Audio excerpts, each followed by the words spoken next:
p.m. Eastern Time this evening. Now, the teams do have a 2-hour launch window, so that means if we can't launch right at 6:24, that's okay. They still have an additional 2 hours in which they can attempt to launch. Now, currently, the Artemis launch team, which you see on your screen there, they are in the process of loading cryogenic or super cold liquid propellant onto the SLS, or the Space Launch System rocket. The teams actually just reported that we have completed loading liquid hydrogen onto the core stage of the rocket. Now, the core stage is the first stage of that SLS rocket. There's a great graphic representation of where we currently are in our tanking operations. So as you see, we are at 100% level for the liquid hydrogen tank on the core stage.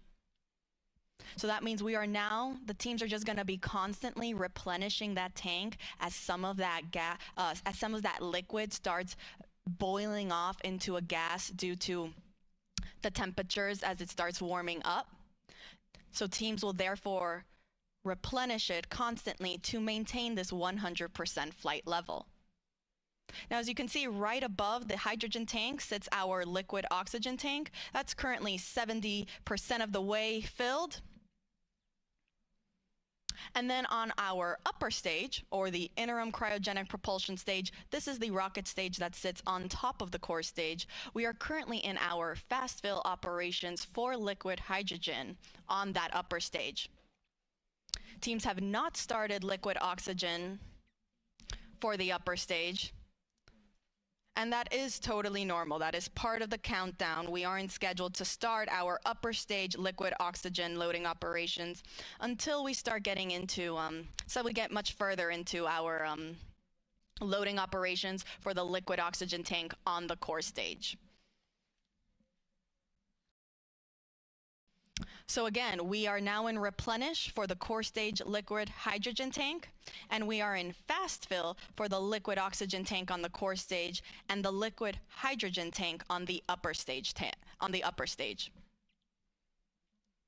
Now, a quick recap on how the whole tanking loading process goes. Teams will first start with what is called chill down. So prior to us actually starting to load the super cold propellant onto the rocket, they will first chill down all of the systems and lines. This is done to make sure that it is able to receive these super cold temperatures. In order for hydrogen to be in a liquid state, it needs to be negative 423 degrees Fahrenheit. Oxygen in a liquid state is negative 297 degrees Fahrenheit. So very, very cold temperatures. And as such, we want to make sure that we are conditioning all of the systems to be able to receive those cryogenic temperatures so that we aren't shocking the hardware and we're not causing any potential damage unnecessarily. Now, following chill down, we will transition into what is called into slow fill on the core stage. Now, slow fill, as the name suggests, refers to slowly starting to feed that propellant onto the rocket. This officially marks the start of our propellant loading.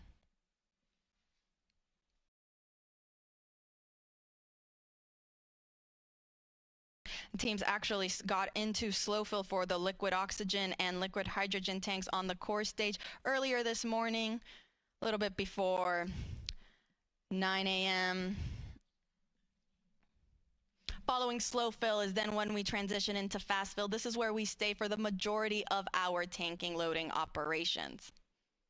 Similarly to slow fill, fast fill refers to loading propellant at a much faster rate. And that is currently where the liquid oxygen tank state is in. We are in fast fill for liquid oxygen tank on the core stage. Now, after fast fill, we transition into topping. This is the last little bit that is needed to fill the tanks to 100% level. Hence why we're topping it off. Following topping, we are now at 100%, and so now we transition into replenish mode. Replenish just means we're going to be constantly replenishing these tanks so that we make sure we are again at 100% flight level.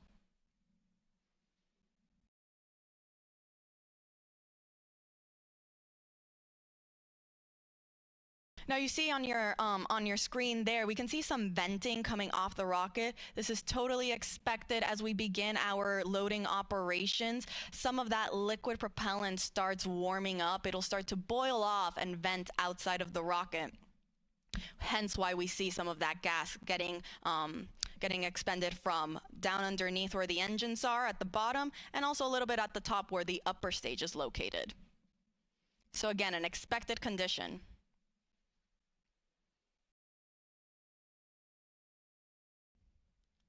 Now let's take you through the rocket a little bit.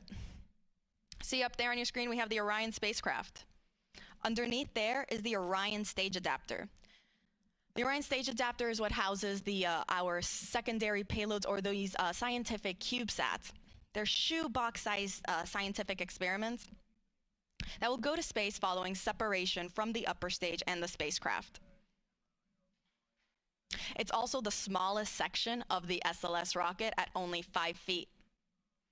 Underneath the Orion stage adapter sits the interim cryogenic propulsion stage, or that second stage. Underneath there is our core stage, or the first stage of the rocket.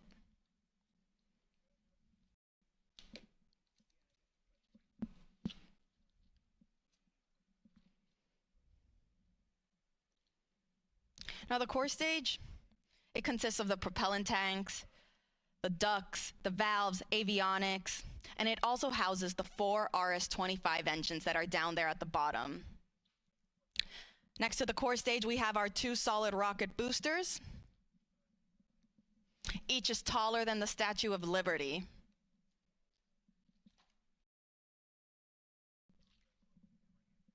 Now on those rocket boosters, you can see our NASA worm. The worm logo spans 25 feet end to end, or roughly the length of 1 booster motor segment. Now we actually have 5 segments each on each booster, so 10 segments total. It's actually 1 segment more than what was used during the space shuttle program. Now you should also be able to see some black and white markings around the rocket. Now these are used for imagery for the SLS engineering and support team that's based out at NASA's Marshall Space Flight Center in Huntsville, Alabama. They use this for imagery to track and guide the rocket after liftoff and during ascent. And it will also be used in their post-flight analysis.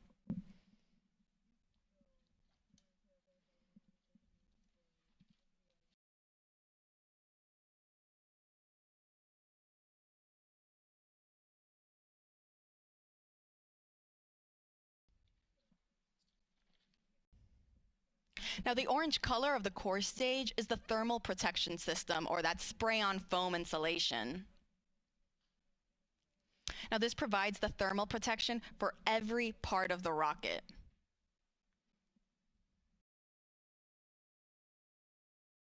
And when the foam is applied, it gives the rocket this light yellow color that the sun's ultraviolet rays eventually tan, giving our SLS rocket its famous butterscotch color.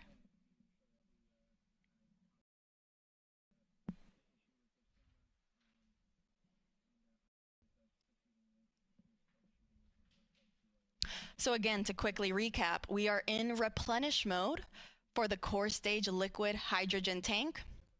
We are about 75% of the way filled on our liquid oxygen tank on the core stage. But we're still in fast fill. I'll let you know when we transition into topping for the core stage liquid oxygen tank. And then on the upper stage, teams are also in fast fill for liquid hydrogen.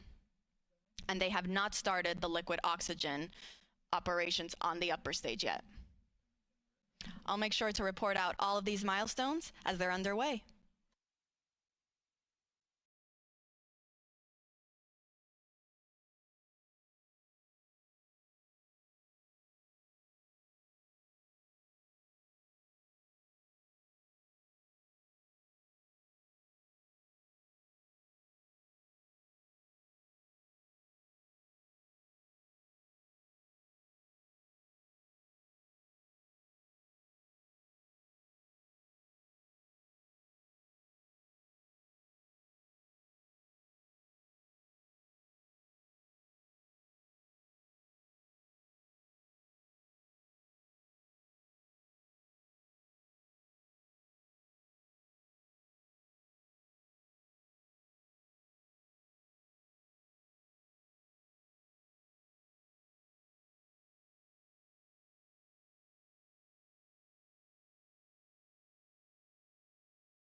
This is Artemis Launch Control. We are currently 7 hours and 30 minutes and counting from the opening of today's launch window for the Artemis II mission.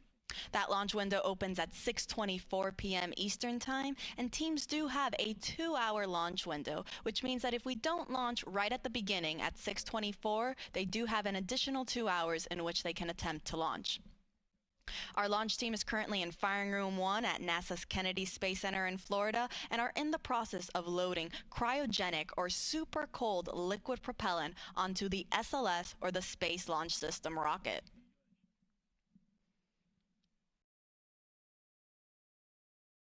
Now, teams did just complete fast fill for the liquid hydrogen tank on the upper stage, or our interim cryogenic propulsion stage. Now, fast fill refers to loading propellant at a faster rate. This is preceded by chill down, which gets the system ready to receive these super cold temperatures. And then following fast fill, teams will then transition into topping and replenish. I'll get more into those, but before that, again, we just finished fast fill for the liquid hydrogen tank on the upper stage, and teams are now performing, before they start topping, what is called a vented relief test. This test is basically just pressurizing the upper stage tanks with heliums to test the relief capabilities of the tank pressure to make sure that it can handle that pressure capability during flight. So between fast fill and topping, teams will perform this test on both the liquid hydrogen and the liquid oxygen tanks on the upper stage. Following that test completion, we will then transition into topping, which just means finishing loading the rest of the tank to 100%. Following topping, we enter what is called replenish mode, which basically just means that now we are going to be replenishing these tanks at 100% level, because as we naturally get throughout the countdown, that propellant is going to start warming up and it'll start boiling and venting off, as you can see on your screen there what is happening. So because of that, and because the teams want to make sure that they still have 100% level in all 4 tanks, the 2 on the upper stage and the 2 on the core stage, or the first stage of the rocket, they continuously replenish the tanks until the final 10 minutes of the launch countdown, or what is known as terminal count. Now, speaking of replenish mode, we are currently in replenish mode for the core stage liquid hydrogen tank. So we were just talking about how we finished fast fill on the upper stage liquid hydrogen tank. We are also then in replenish mode for the core stage liquid hydrogen tank.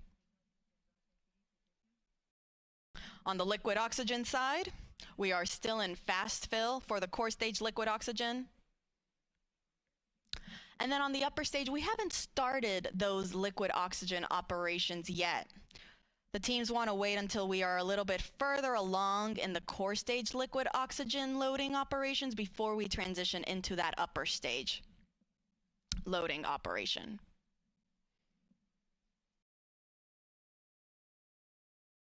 Now, in total, the SLS and Orion rocket and Orion spacecraft are 322 feet tall. At liftoff, SLS produces 8.8 million pounds of thrust.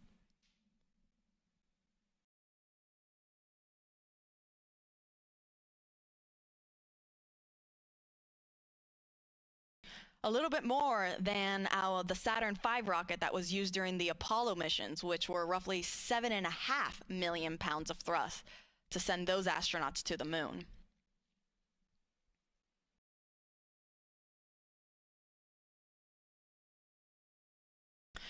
With our SLS rocket, though, you don't just have those liquid fuel tanks that are fueling the rocket, but you also have 2 solid rocket boosters that are attached on either side. You see there on your screen right there? They also help provide that extra push and that thrust right at liftoff.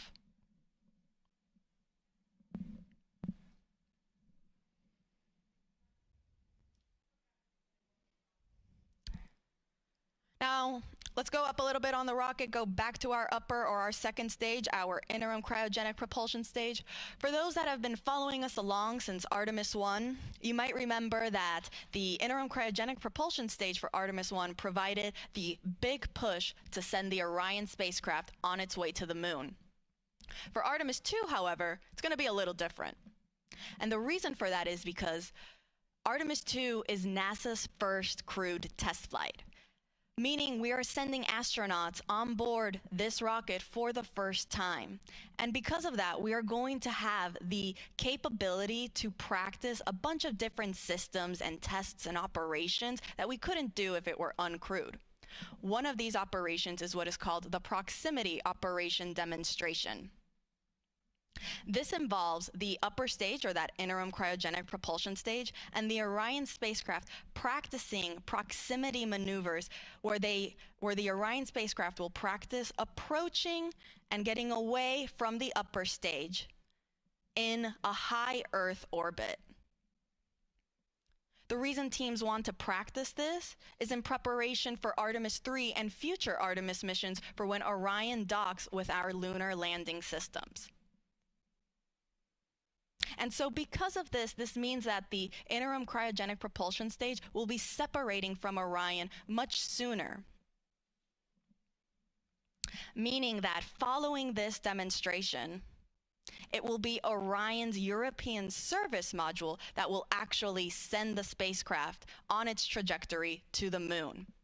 It will perform what is called the translunar injection burn.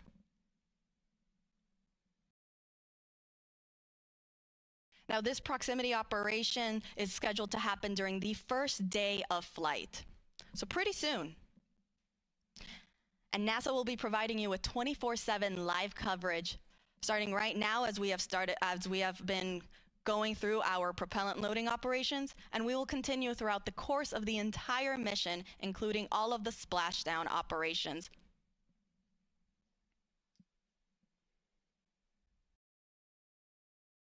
Artemis 2 will send NASA astronauts Reid Wiseman, Victor Glover, and Christina Koch, and Canadian Space Agency astronaut Jeremy Hansen on a 10-day mission around the moon and back. Orion is scheduled to splash down off the coast of San Diego in the Pacific Ocean.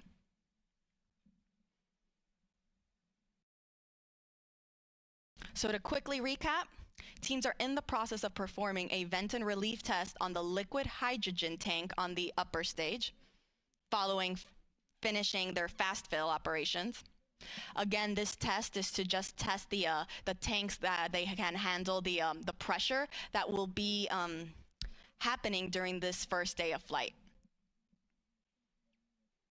Following this test, we will then transition into our topping phase on the upper stage liquid hydrogen tank, and it'll then transition to replenish. On the core stage, meanwhile, we are still in fast fill for the liquid oxygen tank, and we are in replenish for liquid hydrogen.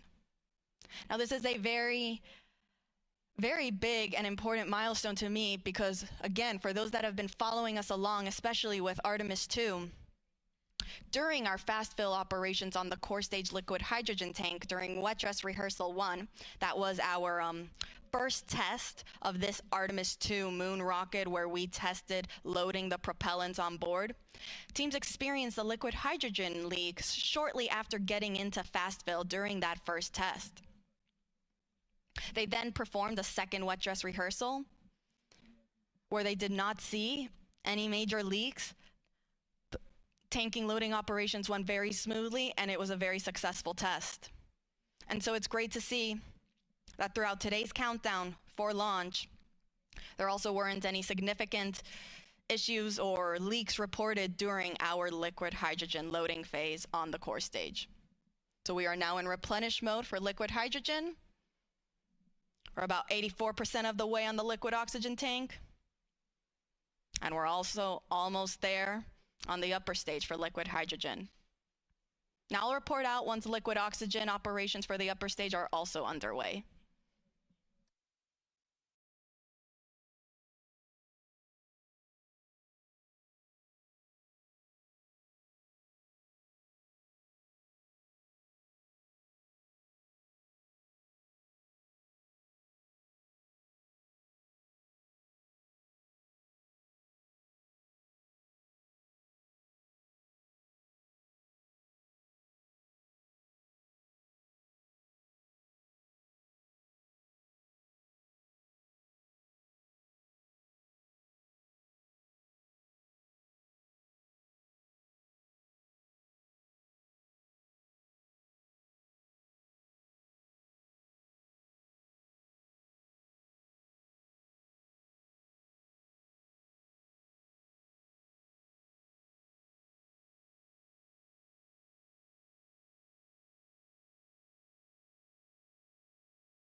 Welcome back. This is Artemis Launch Control. We are currently 7 hours and 9 minutes and counting from the opening of today's launch window for the Artemis 2 mission. Our Artemis launch team is currently in the process of loading liquid propellant onto the SLS, or Space Launch System rocket. Teams just reported out that we are in our topping phase. For the upper stage liquid hydrogen tank, this means we are almost at 100%, if not pretty much there on that upper stage tank. The upper stage is the second stage of the SLS rocket. Here's a graphic representation where we can see where we're currently at in our tanking operations. That means we have now finished loading our liquid hydrogen on both the core stage and the upper stage. As I said, we're in that topping phase to get us to 100%. And afterwards, we'll then transition into replenish mode to stay at 100% level. You can see on the core stage, we are already at the replenish mode, if you see that 100% level right there.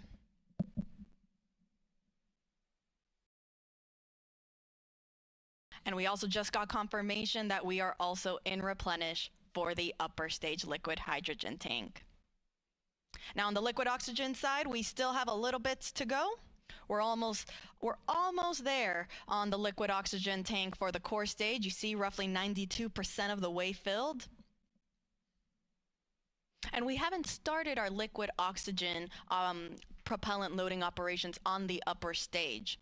Teams are getting ready to start chilling down that tank. Teams do this to make sure that all of the systems and lines are ready to receive these cryogenic temperatures. As you can see on your screen there, for hydrogen to stay in a liquid state, it must be negative 423 degrees Fahrenheit. Oxygen, meanwhile, is negative 297 degrees Fahrenheit. So these super, super cold temperatures, we want to make sure that the rocket is able to receive them without damaging any of the hardware on board. So we'll start with chilling down that liquid oxygen tank and lines before we actually start loading it onto the upper stage.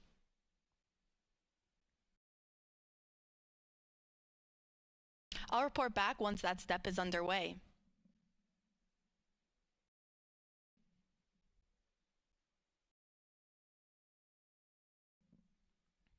As a reminder, our launch window opens at 6:24 p.m. Eastern Time this evening. Teams do have a 2-hour launch window, so that means if we don't launch right at 6:24, that is okay. They still have additional opportunities throughout that 2-hour launch window. Now, NASA is providing 24/7 live coverage throughout this entire mission, beginning with our propellant loading operations that is currently underway. And as we continue our coverage this morning, we are also, and we continue monitoring all of our loading operations. We thank you for following us along. Part of our live coverage will, of course, include our launch this evening. That live launch coverage for Artemis 2 will continue right here at the beginning at approximately 12:50 p.m. Eastern Time. You can continue watching on our NASA's YouTube channel, as well as on NASA Plus and the other NASA social media channels. Again, we are providing 24/7 live coverage. So following launch, the show doesn't end there. We have a 10-day mission around the moon. And then following that, we're coming back home. And we will be covering all of those splashdown operations as well.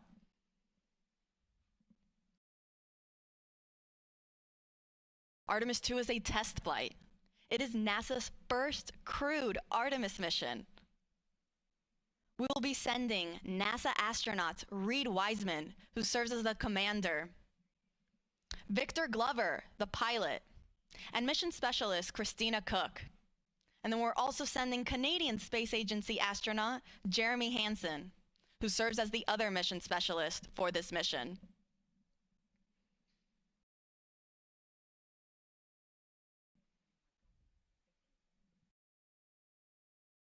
So to quickly recap, we are in replenish for both liquid hydrogen tanks on the core stage and the upper stage of our SLS, or Space Launch System rocket. And we are getting very close to being almost all the way full on the liquid oxygen tank in the core stage.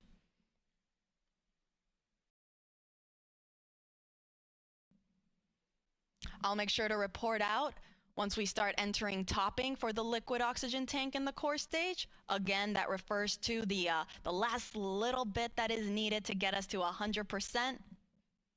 And I'll also make sure to let folks know when our chill down operations are in work on the upper stage liquid oxygen tank. As a reminder, all of this propellant that are on board these 4 tanks of these two rocket stages, they feed the engines that are underneath and then provide the power and the push to send the Orion spacecraft on its voyage to the moon.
This is Artemis Launch Control. We are currently 6 hours and 49 minutes and counting from the opening of today's launch window for NASA's Artemis II mission. That launch window opens at 6:24 p.m. Eastern Time this evening, and we do have a 2-hour launch window, which means that if we don't launch right at the start at 6:24 p.m., that is okay. Teams still have an additional 2 hours in which they can try to launch the SLS, or Space Launch System rocket, and the Orion spacecraft. Now, the Artemis launch team is currently in the process of loading cryogenic or super cold liquid propellant onto the SLS rocket. We are currently in what is called replenish mode for our liquid hydrogen tanks on board the SLS core stage and the interim cryogenic propulsion stage. These are the two stages on the SLS rocket. Now, replenish mode means that we have finished loading hydrogen on board both of these rockets. That means they are at 100% level. And teams are just constantly replenishing the tanks to make sure that they stay at 100%. Since, as throughout the countdown, that liquid propellant will start boiling off as it starts warming up, and it will then be vented out and released from the rocket, which you can see there on your screen.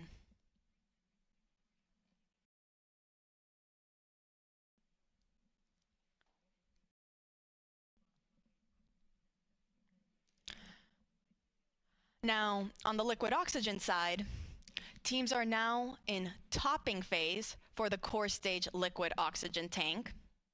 Topping is the in-between state of fast fill and replenish mode. Fast fill is where we spend the most of the time loading propellants. We load it at a much faster rate. Then once we reach a certain point, we will transition into topping to finish loading the tank to 100%. That is now where we are currently at in the core stage liquid oxygen tank. And following topping, we then transition into replenish. So we're in core stage liquid oxygen topping. We're in topping for the core stage liquid oxygen tank. And we are in replenish mode for both tanks on the liquid hydrogen, on the core stage and the upper stage. Now, meanwhile, on the liquid oxygen tank on the upper stage, teams just reported that they have now started chill down for that upper stage tank. This is the first step that is needed before we actually start flowing and loading that propellant on board.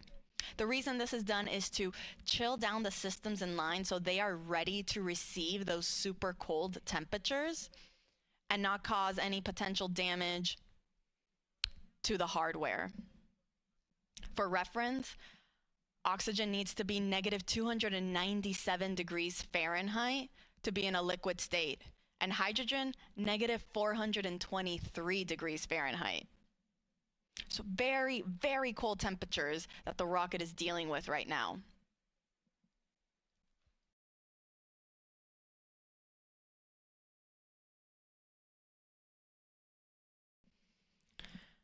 Now again, we are underway for the Artemis II mission.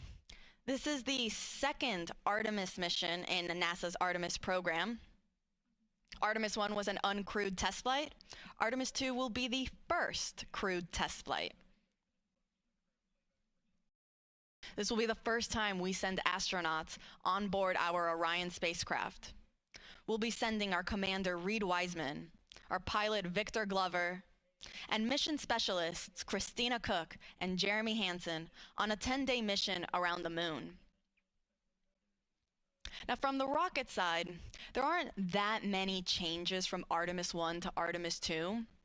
Most of the major sections of SLS really remain unchanged. Some of the differences are more in the details to really just provide our astronauts with a better ride in space. Some of those include some optical targets that are now on the upper stage as visual cues during the proximity operation demonstration. This will be a test for the astronauts to practice maneuvering Orion and practice approaching the upper stage while it's in a high Earth orbit. Another improvement for SLS was an improved navigation system. Also, communications capability between the ground stations and the U.S. Space Force Space Launch Delta 45, which controls the eastern range. That is responsible for kind of helping dictate when we are allowed to launch here off the Space Coast in Florida.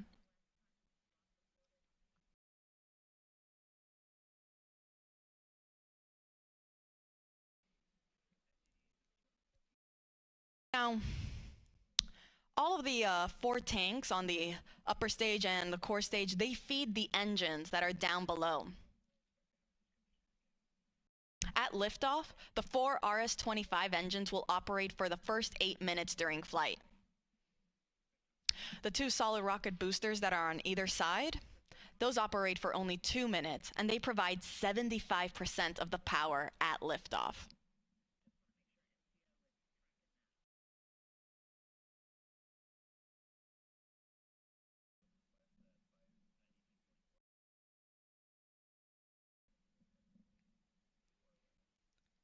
So to quickly recap, we are in replenish for our both liquid hydrogen tanks. We entered topping for the liquid oxygen tank on the core stage. That means very, very soon we'll be in replenish mode for that tank as well. And we are in our chill down operations for the liquid oxygen tank on the upper stage. Pretty soon we will be entering fast fill. I'll report out when that is underway.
This is Artemis Launch Control. We are currently 6 hours and 38 minutes and counting from the opening of today's launch window for the Artemis II mission.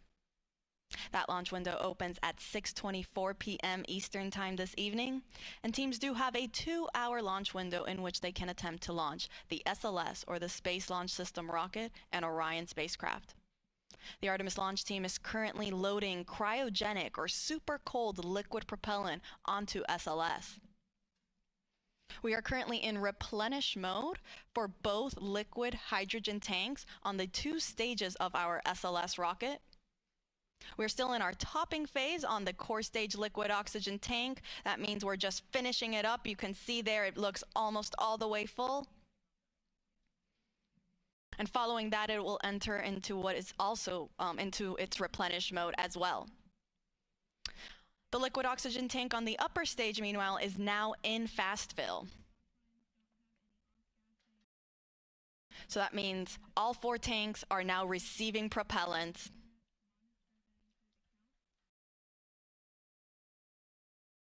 Following fast fill on the liquid oxygen tank for the upper stage, teams will perform that vent and relief test that they also did for the liquid hydrogen side on the upper stage. This test is again just to test the relief capabilities to make sure that the upper stage can handle the pressure that will be introduced at liftoff and during launch. Following that, it will then enter topping and will then go to replenish mode as well.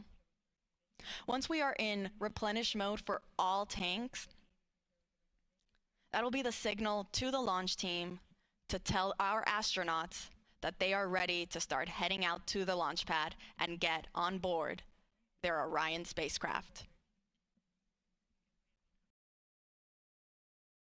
Now, Artemis II is a test flight, and it is NASA's first Artemis crewed mission. That means this will be the first time that our astronauts, our Commander Reid Wiseman, pilot Victor Glover, and mission specialists Christina Koch and Jeremy Hansen, they will be the first to experience launch and flight atop SLS. The rocket hits a maximum speed of 22,670 miles per hour.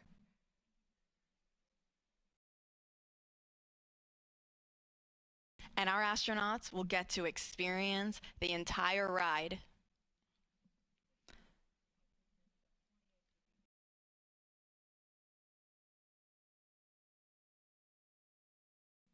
So to quickly recap, we are in replenish mode for both liquid hydrogen tanks. We are in topping, meaning we are finishing up loading liquid oxygen on the core stage. That is the first stage of the rocket.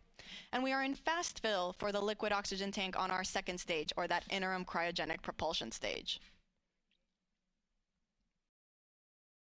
I'll report out once we have also entered replenish mode for the core stage liquid oxygen tank.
This is Artemis Launch Control. We are currently 6 hours and 22 minutes and counting from the opening of today's launch window for the Artemis 2 mission. The launch team is currently in the process of loading cryogenic or super cold liquid propellant onto the SLS, or the Space Launch System rocket. We're currently in replenish mode for both liquid hydrogen tanks on both the first stage and the second stage of the rocket.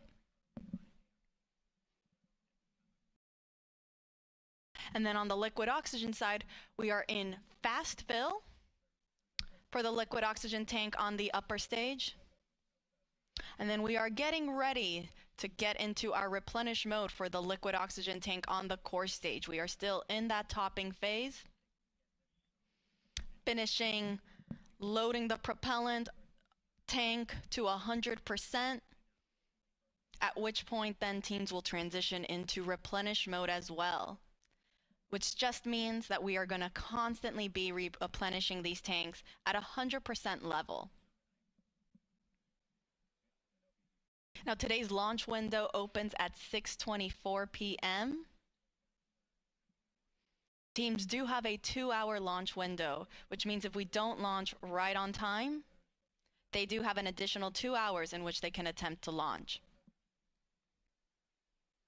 For those of you just joining us, NASA will be providing 24/7 live coverage of this entire mission, starting with our propellant loading operations that are currently underway. Thank you so much for everyone that's been following along. Our live launch coverage of Artemis 2 will continue right here, beginning at approximately 12:50 p.m.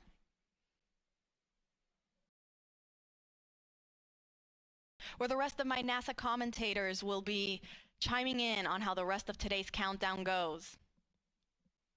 And we'll take you through the rest of the mission.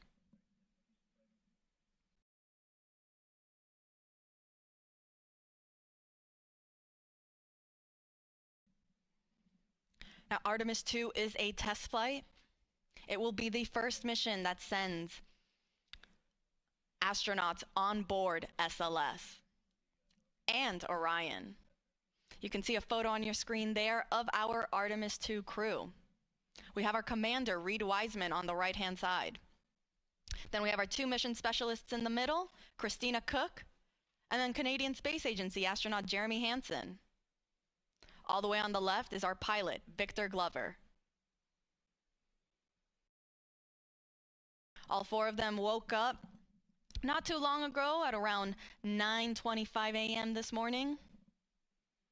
Not a terrible wake-up call. In that time, they've been getting ready, having breakfast, getting some briefings. And they'll get one more briefing. It's the flight crew weather brief, where they'll get a status on where we are in the countdown, what the current forecast looks like. Following that brief, they will then start their suit-up operations before they go out to the launch pad and board their spacecraft.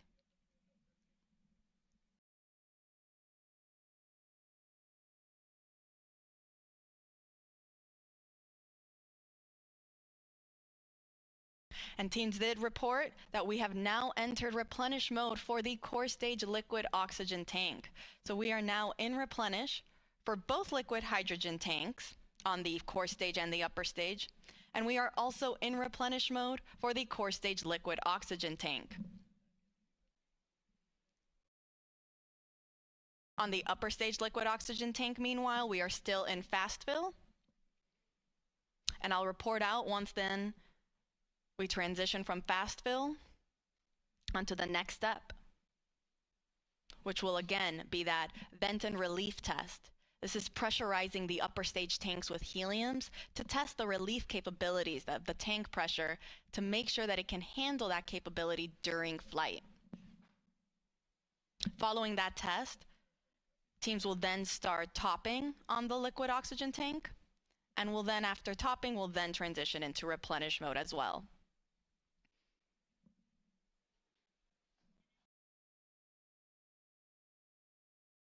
I'll report out when that's underway.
This is Artemis Launch Control. We are currently 6 hours and 8 minutes and counting from the opening of today's launch window for the Artemis 2 mission. Now, the launch window opens at 6:24 p.m. Eastern Time this evening, and teams do have a 2-hour launch window, which means that they have 2 hours in which they can try to launch the SLS, or the Space Launch System rocket, and Orion spacecraft that will send NASA astronauts Reid Wiseman, Victor Glover, Christina Koch, and Canadian Space Agency astronaut Jeremy Hansen on a 10-day mission around the moon and back. Now, the launch team is currently in the process of loading cryogenic or super cold liquid propellant onto the SLS rocket. The propellants that are used to power SLS are liquid hydrogen and liquid oxygen. We are currently in our replenish phase for both liquid hydrogen tanks on the two stages of the rocket. That is both the core stage and the interim cryogenic propulsion stage. Replenish mode just basically means that now these tanks are at 100% level, and teams are going to constantly be replenishing them as they start to warm up and boil off. You can see some of that gas that's being vented off the rocket there. That's normal. Teams totally expect to see that. And because of that, we have then a replenish valve to constantly be replenishing the tank with that liquid propellant. So we make sure that we are 100% level and we're not losing any propellants in the tank. The reason that you see some of that venting happening is because as we get throughout the countdown and the temperatures start to rise, that liquid propellant will become a gas, and so it'll start boiling off and then it'll vent outside the rocket. Hence the need for a replenish valve. So we are in replenish for both liquid hydrogen tanks. We are also in replenish for the core stage liquid oxygen tank. And we are in fast fill for the upper stage, or that interim cryogenic propulsion stage, liquid oxygen tank. Now, fast fill is the main portion of our propellant loading operations, where teams are actively loading that propellant at a much faster rate. Now, following fast fill, teams transition into what is called topping. As the name suggests, it just means to top off the tanks. And then following topping, we enter what is replenish. So once we are at replenish for the liquid oxygen tank on the interim cryogenic propulsion stage, we're going to enter what is called all stages in replenish. This means that all 4 tanks on the SLS rocket are fully fueled, and our astronauts are ready then to go and head out to the launch pad when they get the go from our launch director, Charlie Blackwell Thompson.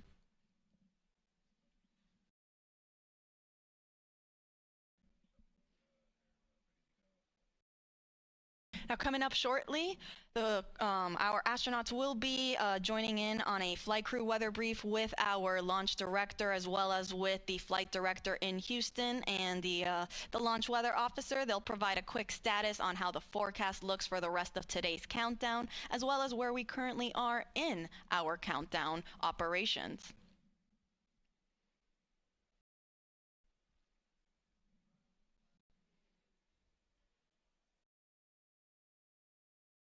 A little earlier, the launch weather officer did let our launch director know that we might get some showers in about 2 hours. However, there is no lightning threat, and they will plan on discussing this again during the flight crew weather brief. Currently, teams are forecasting 80% go for weather conditions during that 2-hour launch window.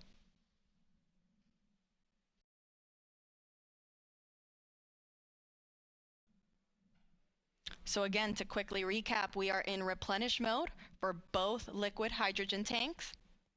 We are also in replenish mode on the liquid oxygen tank on the core stage. That is the first stage of the SLS rocket. And we're in fast fill for the liquid oxygen tank on the upper stage.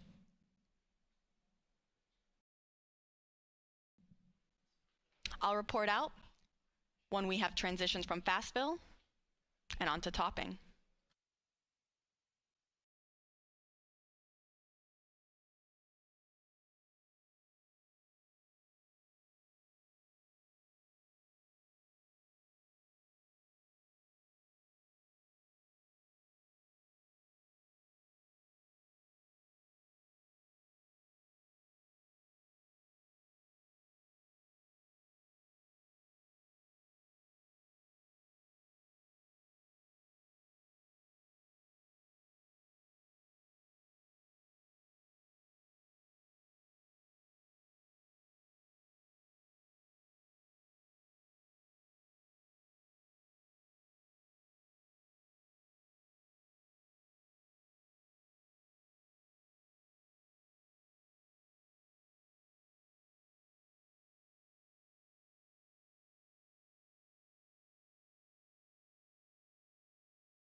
This is Artemis Launch Control. We are currently 5 hours and 42 minutes and counting from the opening of today's launch window for the Artemis 2 mission. That launch window officially opens at 6:24 p.m. Eastern Time, and teams do have a 2-hour launch window, which means that they have additional opportunities if they don't meet the beginning of that window. Now joining me is Artemis Launch Director Charlie Blackwell-Thompson. Charlie, thank you so much for taking the time to speak with us today. Oh, you're more than welcome. It's great to be here, Tony. It sure is. Now, we know that you just conducted a flight crew weather brief with our astronauts as well as teams and mission control and our launch weather officer. Do you mind providing us kind of how that went and what we can expect? Yes, the weather brief went really well. What we do during that weather brief is we give the flight crew a summary of where we are in our tanking, what's left, and of course we have our core stage and our upper stage fully loaded with LH2, and we're in replenish, and we are just finishing up our LO2 or liquid oxygen load into the upper stage. So we provided that status along with any non-conformances that the crew might be interested in, and then we went through the weather. And so our weather from our launch weather officer remains at a 80% likelihood of go today and a 20% chance of violation.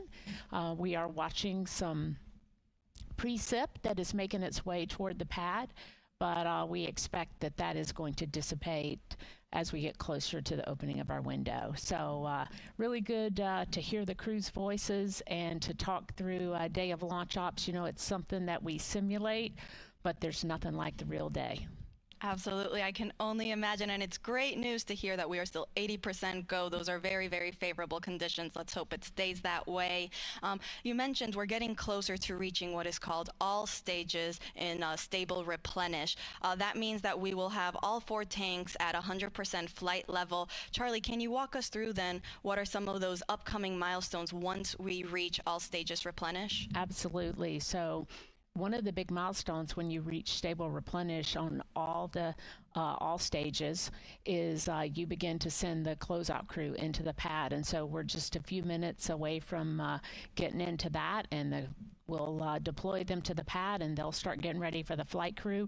And then, of course, shortly after that is the exciting milestone of seeing the crew walk out of the operations and checkout building and make their way to the pad. And that's certainly something that we've been waiting a very long time to see. It's going to be very exciting, I think, certainly for our team. It'll be exciting for our country, and it'll be exciting for people all over the world who are watching our crew head to the pad, knowing that we are just about 5 hours or so from launch.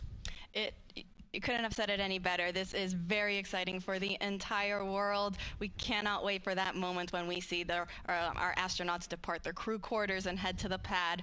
Charlie, thank you so much for taking the chance to speak with us today. We are rooting for you. We're wishing you the best of luck in today's countdown, and we'll let you get back on console. All right. Thank you, Tony. Appreciate the opportunity to chat with you, and go Artemis. Go Artemis. All right, so to quickly recap, we are in replenish mode for both liquid hydrogen tanks, and we are getting ready to also hit replenish mode on the liquid oxygen tanks for both of those. We will report out when that is underway.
This is Artemis Launch Control. We are currently 5 hours and 37 minutes and counting from the opening of today's launch window for NASA's Artemis 2 mission.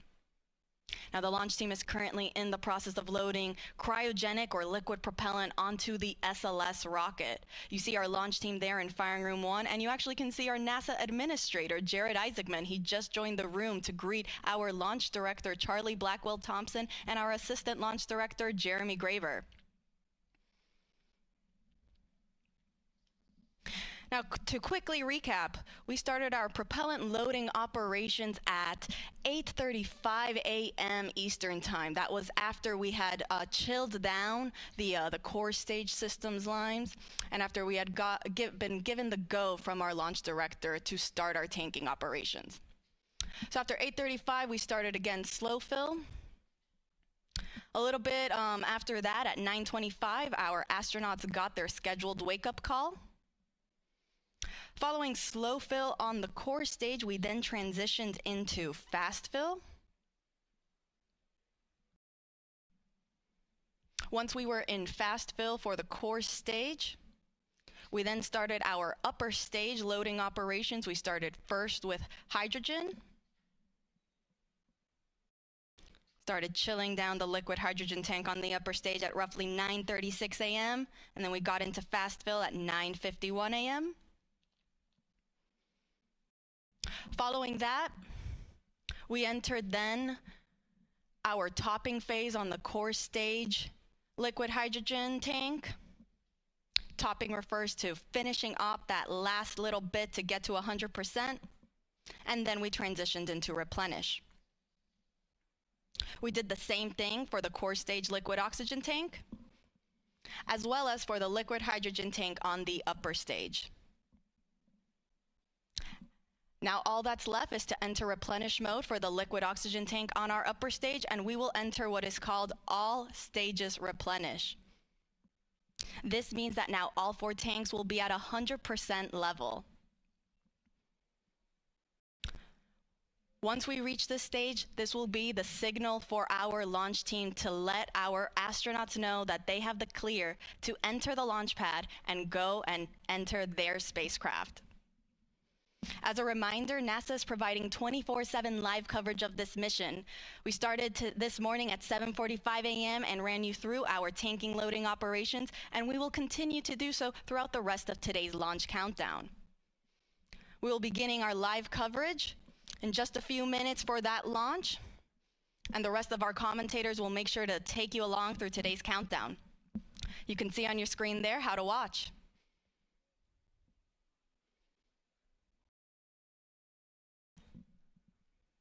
And as our launch director just recently said when she came on air, let's go Artemis 2.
I don't ever slow up, no I don't take shit. I got no love for the fakeness. If you wanna play tough and wanna hate this, I'll always show up. I don't ever slow up, no I don't take shit. I got no love for the fakeness. If you wanna play tough and wanna hate this, I'll always show up and make a statement. I don't ever slow up, no I don't take shit. I got no love for the fakeness. If you wanna play tough and wanna hate this, I'll always show up and make a statement. Everything I do so instinctive and so passionate. Every word I move so descriptive like an adjective. I got a vendetta against people who patented being negative when you should be getting after it. I got facts over tracks, this and that. Spitting slow, spitting fast. I could roast, I could gas. Think I'm okay at last, but I don't know if that can erase all the past. And the pettiness, a reflection of the emptiness. Hilarious, you think you're worth my time, you're delirious. Mysterious, because you hide behind a fake exterior. Inferior, you know I'll always be a bit superior. Get off of me, this ain't no humble brag. I want you to hear words, you can say them back. I want you to feel free from the chains at last, and to believe in what you got, it was built to last, yeah. Now that I've been put through hell, I never got anyone's help. I had to do it all myself. I don't ever slow up, no I don't take shit. I got no love for the fakeness. If you wanna play tough and wanna hate this, I'll always show up and I don't ever slow up, no I don't take shit. I got no love for the fakeness. If you wanna play tough and wanna hate this, I'll always show up. I don't ever slow up, no I don't take shit. I got no love for the fakeness. If you wanna play tough and wanna hate this, I'll always show up and make a statement. I don't ever slow up, no I don't take shit. I got no love for the fakeness. If you wanna play tough and wanna hate this, I'll always show up and make a statement. Everything I do so instinctive and so passionate. Every word I move so descriptive like an adjective. I got a vendetta against people who patented being negative when you should be getting after it. I got facts over tracks, this and that. Spitting slow, spitting fast. I could roast, I could gas. Think I'm okay at last, but I don't know if that can erase all the past. And the pettiness, a reflection of the emptiness. Hilarious, you think you're worth my time, you're delirious. Mysterious, because you hide behind a fake exterior. Inferior, you know I'll always be a bit superior. Get off of me, this ain't no humble brag. I want you to hear words, you can say them back. I want you to feel free from the chains at last, and to believe in what you got, it was built to last, yeah. Now that I've been put through hell, I never got anyone's help. I had to do it all myself. I don't ever slow up, no I don't take shit. I got no love for the fakeness. If you wanna play tough and wanna hate this, I'll always show up and make a statement. I don't ever slow up, no I don't take shit. I got no love for the fakeness. If you wanna play tough and wanna hate this, I'll always show up and make a statement. Gonna learn the consequences.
take shit. I got no love for the fakeness. If you wanna play tough and wanna hate this, I'll always show up.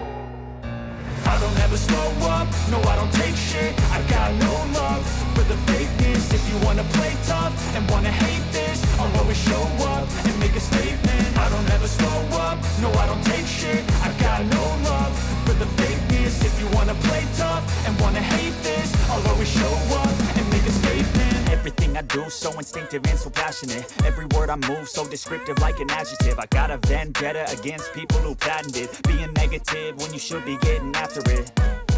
I got facts over tracks, this and that. Spitting slow, spitting fast. I could roast, I could gas. Think I'm okay at last, but I don't know if that can erase all the past. And the pettiness, a reflection of the emptiness. Hilarious, you think you're worth my time, you're delirious. Mysterious, because you hide behind a fake exterior. Inferior, you know I'll always be a bit superior. Get off of me, this ain't no humble brag. I want you to hear words, you can say them back. I want you to feel free from the chains at last, and to believe in what you got, it was built to last, yeah.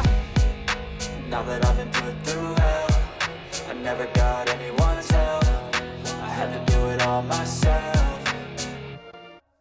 I don't ever slow up, no I don't take shit. I got no love for the fakeness. If you wanna play tough and wanna hate this, I'll always show up and make a statement. I don't ever slow up, no I don't take shit. I got no love for the fakeness. If you wanna play tough and wanna hate this, I'll always show up and make a statement. Gonna learn the consequence of being incompetent. Mental health is confidence, dreams and some honestness. I'm not here to save the day, that's for you to take away. I could play a million mind games, but instead I say something not illogical, something that is topical. Rub it on and watch it go, make yourself unstoppable. Dreams are irresponsible, but they're always possible. If you just believe, you could be so remarkable. Thoughts in my head, a collage and they spread. I'll be great one day, going off of my meds. No, I'm not giving up, no, I'm not giving in. I will make it to the top, taking off in the wind. I gotta make it, I'm saving every day to taste it. I'm patient, but my mind, it can hardly take it. I'm chasing a dream that I've had for several ages. A vacant, modern kingdom for the taking. Now that I've been put through hell, I never got anyone's help. I had to do it all myself. I don't ever slow up, no I don't take shit. I got no love for the fakeness. If you wanna play tough and wanna hate this, I'll always show up and make a statement. I don't ever slow up, no I don't take shit. I got no love for the fakeness. If you wanna play tough and wanna hate this, I'll always show up and make a statement. I don't ever slow up, no I don't take shit. I got no love for the fakeness. If you wanna play tough and wanna hate this.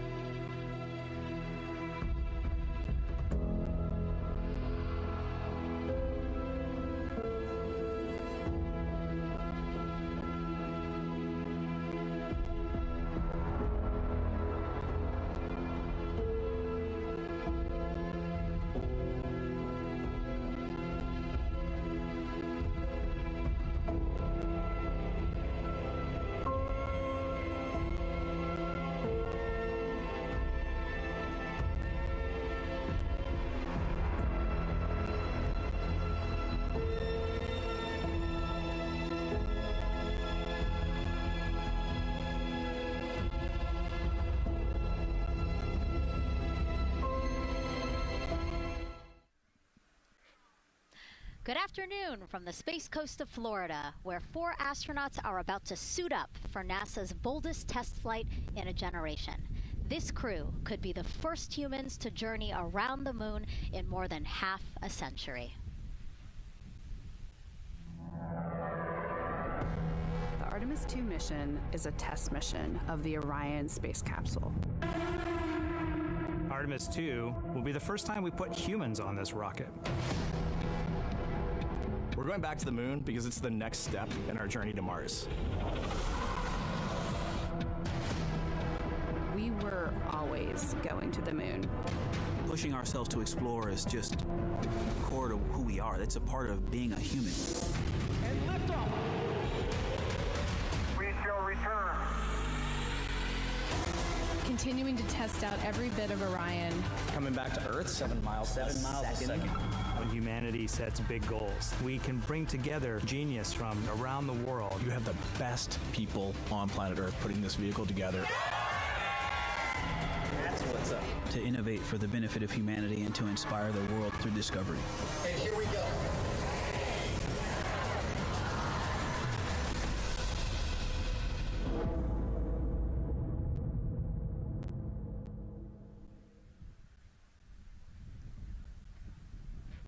Welcome, and thank you for joining us live from NASA's Kennedy Space Center, where we are beginning a new chapter in America's human spaceflight story. We are so humbled to have thousands of people here in person to witness this, and the many more watching online from around the world. I'm NASA's Megan Cruz, and this is NASA astronaut Nicole Ayers. Thanks, Megan. What a historic day to be here. What a historic day to be here. Obviously, for what we see right behind us here, the SLS rocket and Orion spacecraft on launch pad 39B. Artemis 2 is a nearly 10-day flight test to prove NASA can safely fly astronauts around the moon before attempting to land on it in just 2 years, hopefully. Yes, like you said, it's a test flight, so we're going to put humans on this rocket for the first time ever, and we're going to test out the systems on board and hopefully get around the moon. And why does NASA want to return us to the moon? And we want to go back for scientific discovery, right? We want to create a permanent presence on the lunar surface. We want to be able to harness some of the volatiles or the resources on the moon in order to get us onto Mars later. So we're going to use the moon as a stepping stone to get to Mars, but also we're going to use the moon to learn so much about Earth and about the creation of the solar system. The moon is this untouched witness mark for the Earth and the solar system. And what I really love is all the things that we do to get us to explore our universe, all of that technology, all the jobs created to support that, it all benefits us here on Earth. Yes, definitely. I mean, getting this rocket into orbit takes, 8.8 million pounds of thrust, right? And it's the people on Earth who do that and who create that, the engineers, the scientists. There are so many people who make this mission happen. And so if all goes well, this crew could travel farther from Earth than any other humans before them and see parts of the moon no one has ever laid eyes on. And now, speaking of laying eyes, here we are in the suit-up room with the Artemis 2 crew. Yes. Looks like the commander's getting his comm cap on, so the communication cap. Looks like Victor's already got his on and the helmet going. He's just stretching out his wrist a little bit, right? Yes. And in charge of liftoff today is Launch Director Charlie Blackwell-Thompson. She and her team are just across the street from us inside of the Launch Control Center. They kicked off continuous around-the-clock operations just before 5 p.m. on Monday and started fueling the rocket about 4 hours ago. They have a 2-hour launch window that opens at 6:24 p.m. Eastern Time, which our clock in the upper left-hand corner is counting down to. And, we just heard from Charlie Blackwell-Thompson in our tanking coverage, which was the broadcast just before this one kicked off. And basically, she said weather is 80% go. Yes, 80%, we will take that. It's a little windy. There's some clouds building, but we're going to keep an eye on it, and 80% is a good number to keep moving today. Yeah, and what she said was a wave of showers are moving west, but they should be well past the pad by the time we launch again. Hopefully at 6:24 p.m. today. Hopefully. All right, so again, let's head back into that suit-up room. We see Reid Wiseman. He is the commander of the Artemis 2 crew, and Nicole, he is putting on what you guys are calling the communications cap, the comm cap. Yes, so it's a little bit for protection of his, of his head there, but also you can see the mic booms, and he's got ear cups there so he can hear, the rocket's loud. So you're going to wear hearing protection, but then we also want to be able to talk to Earth and talk to each other. So they're getting that settled, and then he will put the helmet on over that comm cap. That comm cap will also connect into the suit, which then eventually connects into the capsule through an umbilical there. So there's a lot of cords and wires. You can see them tuck in that cord under his chin right now. And so the suits they're wearing, they're called the Orion Crew Survival Suits, or OX suits. And so they're worn for launch and reentry or during high-risk or emergency situations. And I think a lot of people, especially if they're have been following NASA for all these decades now, they're kind of thinking, hey, these look like the suits that our shuttle astronauts used to wear. There is a lot of resemblance here. That's true. Yeah, they are very similar. NASA does a great job of leveraging the lessons that we learn from previous missions. So dating all the way back to Apollo, some of our first spaceflight missions, we learned lessons about the suits and how to make them better, and we just continued to carry that through all the way into the Artemis mission. Time now to introduce you to some of our teams today. We have Gary Jordan at NASA's Johnson Space Center in Houston.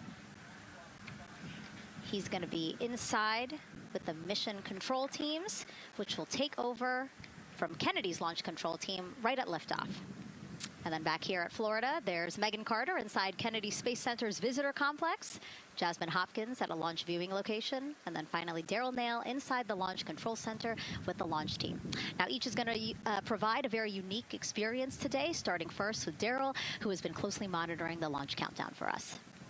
Yeah, and welcome into Firing Room 1, a historic firing room here at the Kennedy Space Center in Florida. It's a pleasure and an honor to be here reporting what's happening as we lead up to countdown and liftoff of Artemis 2. So far, looking pretty good. You see the rocket out there on the pad. It is launch day, and we just got that crew weather brief that you were talking about from Launch Director Charlie Blackwell-Thompson to the crew. It looks like a countdown at this point is in good shape, and that's great news. Fueling continues to track well. We just reached all stages replenish. And while we're talking about the fueling, let's talk about that tanking. Pull up the tanking graphic if we could now. That will give us an indication of where we are with tanking, and I can just tell you, as you see from this board right here, we are all stages replenish.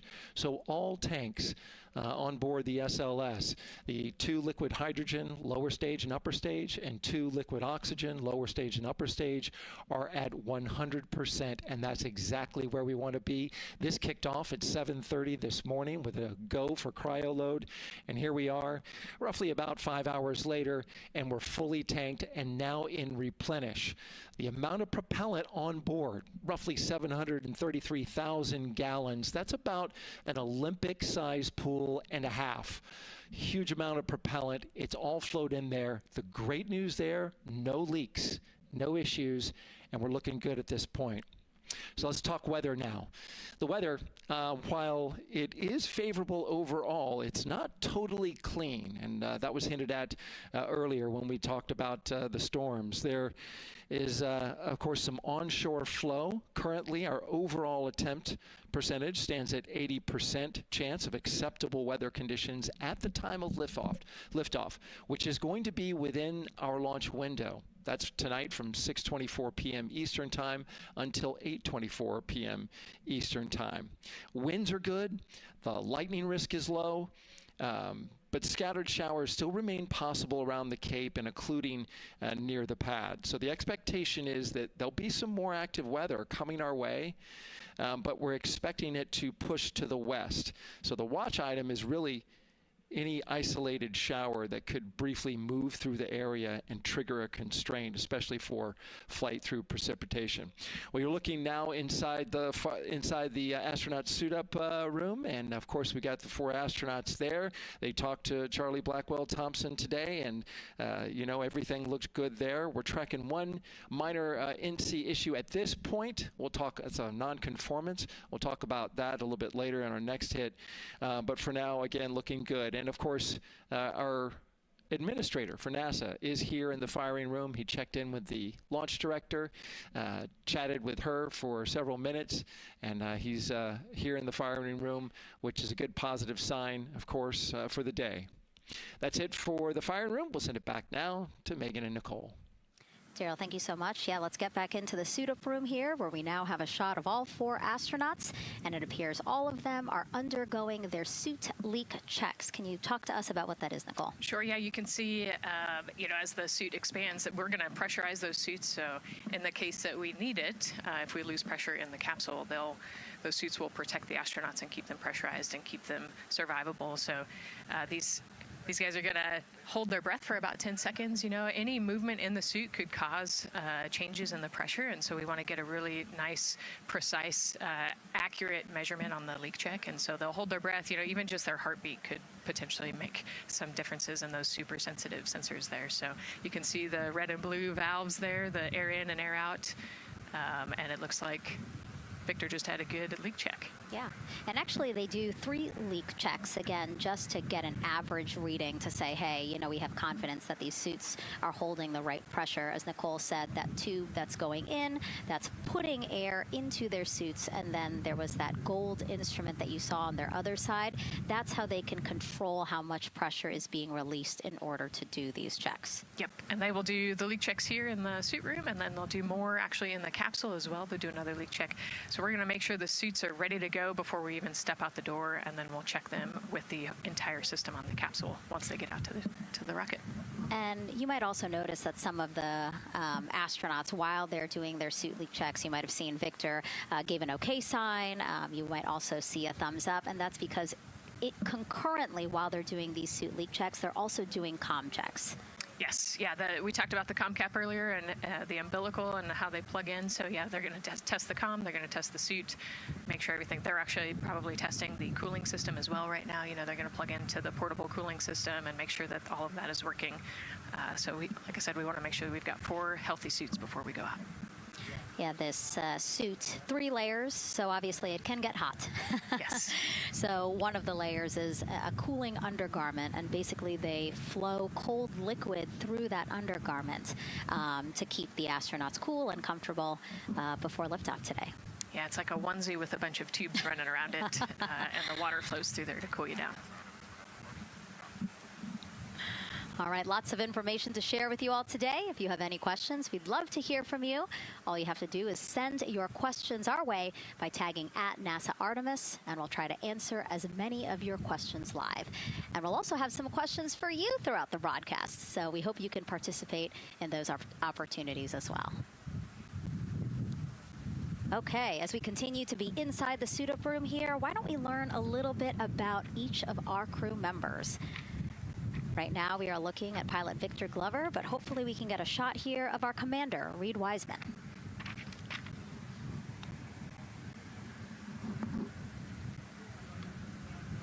Now, Reid Wiseman is a Baltimore native. He's been in space once before as flight engineer for Expedition 41 aboard the International Space Station from May through November 2014.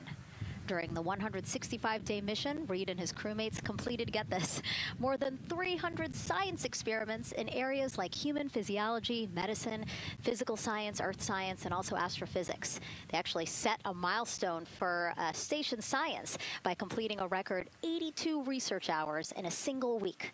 He also served as chief of NASA's astronaut office from December 2020 to November 2022, and Reid has 2 daughters.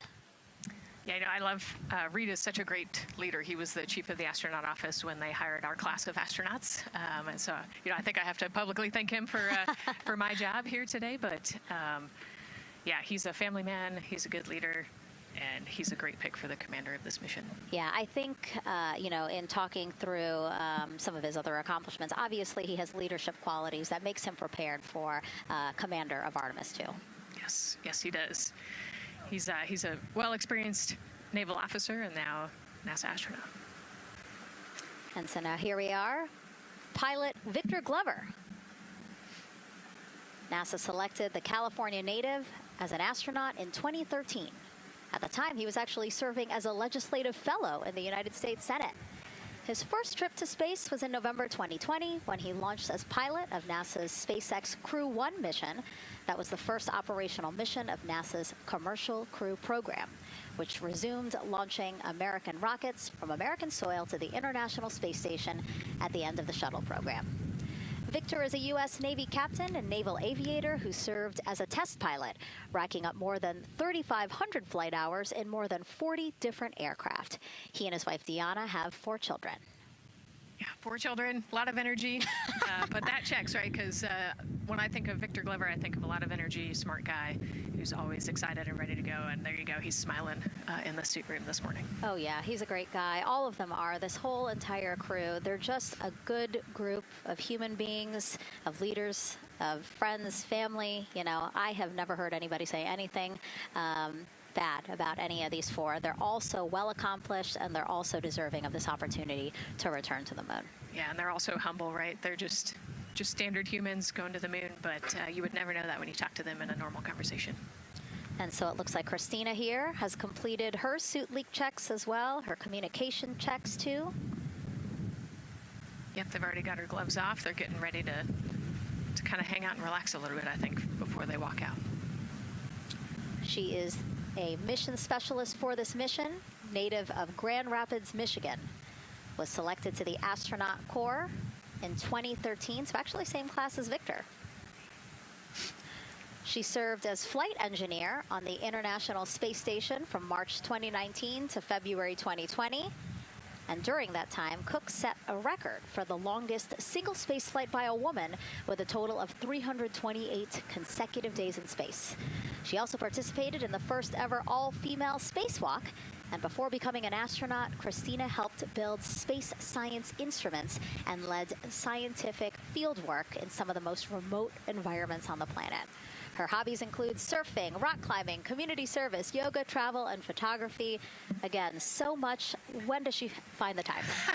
That's a great question. You know, one of the things I love about Christina is that she's broken records and she's achieved all these milestones. But one of the things that she talks about is, you know, she just wants people to set goals and go work hard and do something that's meaningful to you. And she really hopes that her records are broken as soon as possible. She does it for her family, and she'll talk about all of her nieces and nephews quite a bit. So just, again, another example of just a humble human who's got a great support system in her family and excited for the mission. Yeah, she's always saying that she just wants the opportunity to push people farther, to push humanity farther, see what we can accomplish together. So, yeah. Again, all four of them say that. They're really in tune on what they think or what they feel like their role is in this mission. Yeah, I think their legacy is going to be, you know, providing the shoulders for others to climb on.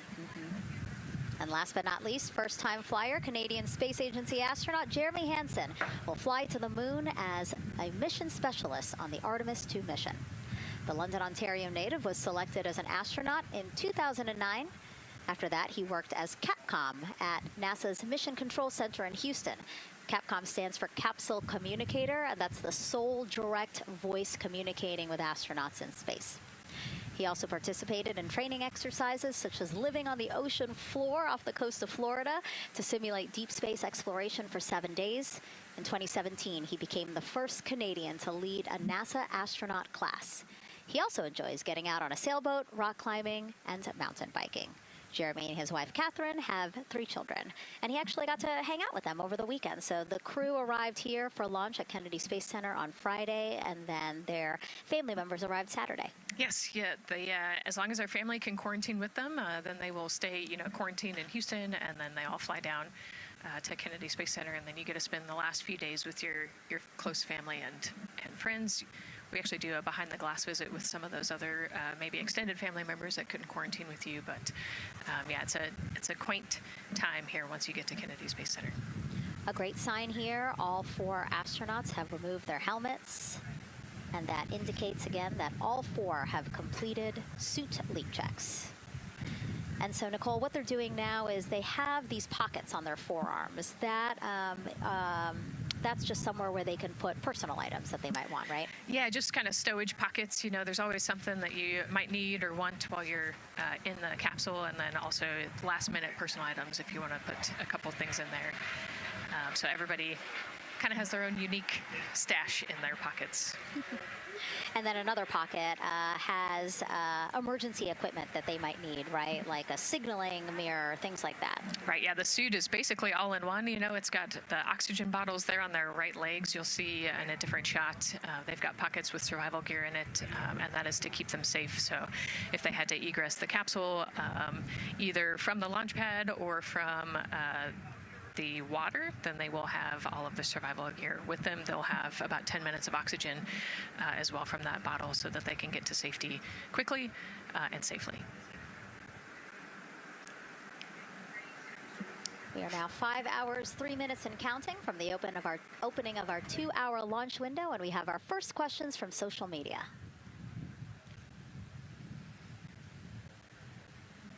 Question here from X. So to be clear, this is not a mission to land, but to orbit the moon. Thank you, and thank our astronauts. Nicole. Yeah, this is a great question. You know, I think it's important to highlight the mission of Artemis 2, where we are going to go around the moon. We're going to see the far side of the moon. We're going to see parts of the far side of the moon that human eyes have never seen before. It's very similar to the Apollo 8 mission, right? We're also potentially going to be able to see the landing sites for the future Artemis missions and kind of provide the overall context of those landing sites amongst the entire moon site there. So it's an exciting mission. We'll get to learn a ton about there's so much science that's going to be on this mission as well, right? Where they're going to do some science experiments on humans, learn about the stress of the environment, and we're going to learn about the radiation environment. We're going to learn about the suits as well. We've got some technology demonstrations that are going to happen. So there's a lot going on this mission as we fly around the moon and come back. Mm-hmm. We always say it's about increments, right? Like we're making that next giant leap to Mars, but in order to do that safely and to do that thoroughly, incremental steps. Exactly. And, like we said, this is the first time that we've put crew on this rocket. And so actually before we even head to the moon, right, we're going to stay close to the Earth, and we're going to check out all of the systems on Orion, make sure that it can handle 4 humans, make sure it can handle people sleeping, people exercising, all of the environmental control systems are working. So we want to make sure that the capsule is safe for the crew before we send them, almost 250,000 miles away. Yeah, that was a great question. And we actually have another one that we'll pull up on screen here. Another question from X. How long will it take them to reach the moon, and how long will the entire mission last? Another great question, right? So they're going to do a couple orbits around the Earth. They'll do a perigee and an apogee raise burn. What that means is that they're going to accelerate to get further away from the Earth, and they'll get into a really highly elliptical orbit first. And then once they get into the translunar injection, so they're actually on a free return trajectory, which means we're going to accelerate them, and then they're going to escape Earth's gravity, and then just based on orbital mechanics, they'll be able to come home without having to do another burn or acceleration. So it'll take about 4 days once they leave Earth's gravity to get to the moon. They'll fly around the moon, about 4 days back, and then land. So overall, about a 10-day mission. Exactly. Yeah, these are really great questions, guys. We know that, again, we are sharing a lot of information today, so please do not hesitate to reach out. Obviously, Nicole, very smart here, and we're happy to answer any of your questions. Again, tag @NASA Artemis wherever you're watching this coverage. And now we actually have a question for you. Who would you take with you on a trip around the moon? Would it be your bestie? Would it be a pet, family member, or a seasoned astronaut? Think about that one. I know. I like that. I absolutely know what I would say. I think it would make my husband upset, but I have my answer here. But we'd love for you to go to NASA's Instagram or Twitch accounts to vote. Again, who would you take to the moon with you? Bestie, pet, family, or seasoned astronaut? Try to go vote, and then we will share your answers soon. Again, husband is not gonna like my answer. And we're not the only ones with questions today. We will also hear from celebrities during our launch coverage. See what Stanley Tucci, Scarlett Johansson, and others want to know about NASA's Artemis II test flight. Plus the surprise of a lifetime as kids marveled at the rocket and spacecraft rolling to the launch pad. Look at those cute faces there. Oh, I love that. Love those suits. And we'll show you how the astronauts will eat, sleep, and go to the bathroom while in space. Keep in mind, the Orion spacecraft is about the size of a 6-person tent. Yeah, not super big, but, it's 10 days with your 3 best friends. So I think it's manageable for sure. But, every ounce counts when you're trying to get to the moon. And as we continue to look into the suit-up room here, a fist pump for some of the folks in the crowd there by Victor. Why don't we take a look around the center here? We know that there are some folks who are already getting ready to check out the team here as they drive across KSC to their launch pad. Look at that. Oh, that's so awesome. That's a great crowd. They're waiting there in front of the vehicle assembly building. So actually, they're just down the road from us. This is a good crowd, as Nicole said. Oh, there they are. They just got their cue. Oh, now? Let me wave now. Oh, yeah, they are excited. That's amazing. So all of these folks, content creators that are getting behind-the-scenes access as part of NASA's NASA social experience here. So as you can see, very excited. The crew will get into their convoy and drive past them here pretty shortly. Yeah, what an amazing way to share the Artemis story, right? By inviting these social media experts out to share the story as they drive by. All right, again, let's take a look at the clock. 4 hours, 58 minutes and counting from the opening of today's 2-hour launch window. So why don't we check back in with Daryl with the launch team. Megan and Nicole, and inside Fire Room 1, I'm listening to Launch Director Charlie Blackwell-Thompson greet the Ascent crew who just came on console over there at Johnson Space Center. So good to have the Mission Control team jumping on with us. So far, the launch team here in the firing room has had a really good morning. Really smooth tanking that kicked off at 7:30 a.m. this morning. They got to all stages replenish just before 1 o'clock p.m. Eastern time, and it was an incredibly smooth tanking. That's great as we look here watching the crew and also with an eye on the rocket. Weather, of course, we've talked a little bit about that. It's favorable overall, 80% go for our 2-hour window between 6:24 p.m. and 8:24 p.m. We don't have an exact T0 right now because that's going to come to us closer when we get closer to launch, roughly about 20 minutes before liftoff. But it's going to be within that window and towards the beginning, provided everything continues to go smoothly along the timeline, and so far that's been the case. I mentioned that there was a small issue in my previous live hit that actually was incorrect. There was no issue. I've gotten the good data now that I'm on the headset and listening into the loops. Engineers, avionics engineers, are keeping an eye on a display unit inside Orion that's just running a little cooler than normal. It's not going out of limit. It's actually completely fine. But they just were noting the trend and reported that to the NASA test director. So they'll keep their eyes on that. But again, there was no LCC violation. And once they get the cover off Orion out there that's protecting it from the rain, they expect the temperatures inside the Orion crew capsule to stabilize. And with that, we'll send it back to the host desk with Megan and Nicole. Thank you so much, Daryl. Now, Daryl is inside Firing Room 1 in the Launch Control Center, or LCC, as you might hear it referred to, which was built in 1967 to support Apollo missions. In fact, Apollo 11, the mission that landed on the moon in 1969, that was called from the exact same firing room. NASA then upgraded the LCC to support shuttle missions, and now Artemis. You can see there a shot from when we supported shuttle.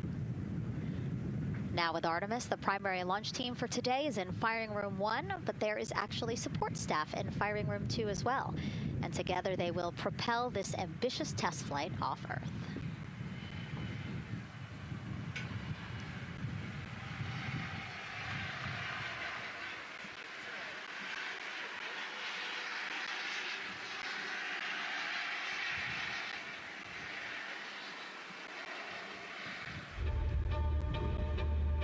We're going back to the moon because it's the next step in our journey to Mars. We need to go explore the moon. There's vast regions of unexplored areas with the coldest, darkest places in our solar system.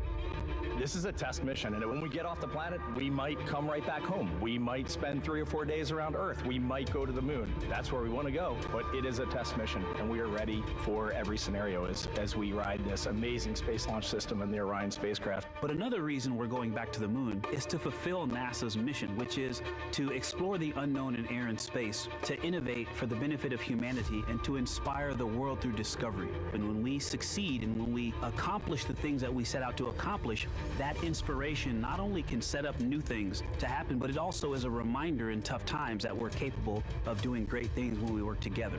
The thing I love about the moon is that it's not just a beacon for exploration and this platform of possibilities for incredible missions like this, but it has benefits. That's actually why we're racing towards it. Those benefits are really wide in nature. You have everything from innovation, technology development, not only for future missions going deeper into the solar system, but technologies that come back to Earth. You have inspiration, a whole generation of people starting this pipeline of STEM workers and manufacturers and operators that are excited to see what you can do when you work hard and you come together as a team. When I think about the 4 of us flying around the far side of the moon, seeing that Earth rise, taking images and video and sending them back that to you. The feeling that I have inside is hope. We know that Artemis 2 is not the solution for humanity on planet Earth, but it is a contribution in the positive column. We hope that just for a moment that people will pause and say, wow, it's extraordinary when you look back upon the Earth with over 8 billion people, and you see this concrete example of what humanity can do, this extraordinary thing when we set big goals and we work together to achieve them. Now, Kennedy's launch control team takes us to liftoff, but then mission control at NASA's Johnson Space Center in Houston takes over. That's where we have our Gary Jordan embedded with that team. Hey, Gary. Hey, Megan and Nicole, it's great to be joining you from here in Houston, Texas.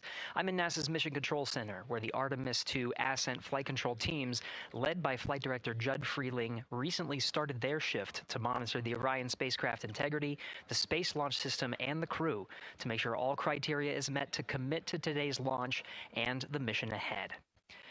The team you see here in this room today has been training extensively to prepare for the highly dynamic phase of flight that begins shortly after engine ignition. Teams here will be monitoring the flight of the Space Launch System, Orion, and of course the Artemis II crew on board as they make their way from the Kennedy Space Center into Earth orbit. The lead console positions will be in this room, called the White Flight Control Room, a room which traces its legacy to the Space Shuttle program, with the first shift supporting STS-70 in 1995, more than 30 years ago.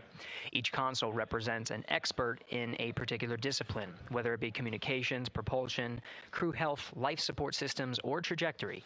And each of these individuals has a support team in other rooms, each ensuring that no data point is left unchecked, no procedure is missed, and combining efforts as one Artemis team to ensure crew safety and mission success.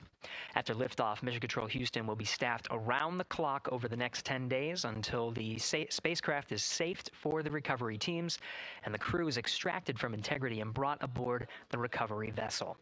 The roar of a powerful Space Launch System liftoff is just the beginning. The mission is, of course, a test mission, and the first with humans on board Orion and in deep space.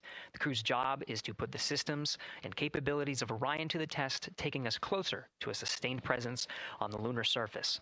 It's great to see the crew gathered around the table. Megan, with that, we'll toss it back to you as we continue to monitor from here in Mission Control Houston. Back to you. Thank you so much, Gary. Yes, a pre-flight tradition that we have seen with our crewed flights and our astronauts, the card game, Nicole.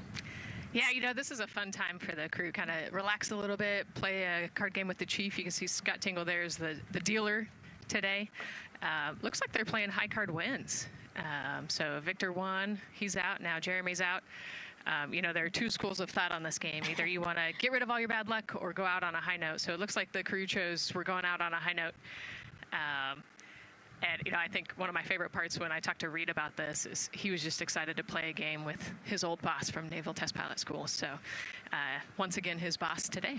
Yeah, and I love this part of the tradition because this is when, again, you usually see them like, yeah, laughing, but very focused still. But when they get to this table, laughs, high fives, smiles, just really a brief moment of levity in what can be and will be a very long day for them. Yes, you know, it's a long day.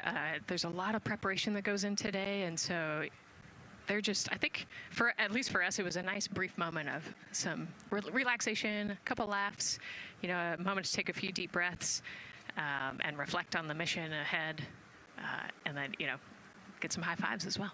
And so with their bad luck dispelled, some good luck from Scott Tingle, it seemed like there, right? Yes, definitely.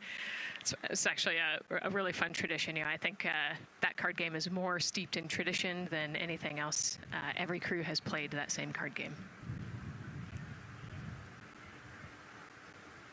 As you said, Nicole, the primary reason for why they're there to suit up, to do communications checks, to do pressure checks, all done. And now it seems like Reid had some words for the team in that room.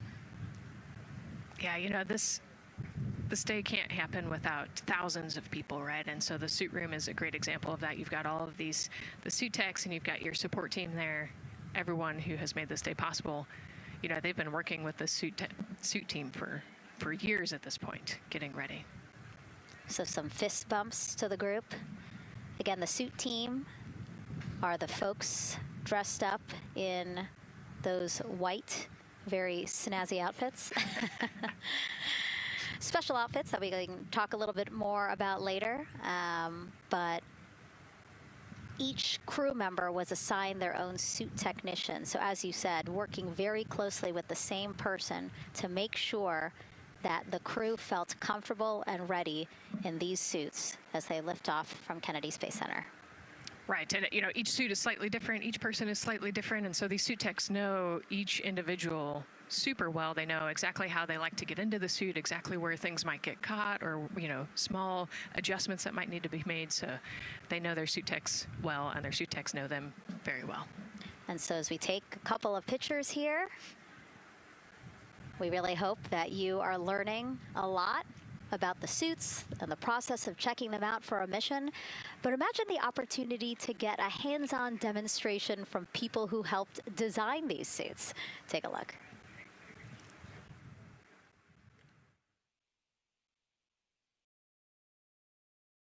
Does anyone want to try on one of the gloves? I love showing the kids the suit. I love how excited they get about space. Oh! So that would be... It just goes in there? We got to bring some stuff for them to actually put their hands in, and some of them were very excited because they want to be astronauts when they grow up. I would love to be an astronaut. That would be incredible. I'd like to be like an engineer that like maybe designs the suits. Whether it's the calm, the orange color, every aspect has an important function for our astronauts in space. It's going to be amazing seeing astronauts up close to the moon again. And that was a special event at Johnson Space Center. What we just saw there, obviously a big part of why this mission is so important to NASA, really just an opportunity to inspire everyone, especially kids, right, Nicole, to dream big and be curious. Oh man, yeah, the kids are so important, right? I love talking to kids. They are the future of spaceflight. They are the Artemis generation. And, if we could just inspire even one of them to go on to be a scientist or an engineer or maybe even astronaut someday, that's a win. And now let's turn our focus to the rocket for a little bit. Powering liftoff will be, again, NASA's Space Launch System rocket right behind us. And to learn more about SLS, let's go to Megan Carter, who's at Kennedy Space Center's Visitor Complex at an exhibit dedicated to Artemis and the future of spaceflight. That's right, Megan. I am so excited to be over here at the Visitor Center, but not just because of launch. I get to introduce you to the moon board. This is obviously a very complex mission, lots of moving parts and pieces. So the moon board is going to allow me to break some of those things down for you just a little bit more in depth, starting with that SLS rocket. Now, the SLS, or the Space Launch System, very big, very powerful. It is going to be producing 8.8 million pounds of thrust at launch. And like I mentioned, very large, as you can see here, going to stand about 322 feet tall with Orion there on top, just a little bit taller than the Statue of Liberty. Now, there are many components that make up this rocket, so I'm going to point out just a handful that you're going to hear about a lot throughout this broadcast, starting with our boosters. These two twin solid rocket boosters are going to be very powerful. They are going to burn for the first 2.5 minutes of flight, and each one is going to stand 17 stories tall. They weigh in at about 1.6 million pounds each. Now, I am going to jump back out and I'm going to show you a little bit about our core stage. That's going to be known as the backbone, essentially, of our rocket, and it is made up of around 5 components, starting with this engine section down here. This engine section is where our 2 propellants are going to be funneled down through our pipelines, and they are going to be mixed at 2 different temperatures, very complex processing, and they are then going to go on to feed that fuel to our 4 very powerful RS-25 engines. These are going to produce about 500,000 pounds of thrust each at launch, and they will burn for 8 minutes. All right, now jumping up here, we are going to take a look, because I just mentioned those propellants. Obviously, we do need fuel, and that is why we have around 535,000 gallons of that liquid hydrogen. That's approximately about the same amount that you could fill an Olympic-sized pool, just to give you an idea. And then we're also going to have that liquid oxygen, and like I mentioned, there's going to be about 200,000 gallons for that one, and they are going to be funneled down through those lines that you see here on the side.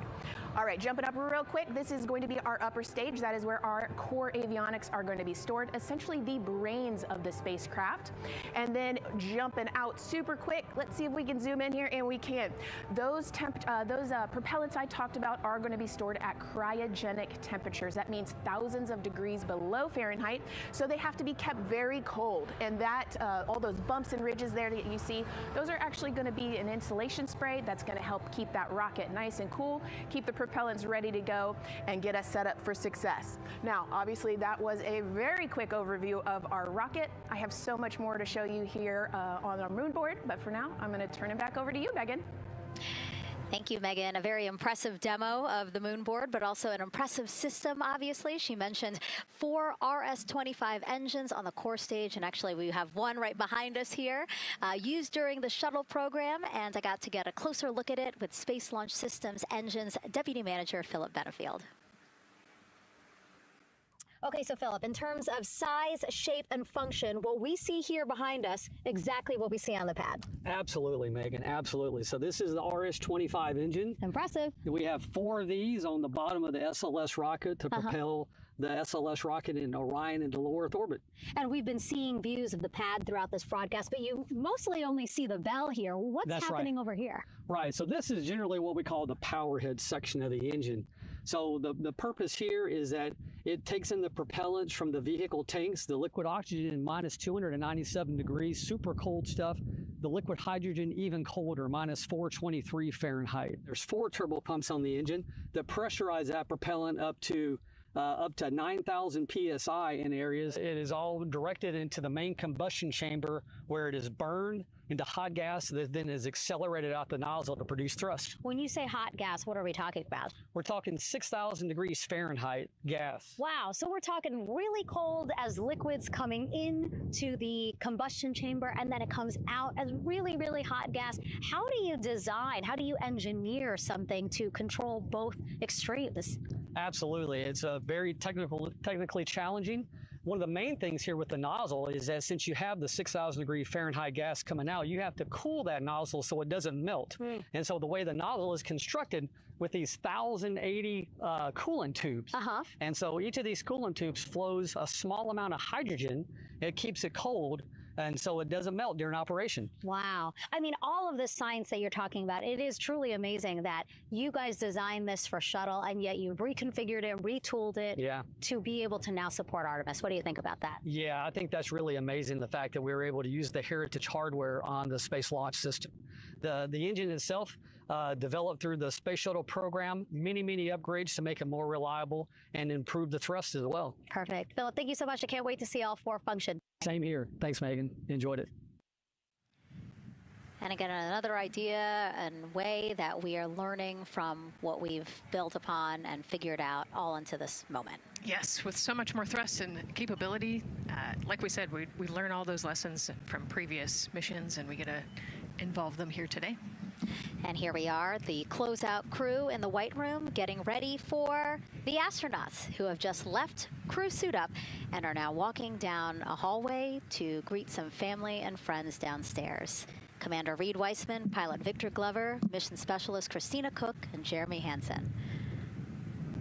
Looking excited, ready. Now in that elevator to take them 3 floors down. Thumbs up, one more photo, one more photo. Oh, nope, a couple more people in that elevator. Those are important folks. They're going with them to the pad. Yeah, Bye, Reid. This is a fun elevator ride. Yeah.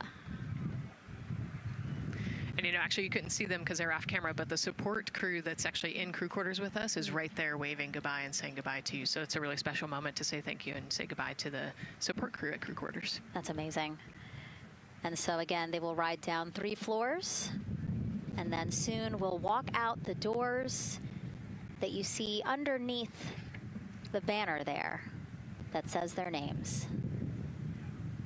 These doors, the same doors that astronauts who have launched from Kennedy Space Center have walked out of since the Apollo program. Yes, and you can see another tradition is putting your patch on that archway as well. So I'm sure they did that over the last couple days. They did. It's actually it's so hard to see because there's so many of them, which is also great, but it's on the door frame on the right-hand side, the very, very bottom. Awesome. Great crowd here. A shot now of everyone who is waiting to greet the crew as they walk out of the operations and checkout building here at Kennedy Space Center and will board their ride to the launch pad. Yeah, this is a really great shot, right? Because you get to see a little bit of what goes on there. So you've got the close family that we're in quarantine with them up close. They get to wave goodbye one last time. You've got a little bit of media in the background, and then you've got some NASA employees and a lot of the program managers off to the side as well to wave goodbye one last time and wish them luck. Yeah, it's a really nice moment. Again, they have had some quality time with family, but this is their final opportunity to say, see ya in 10 days. Yep, the last wave. And so there are different pens of people, again, as Nicole was alluding to, specific to the quarantine rules that you followed in order to be able to have that access, have that closeness with the crew. And then on the bottom left-hand side of your screen, the Astrovan. And that is going to be the crew's ride out to the launch pad. This modified Airstream motorhome can seat up to 8 people inside.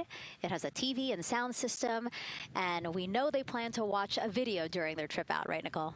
Yes. So I think Top Gun is on the menu, yes. And then also Point Break, because Christina surfs. So I think they've got a pretty decent entertainment planned. So I love that. It gets them in the headspace, the right headspace, to really just enjoy the ride to space.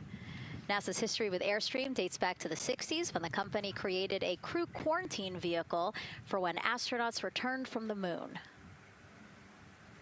This picture here, President Nixon talking to the Apollo 11 astronauts inside said quarantine vehicle. Then during the shuttle program, Airstream created the first generation Astrovan, a 27-foot motorhome that transported astronauts across KSC to their launch pad. And again, that is what we're going to see today. A very similar picture. Again, the orange suits, the Astrovan, very reminiscent of what we have done before and how we got to where we are now. Yeah, and it's a pretty cool ride. You get about 20 minutes to get out to the launch pad and watch a movie, listen to some music.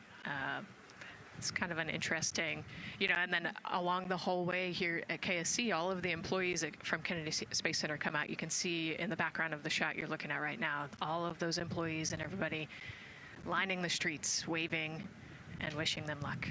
I think this is an emotional moment for a lot of people because this is the last time where a lot of people will be with the crew, because once they get to the pad, there's only a handful of folks with them before launch. Yeah, definitely. This can be emotional for the crew, can be emotional for the families, of course. I mean, I got to wave goodbye one last time to my sister, and when we walked out those doors, and yeah, it's surreal. It starts to become much more real the closer and closer you get to the launch pad. 20 seconds now from when we expect the crew to walk out those doors. It must be really hard for them to patiently wait for these very specific milestones. You've got a whole group back there that's telling jokes and keeping it light. So.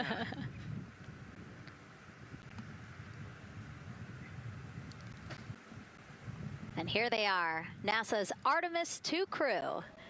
Commander Reid Wiseman, pilot Victor Glover, and mission specialist Christina Koch and Jeremy Hansen taking their first steps outside for their historic test flight. To a wonderful applause from the crowd. They're looking really excited Some and big really smiles. ready. I love that. It's a great day for us. It's a great day for this team. A few words from Reid. Great day for us, the team, he said. Thumbs up, more thumbs up. Of course, a lot of pictures. We hear some camera shutter clicks back there. I love the energy of this crowd. Let's go. And so now the crew walking over to each of their pens. The first people closest to them, of course, their family members who got to quarantine with them, correct? Yes. Yeah, so the ones that are close and waving, those are the immediate family, so spouses, partners, kids. And we're trying to give them some privacy so that they can have their conversations with their family members. Christina there, she has her husband. Victor has 4 daughters and his wife, they're there. Reid, his 2 daughters are there. And then Jeremy, his wife, 2 daughters and a son.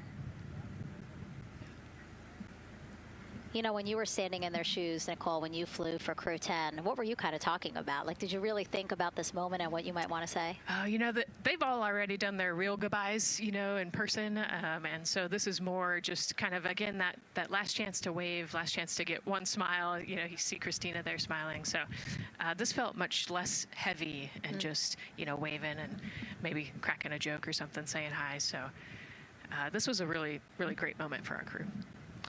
Reid's 2 daughters there. Reid spoke about when he told them that he was selected to be the Artemis II commander. And he said he was worried. He's a single dad, didn't know how they would react. And actually, he said he was overwhelmed by their support. He woke up the next morning with cupcakes baked by one of the daughters, moon cupcakes. Yes, I love this story. Moon cupcakes the next morning. Like, how awesome is that, right? Everybody needs their support system, and clearly he has that in his daughters. Christina said she took a bike ride with her husband and wanted to tell him when the moon rose, but that it was too foggy. But she said he was still very excited and happy for her. Yeah, the moon's still out there. A close-up now of, again, Commander Reid Wiseman and Mission Specialist Christina Koch. To the right of your screen, as we pan left, we have pilot Victor Glover. Victor told his wife, and they told their 4 kids together, and he said that one of them just started yelling, "Let's go!" Yes, I love that. Again, the support from the family is awesome. And Jeremy said his wife and 3 children, super excited. He felt very supported. You know, he did have that tough conversation, obviously, of talking about the realities of this being a test flight, but he said they were super supportive. And now as he walks away, some kisses from Victor Glover to his family, hearts to Christina. Jeremy being a gentleman, pausing so that Christina can take a nice photo without him. Hearts too from Reid there.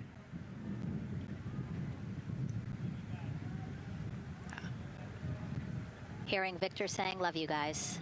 Saying that to some of his crew members there. Woody. Some more applause from the group. Quick wave to some of the NASA program managers, and I think Norm Knight's out there, the FOD Flight Operations Director.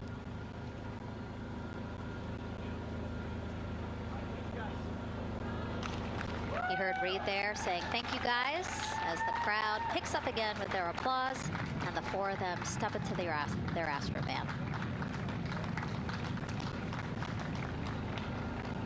Looking at the clock, very on schedule right now.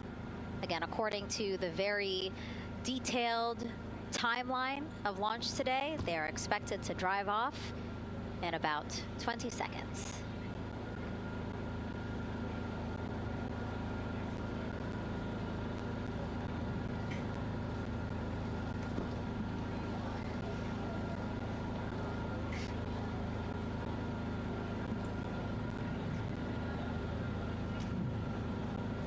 So far, we're marching toward the launch smoothly.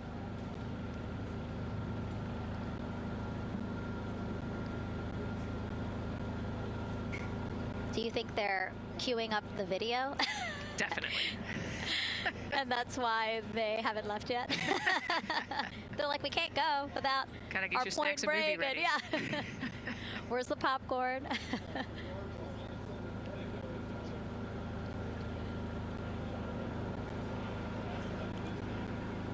Again, good on the timeline. Of course, they do have these very specific milestones, but this is not one that has to be completely stuck to the second of the minute. Yeah, we will make up that time easily. They will get a full security escorted ride out to the launch pad. It's a quick trip, 15, 20 minutes.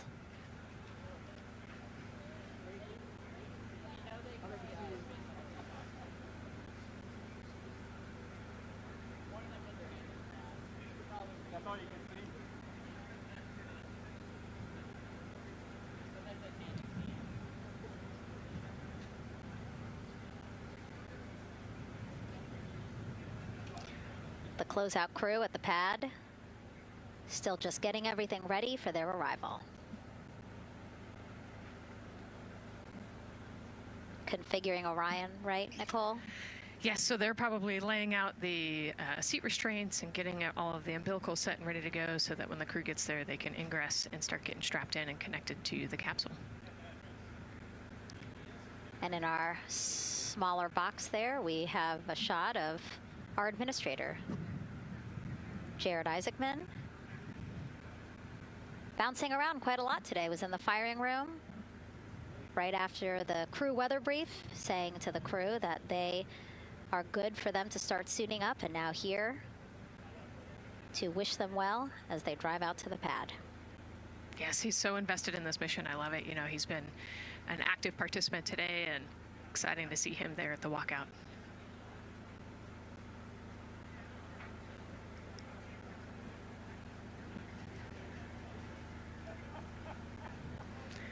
So in the van, they're probably getting hooked up to the portable cooling systems as well. So that would be my guess on the slight delay here, making sure everybody's situated, connected to cooling, and ready to go before they take off.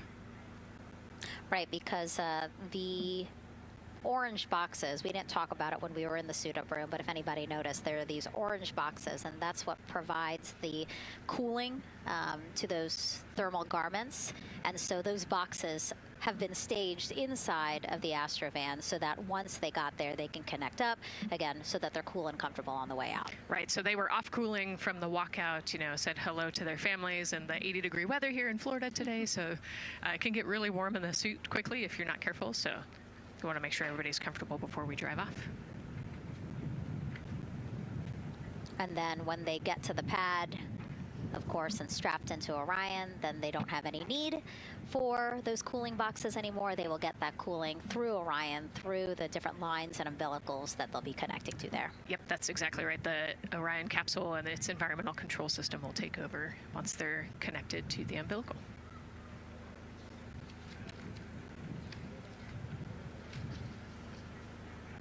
And so when we were watching them get into the elevator, I said, oh, there's a couple more people going in there. And they were, again, those folks in the white suits that we saw. Again, suit technicians. Yep. And there they go. And off they go. Reid, Victor, Christina, and Jeremy now on their way to launch pad 39B, where they will fly to the moon. Something no human has done in over 50 years. They may also set a new record as the farthest humans have ever been from Earth, a record set by the Apollo 13 crew almost 56 years ago today. We still hear cheers as they drive away from the operations and checkout building here at Kennedy Space Center. Now, while the crew make their way to the pad, let's get to know each of them even better. First, Commander Reid Wiseman. The moon, to me, it's the thing that connects me together with all the other humans in my life. I remember being a little kid lying in bed at night and just looking out at the moon in whatever phase it was in, and I was thinking, man, my friends that live like 20 miles away, they can probably look out and see that same exact moon. And then when I was in the Navy and I would look out at the moon and I'd be halfway around the planet, and I would think, man, my brother can see that moon where he is, and he's halfway around the planet from where I am. To me, it's a connection of life on Earth. We can all look up and see that moon, and it's always changing. The moon is never the same 2 days in a row. I love that. My name is Reid Wiseman. I'm the commander of NASA's Artemis II mission around the moon. I grew up in a little town just north of Baltimore, Maryland, about 20 miles north of the city. There was a National Guard base nearby my house, and there were A-10 aircraft that would fly over every now and then. I just would look up at them and be like, man, I want to be up there. I want to go do that. And then my brother went to the Naval Academy, and I would go every year and watch the Blue Angels fly during commencement, and that just started to grow and grow and grow. For a while, I wanted to join the Air Force, and then I realized Navy flies as well, and they fly from ships in the middle of the ocean, and that was it. Like, done deal for me. That is exactly what I wanted to do for my career. Flying is freedom to me, especially when you're in a jet aircraft coming off of an aircraft carrier in the middle of the Pacific Ocean. Nearest land is over 1,500 miles away. So when you come off of that aircraft carrier, you are truly just alone with yourself out there. It is a magical experience to be out there all by yourself in an aircraft over the Pacific. It's free. I think anybody who accomplishes something that they set their mind out to, there's no one thing that does it for them. It's a combination of everything. I mean, the way my parents raised me, the way my brother and I, the way our relationship developed over time, my friends, being in the marching band, going to college, setting my own course, learning how to live on my own, being mentored along the way, being, kept on the path to success, but being given the freedom to, make excursions and fail every now and then and regroup and carry on. I think all those things come together in the end to get you where you are.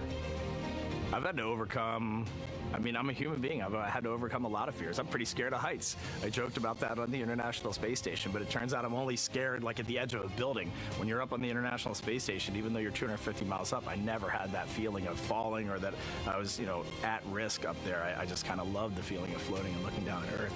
There have been challenges all throughout my life. By far, the biggest challenge was losing my wife in 2020 to cancer and now raising two daughters who are grown up now, but that's been the biggest challenge by far I've ever had to face. It is not easy.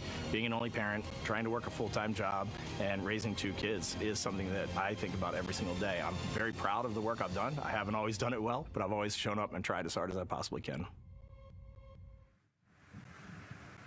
And now Artemis 2 pilot Victor Glover and his journey to this history-making moment. I do wonder what it's going to be like when we are really far from Earth and can see it. The sensation of being so far away from everything that you know. I had that sensation on the space station the first time I got to sit in the cupola for a really long time. So I can only imagine what that's going to be like from 200,000 plus miles away. My name is Victor Glover, and I'm the pilot for NASA's Artemis 2 mission around the moon.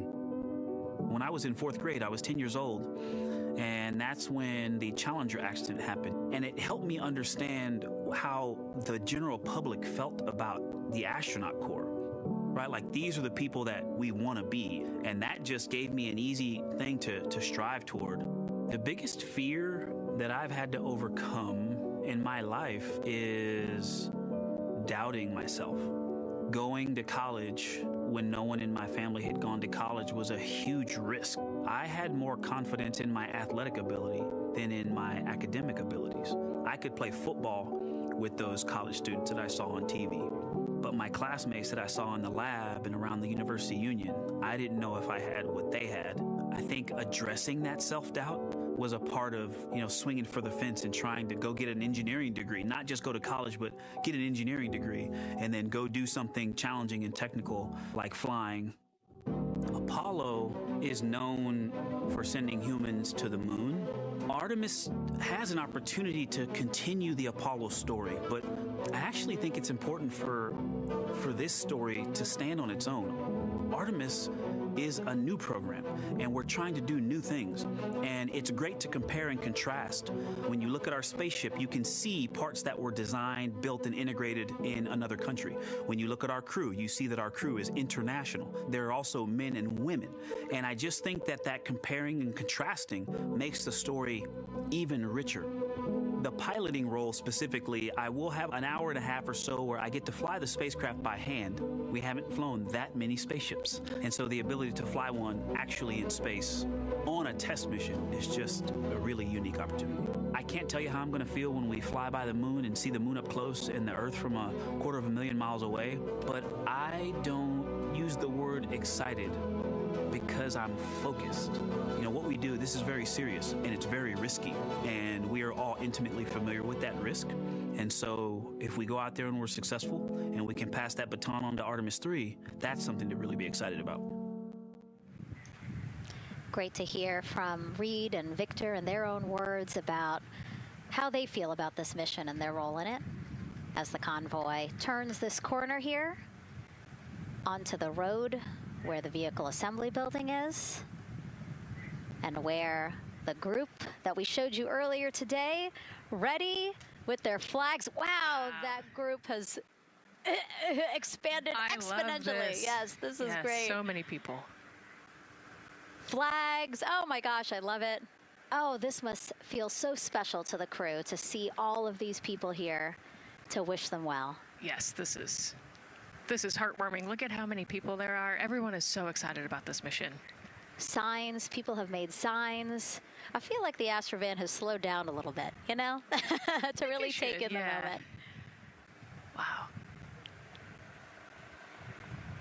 That's amazing there. Again, crowds continue going as we are now passing the historic vehicle assembly building. This is where the Space Launch System rocket was assembled and stacked with Orion.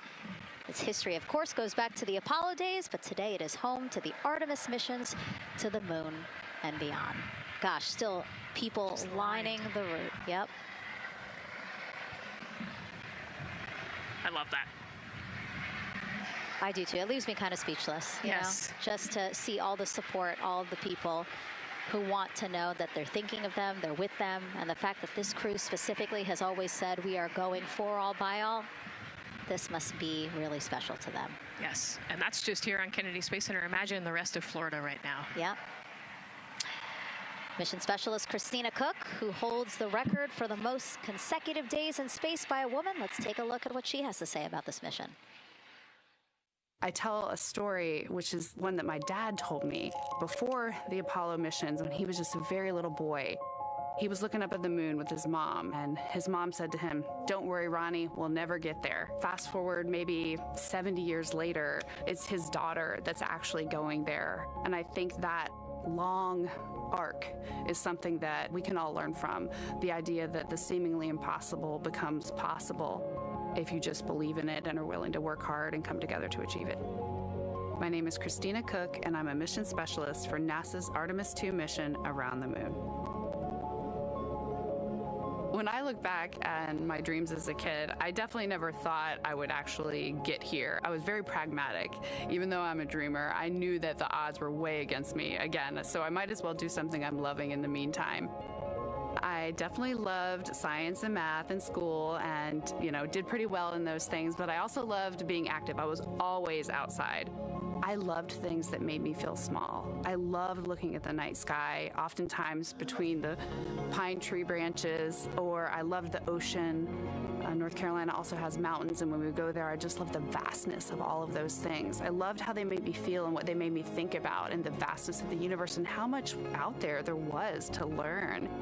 I'm drawn to exploring. I'm drawn to challenges that involve both mental and physical, and I'd much rather be solving problems wearing a whole lot of equipment and in a harsh environment, and that's just something I've carried with me ever since I was a kid. Thinking about the fears or challenges that I've had to overcome, there are just so many. I mean, basically, it's just been, that has been the journey. I always say to people, do what scares you, and that means I have to follow my own advice. So doing what scares me meant getting on a plane and going to the Antarctic, getting on a plane and going to study abroad in Ghana, applying to become an astronaut, opening the EVA hatch in the airlock and going out of it into the darkness, strapping myself onto a rocket. And so for me, I think that no matter what the challenge, recognizing that if people believe in you and you believe they believe in you, the challenges seem always a little bit easier. To me, the moon, it represents history. It is a witness plate. Everything that's ever happened to the moon is still written on the moon. Every single person has looked at the moon their entire lives. We see the same moon. That's something really special. It's just the epitome of a symbol of something that's in each of our hearts, but that's also represents exploration and reaching. And as we continue to watch the convoy, almost at the pad, mission specialist and first-time flyer, Canadian astronaut Jeremy Hansen.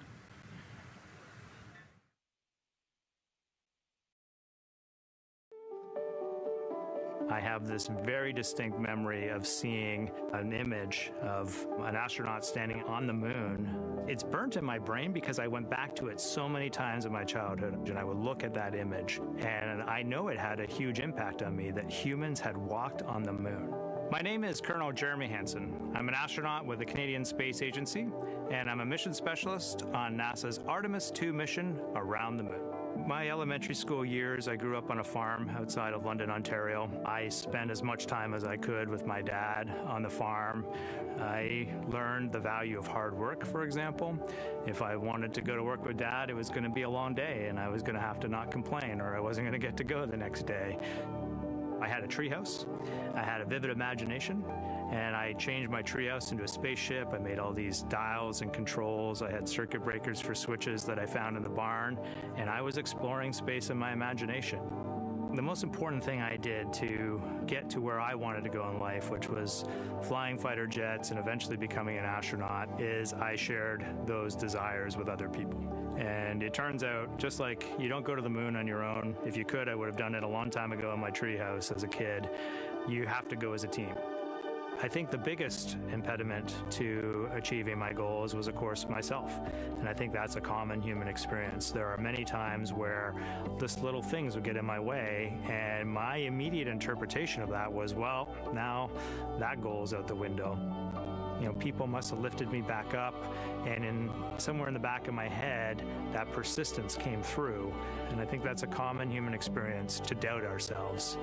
I've come to this, I guess, realization that I believe that we all have gifts to contribute, and the goal is to figure out how to use your energy towards adding positively to humanity's existence on this planet. But I love it when humanity sets big goals, like sending humans to the surface of the moon with an eye to eventually going to Mars, because when we do that, we can bring together genius from not just even in one country, but around the world.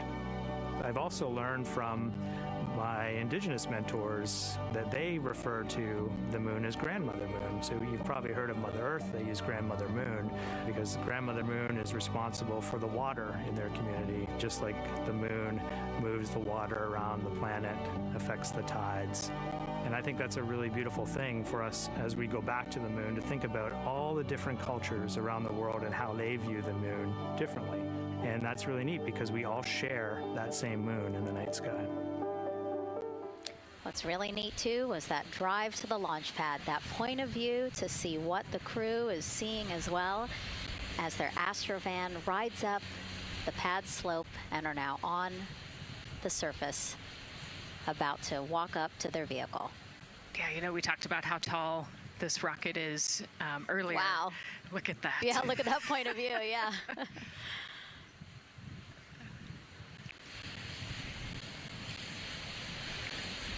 Pad 39B, another historic place here at Kennedy Space Center. Construction began in 1964, finished 3 years later.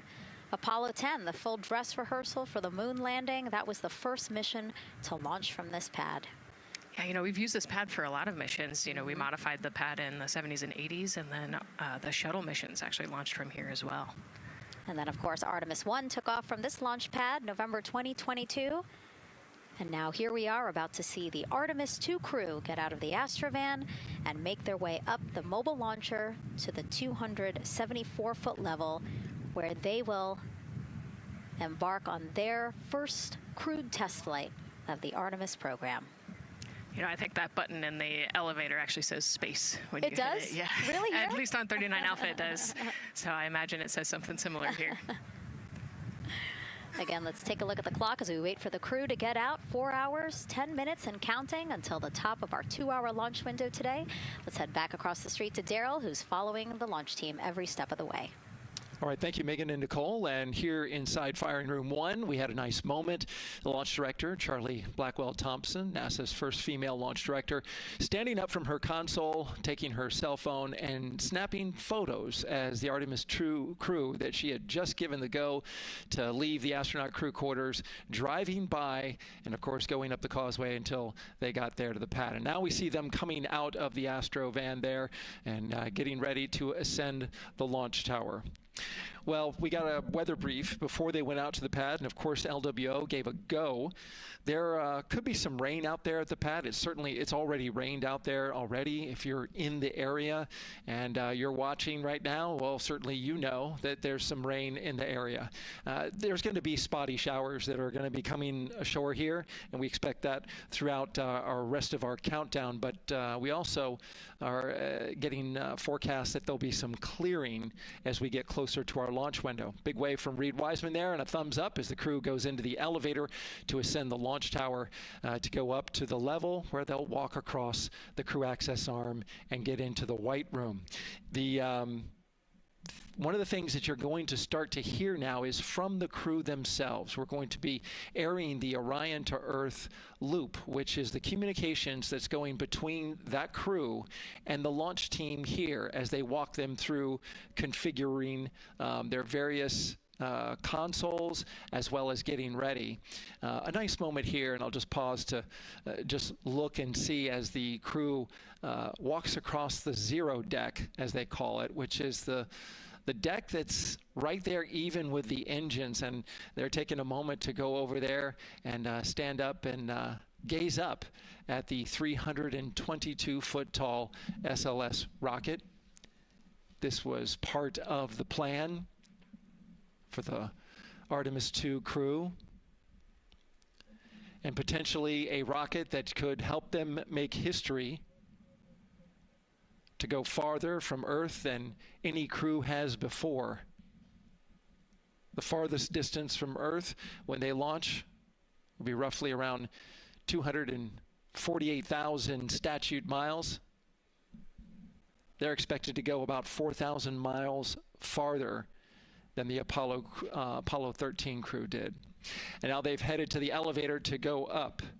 Again, I was talking about the loops. You're going to be hearing from the crew as they discuss with the launch team getting various systems ready to go. And then closer to liftoff, we'll hear the operational launch team loop brought forward ahead of the critical pre-launch polls and then the start of terminal count. And that should be right around L-25 minutes, right before the NASA test director gives their poll and the launch director gives her management poll, which happens at L-17 minutes.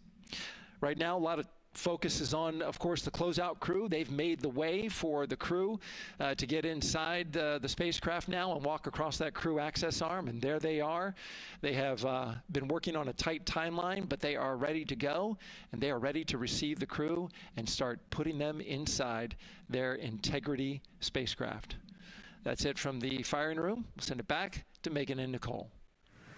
And Launch Director Charlie Blackwell-Thompson, again, we mentioned her a second ago. Her team have been training extensively for this moment since Artemis 1 launched in November 2022. Today, they have a message for Reid, Victor, Christina, and Jeremy.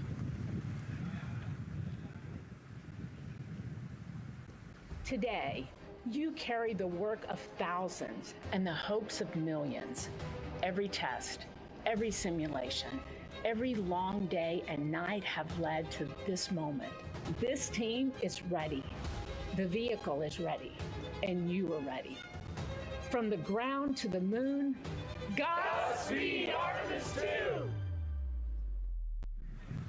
I love that. I just love seeing all of the people who have contributed to this mission and the fact that this is what they've been working for, and now it's culminating today. Yeah, thousands of people have worked on this mission, and we saw there from the launch team, but human spaceflight is like the ultimate team sport, is what I like to say, and that's just a great example of our team wishing our astronauts good luck.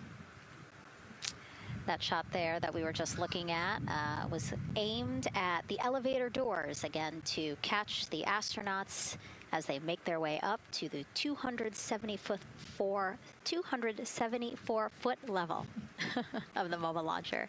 The mobile launcher is the structure you see there. It is not only a way for the crew to obviously access Orion, but also provides the fuels, communications, all that to the rocket. And now we're watching the crew walk across the crew access arm, getting a beautiful view of Kennedy Space Center. from 274 feet. Whew. Nicole laughs because Nicole is also like Reid, does not like heights. Do not like how open that crew access arm is. But Reid made it across, so that's good news. It looks like they really enjoyed it. You know, they didn't just walk straight past. Christina and Victor, we definitely saw. Some thumbs up there, looking out, yep, that crew access arm. And then Reid, he knows where that camera is. Taking the opportunity to, again, just tell folks, hey, we're doing good. Ready for it. Yeah. And it looks like they're actually probably signing their patch. Yeah, there's a wall with patches there, and so each crew signs when they get up for their launch. And so this is probably actually the first time a crew is doing this in the White Room of Launch Pad 39B. Don't quote me on that, but I think the signing started with the commercial crew program. So there's a lot of that in the White Room over at 39A. But again, this is 39B. Yep. And so now in this room here, the White Room, again, we will see the crew don or put on their communication caps again, their helmets, their gloves, and remove coverings that they had on their shoes.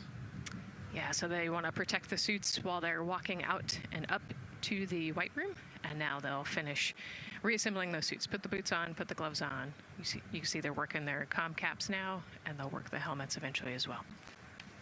And so as we watch this process unfold, why don't we take a couple of questions from you guys? What is the most difficult thing about preparing for a flight? Nicole, that question's obviously for you. Ooh, this is a great question. You know, I think we get such good training. You know, this crew's been training for years. And so they know this rocket and this capsule inside and out. They know all the dangers. They know how to react to anything. So I actually think, you know, preparing your support system and your family, I think launch day is actually tougher for your family than it is for you. And, you know, we've heard the crew talk about the difficult conversations that they've had with their family to prepare for this historic test flight. And so I think, you know, the closer and closer you get to the rocket, the fewer and fewer things from Earth you keep. You know, they left their suitcases at crew quarters this morning.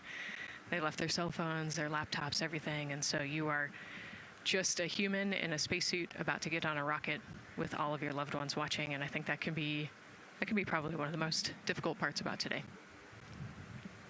And while you were answering that question, Nicole, we did get a chance to check. Yes, this is the first time crew has signed the wall of the White Room, again, here at Pad 39B. Let's take another social question now. All launch windows happen to be in the evening. How come? Obviously referring to the April opportunities specific to Artemis 2. Right. You know, this is a complicated answer. I don't know that I would have the exact mechanics behind it, but it has a lot to do with orbital mechanics and where we are in terms of the Earth and the Moon relationship. And, you know, like we said, we're trying to get on that free return trajectory. And so it has a lot to do with when we can do the perigee and apogee raise burns and the translunar injection. So there's a lot of math that goes behind these launch windows and why they shift and move and why we just so happen to be in the evening for the April launch windows. Yep. You did answer it well. All right. And before we asked you guys a question, who would you take to the moon with you? Would that be a bestie, a pet, family member, or seasoned astronaut? Overwhelmingly seasoned astronaut. So, Nicole, you and I are going to the moon. Was that your answer as well? That was totally my answer. Again, like I thought my husband would not like that answer because he'd want to come along too. But I think if asked, he would also say seasoned astronaut. So that's fair. Yeah, like we said, there's a lot of training that goes behind it. These guys can react to anything that comes their way. And so, yeah, if you don't have all that training, maybe you do want someone that's a little bit more experienced. Yep. So correct answer, everyone. And now we have another question for you. What do you want to know about living in Orion? What the crew eats, how the crew sleeps, how to fly the vehicle, or how free time is spent? Another great question. Yes, I'm excited to see what they say. Yeah, so head to NASA's Instagram or Twitch accounts to vote, and we'll share the results as soon as possible.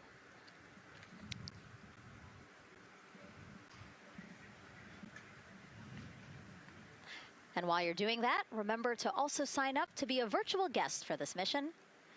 Just go to the link we'll pull up on your screen. As a virtual guest, you will get mission-specific information, notifications of any schedule changes, and curated resources straight to your inbox. You will also receive commemorative stamps for your virtual passport after launch and splashdown.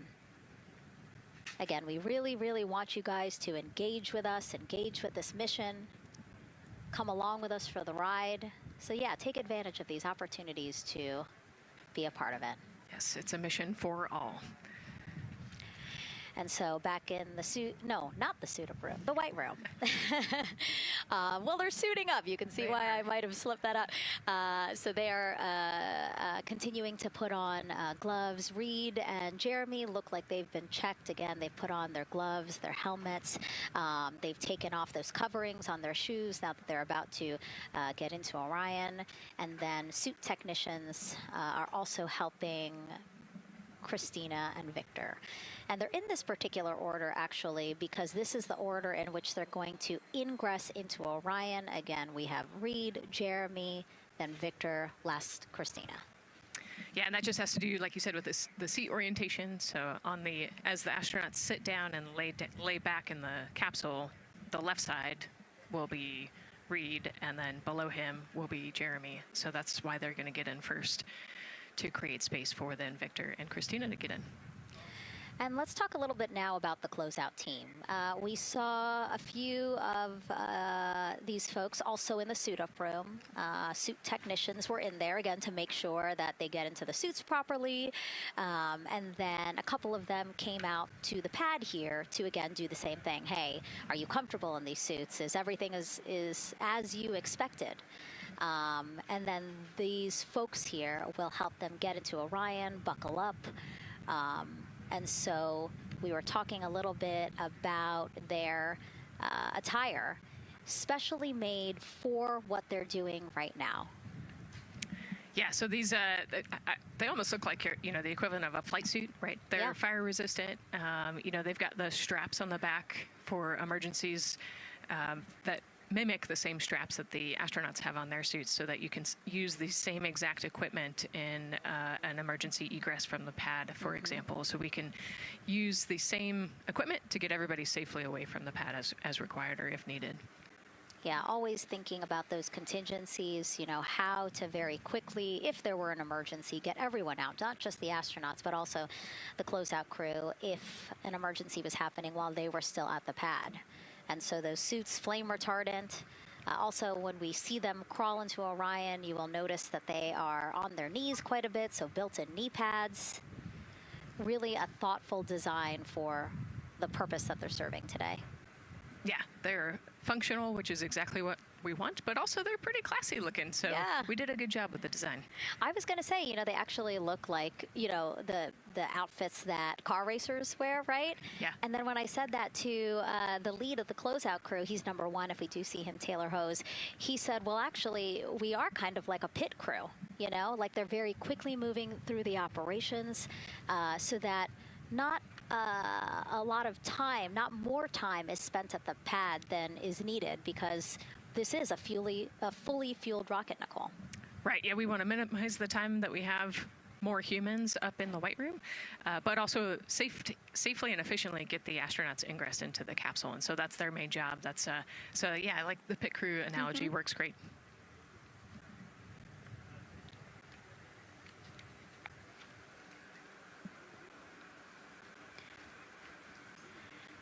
And so, Nicole, as we get ready to see them ingress, I know you'll be, again, an invaluable source as we talk through this part of the launch countdown, because you've been inside a mock-up of the Orion spacecraft. And I know that because you texted me a photo that you took, this selfie in the mock-up, and little did you know I was going to put it in this broadcast. Yeah, this was actually a really wonderful opportunity. Last week, our flight control team at Johnson Space Center hosted an open house of the Orion mock-up there in the space vehicle mock-up facility. And so I got to spend some time in the capsule with some of the flight controllers who are actually sitting on console right now and talk to them about everything inside the mock-up. So you can see I've got a bump cap on. It's like a small hard hat. There are a lot of, metal corners and things, and we are still squishy humans at the end of the day. And so they want you to be careful while you're moving around in there. But I got to see, how the crew will ingress. I got to look at the umbilical and the seat straps, and I got to see, the emergency equipment and the stowage and the toilet. I got to see it all. Got to talk about everything. It was pretty cool. It was a really great time. Michael and Bruce were great with me. They answered all of my questions. Yeah, because it's really good to be able to give that perspective because, and as you guys will see, yes, we do have cameras inside Orion and we'll of course take you in, but it doesn't give you a true feeling or idea of how big the space is, how things are configured. Again, like when we see them go in, they're actually on their backs. Yep. So, again, it's just hard to really get a sense of the inside there, but Nicole is going to really help walk us through that. Yeah, you said they're on their backs and, you have to somehow get there, and so they're actually going to almost barrel roll onto their shoulder to get onto their backs and their feet up on those leg rests. Actually, Andre's holding onto right there. You can see Andre number 2's inside getting everything ready for them. And actually, those leg rests for the pilot and commander seat will come off once they get into orbit to create some more space for them. And it looks like we're getting ready to ingress here. Yep, thumbs up from Reid. Everybody configured with their suits, and so in we go. They actually get inside by walking backwards. That's the easiest way to get in, right, Nicole? Yeah, so he will step down right over the flywheel or the exercise equipment that they've got in there. We'll talk to that in a second. And then you actually step down right on top of the toilet area backwards. You can see him going now. Oh, and he's already turned around and walking in. You can see Dre's protecting his helmet and his visor there from all that metal. Yeah. It's a tight squeeze. But they've done this a lot, so Reid's already all the way across the capsule. Yeah, that was fast. Impressive, Reid. Impressive. That's why you're the commander. Oh, a heart there from Jeremy again. Yep, Canada. Yeah. Canada is about to get into Orion. And so you mentioned Dre. Why don't we talk a little bit about him? So that was NASA astronaut Andre Douglas. And he is actually one of the backup crew members for the Artemis 2 mission. He trained alongside the primary crew and will step in if any of the 3 astronauts are unable to fly. Yeah, Dre's actually a classmate of mine, so fellow fly. Oh, yeah, so we've worked very closely together. It's exciting to see him in this role. Yeah, Virginia native, selected as an astronaut candidate in December 2021. He completed his training in March 2024 and was subsequently named as the Artemis 2 backup crew member just months later in July. Before joining NASA, Andre worked at the Johns Hopkins University Applied Physics Laboratory, where he specialized in spacecraft systems engineering. His work focused on the systems that help spacecraft know where they are and how to get where they need to go. So obviously critical for missions to the moon.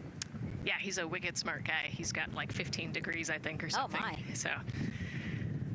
And so now here we are back inside Orion, where the closeout crew, each one with either Reid or Jeremy. So it looks like Andre is with Reid.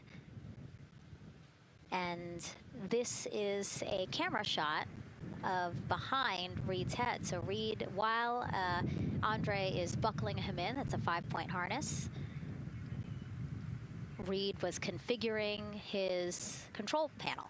Yeah, the displays. We're getting the displays ready so that they can monitor all of the systems and monitor the launch as they go. Christina there signing the wall.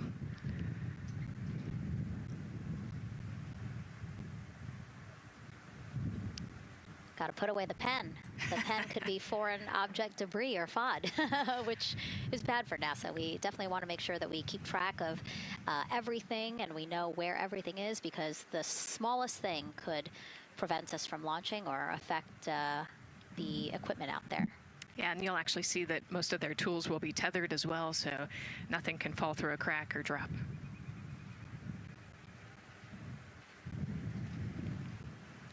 And so as soon as Jeremy and Reid are good to go in their seats and connected to their communication umbilicals, as Daryl had said before, we will start hearing the loops, the audio mission loops, specifically Orion to Earth 1, which is the communication loop that the crew communicate on to the different teams supporting launch today.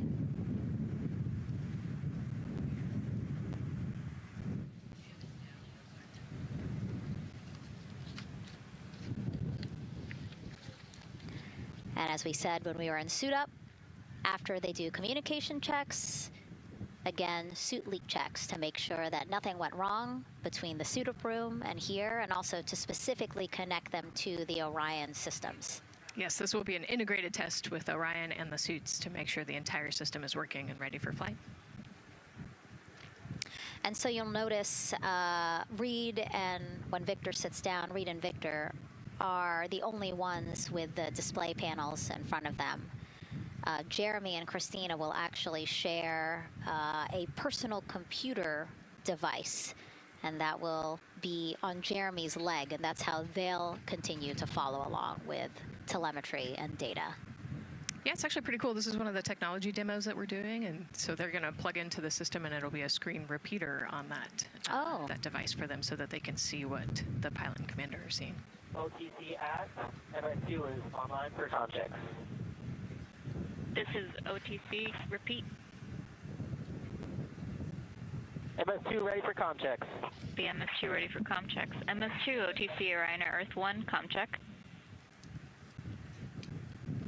OTC, it's MS2, have you loud and clear on 1. You're welcome, sir.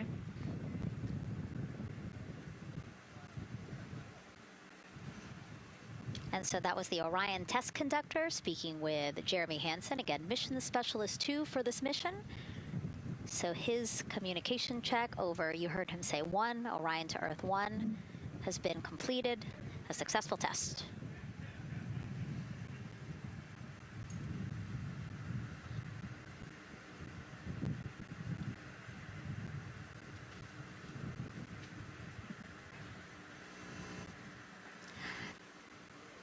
The rest of the crew here waiting in the white room. Again, as Nicole was saying, a little tight there for all of those folks. So Christina and Victor will wait until Reid and Jeremy are done getting buckled in.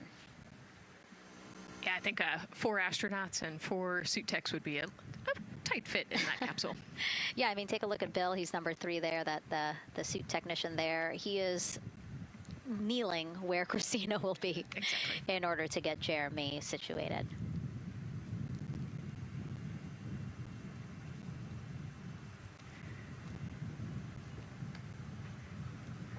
OTC ask, commander's ready for comm checks.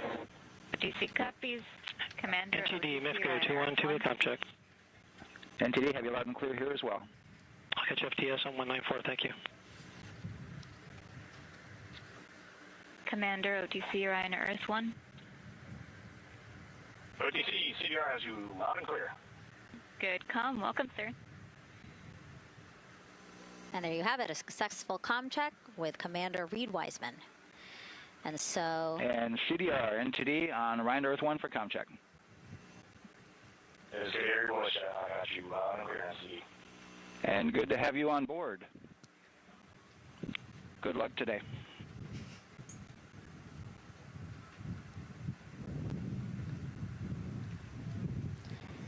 And so now these 2 closeout crew members will finish up what they're doing here. Again, Nicole, walk us through what is happening here. They're connecting umbilicals, is what we said. Yeah, they're strapping them in, so they're getting their restraints connected. It's a 5-point harness with a quick release, and then they're connecting the umbilical, which has 3 different actually 4 different connections. So it's got the air in, air out, the water for cooling, and then the comm as well, the communication cable. So they're going to make sure that all of those connections are good to go, make sure the crew's receiving the cooling and the air, and then we heard the comm check as well. So they're just making sure the umbilical connection was good to go, getting them strapped in and ready, and then they will move on to Victor and Christina. And so while we wait for that to happen, why don't we get another check of the launch countdown milestones with Daryl and the launch team?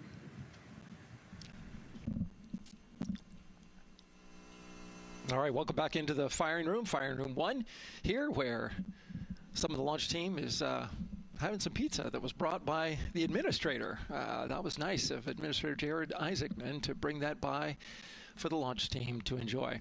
We're L-minus 3 hours and 44 minutes and counting, as you can see the crew ingressing into the spacecraft. There are a number of things that are happening on the timeline. Of course, the closeout crew, they liken themselves to like an F1 pit crew, working quickly, methodically, carefully, as they go through their procedures to get the astronauts ingressed. Overall, there's a little bit of timeline pressure, right? There's only a certain amount of time, as you see the astronauts going into Orion, only a certain amount of time that they can spend on their backs. They will be there for a few hours, right? So we're sitting at 2:40 p.m. Eastern time, and the window opens at 6:24 p.m. Eastern time and runs until 8:24 p.m. Eastern time. So 4 or 5 hours or more on their backs, and then they'll hopefully lift off for a launch. So of course the crew is mindful at the time. They don't want to slip into the window if they don't have to, and so they're keeping a tight lock on the margin, the amount of time that they're working there. And there's a heart from Christina Koch. Great to see that as she gets ready to get into the Orion spacecraft, one that they named Integrity. It certainly fits this crew from what I've observed. Now, right now, the rocket's tanks, they're in what's called replenish mode. So another factor for this closeout crew is, and the crew themselves, this is a fully tanked, almost ready to go rocket. It's got all the propellant it needs to go to the moon. It's just a matter of getting the astronauts in, getting them configured, and getting all the systems, the high energy systems, bringing them all online in order to launch this rocket. As they sit there, there is propellant boil off that's happening. All tanks are at 100%, but the propellant, which is liquid oxygen and liquid hydrogen, those two propellants are minus 423 for hydrogen and minus 297 for the liquid oxygen. They are boiling right now. They've been boiling the entire time they've been in the tank. And that is vented out, as you can see. When we look to a wider shot of the rocket, you can see the venting and the little wisp of clouds that are coming out from the top of the rocket in the middle part of the rocket. And that is because just like you boil water on your stove, those propellants are boiling. Of course, their boiling point is much lower than water, and so it doesn't take much for them to boil. But just as if you were to leave your pot of water on the stove and just leave it there, what would happen? Well, it would completely boil off, and all the water would be gone. Basically turned into water vapor inside your house. Well, it's the same case here. So we are continually replenishing the rocket with propellant, liquid hydrogen and oxygen, running from those propellant lines that you see there going into the rocket. So that continues to go well. Overall look from the launch team here, this has been a very smooth countdown so far. The cryo tanking went exceptionally well, and the launch team is really in a good mood right now. Cautiously optimistic, understanding that with a system this complex, you can have something unexpected happen. But to this point, the firing room is really encouraged by what they've seen so far, and are especially excited to see these astronauts getting inside the spacecraft. L-minus 3 hours and 40 minutes and counting until we open up that window for launch. For now, we'll send it back to Megan and Nicole. Thank you, Daryl. And, you know, he mentioned that the crew decided to name Orion Integrity, and it was not something they came to easily. You know, they really wanted to put in a lot of thought, and what they came down to is integrity is a value that NASA embodies, and also individually they felt like integrity is something that speaks powerfully to them. Yeah, and I think the other part of integrity, you know, it just represents the humility and the professionalism behind the entire team that built this rocket and got us here today. And so it's a fitting name for this capsule. Yeah, like I said, I think the crew said it took them a little bit to decide on what they wanted, but I think they made the perfect choice. I agree. And so as the countdown to launch continues, we are reminded that this is an agency-wide effort to make today's launch attempt possible. We invited people across our NASA family to wish our crew a safe journey. Go Team Artemis! Go Team Artemis! 3, 2, 1, blast off! Have a great flight. Godspeed. We'll get you around the moon and home. If I had a message for the crew, be safe, to have fun, to remember that we're all down here rooting for them. I want to wish my friend and former student, Victor Glover, and the entire Artemis team best wishes and a successful flight. Have fun. Take some really cool pictures. Can't wait to see you when you get back. From the Earth to Sky team, connecting NASA science to public lands, go Artemis. We will see you in the Pacific, and you can count on us being there. Greetings from NASA Langley's historic gantry facility, where Neil learned to land on the moon and Orion learned how to swim. We are with you all the way to splashdown. Let's go fly from the Orion Human Engineering team. Woo! Like a full moon, your future is bright. Have a safe journey from the multimedia team in Cleveland, Ohio. We hope to see you guys back safely in San Diego, maybe singing some karaoke. Yeah, right, maybe. He knows exactly what he wants to do. After he's like, yep, karaoke. I love that people submitted videos. You know, this is something that we actually asked as part of the broadcast. We were like, you know what, I think it'll be really fun. And the overwhelming amount of people who wanted to record something for the crew was really heartwarming. Yeah, you know, this is the first time in over half a century that we're sending people back to the moon, and everybody is excited about it.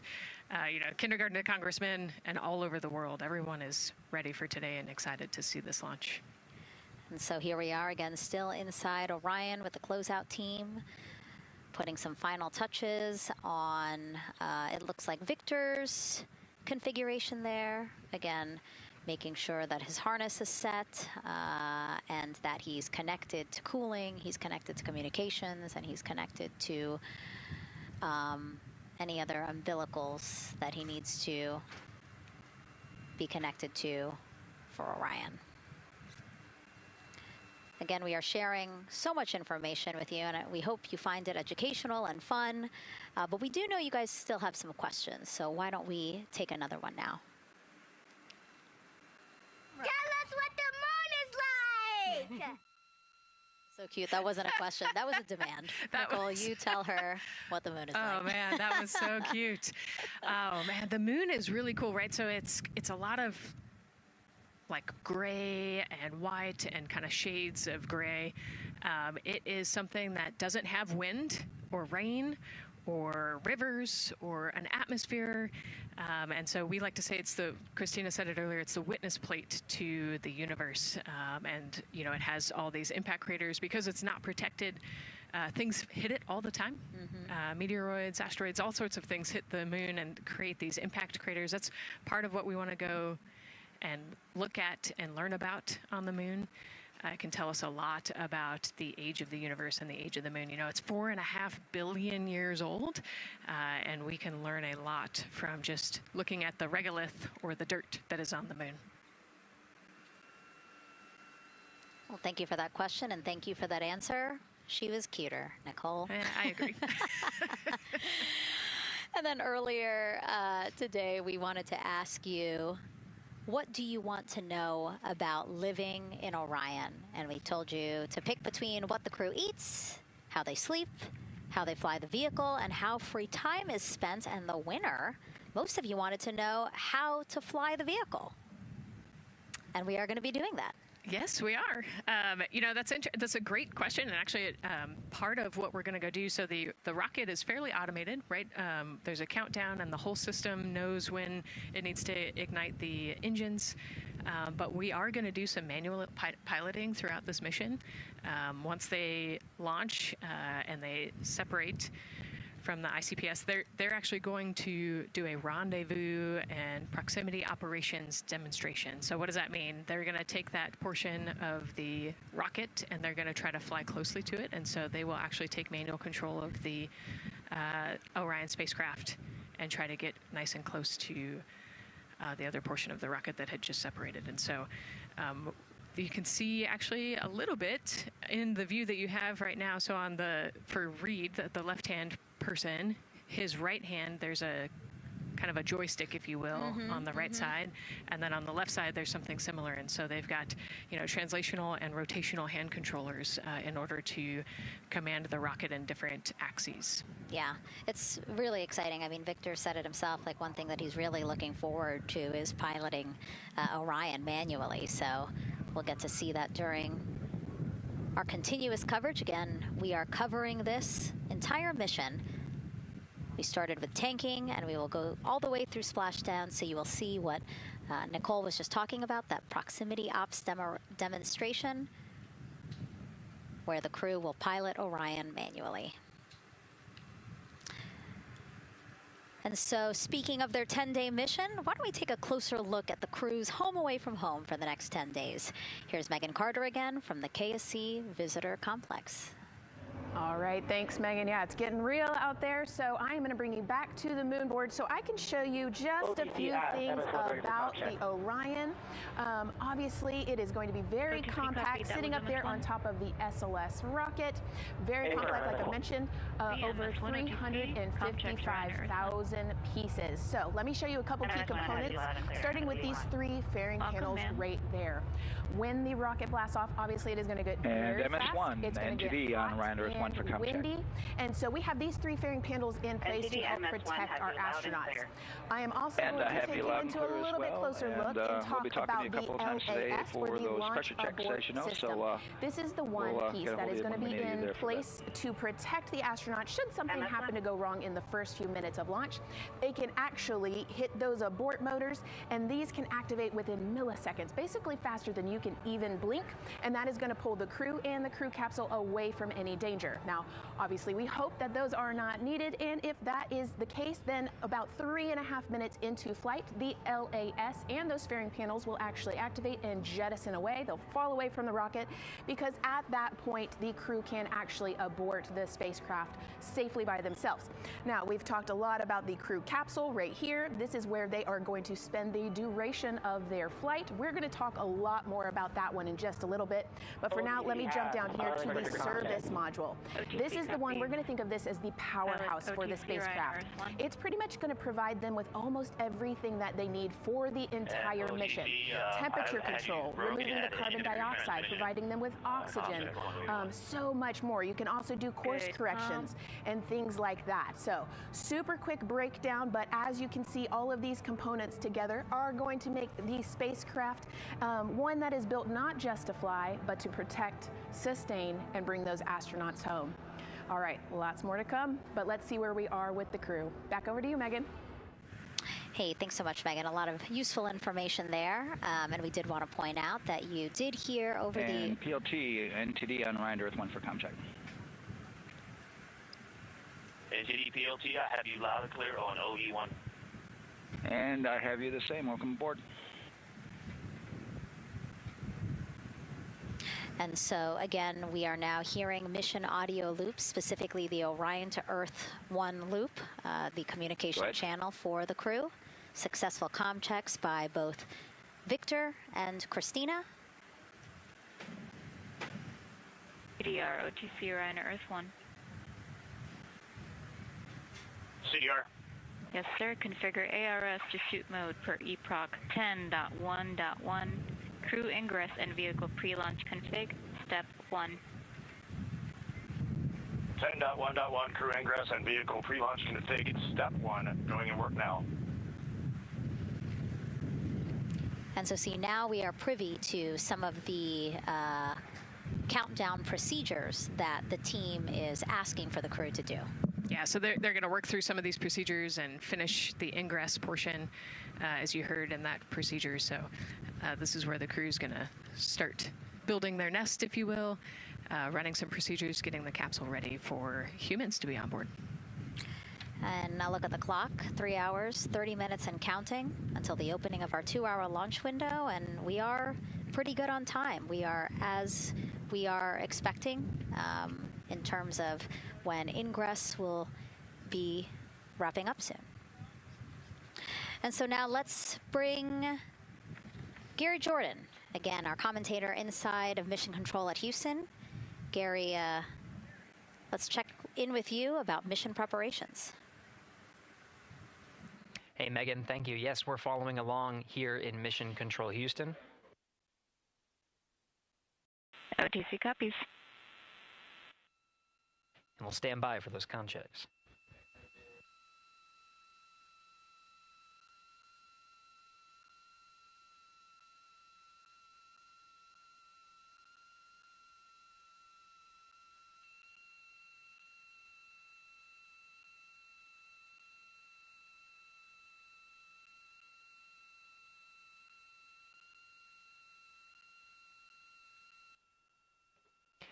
And again, we're waiting for those comm checks. We did confirm from our IVA officer here in Mission Control Houston that all 4 suits have plugged in umbilicals. And CDR, NTD. Go ahead, NTD. Yeah, Reid, we're ready to proceed with the voice checks if you and everyone else is.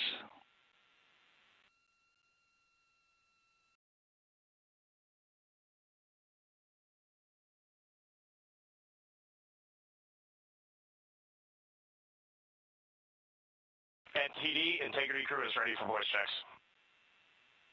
I copy that. And integrity for the entire crew, comm check on Orion to Earth 1. CDR, PLT, MS1. MMS2. Good comm check by all. NTD moving to Orion to Earth 2.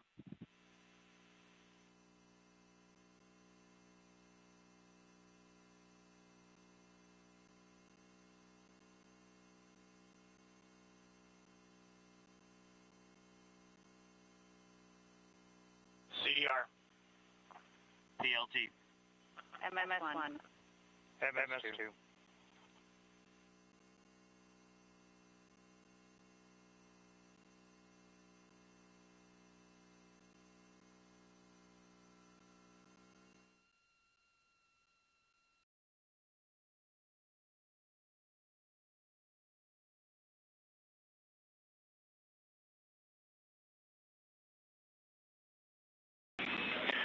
Integrity Houston on Orion to Earth 1. Voice check for the entire crew. CDR, PLT, MS1. MS2. Houston has all 4 crew loud and clear on OE1. Stand by for 2. Your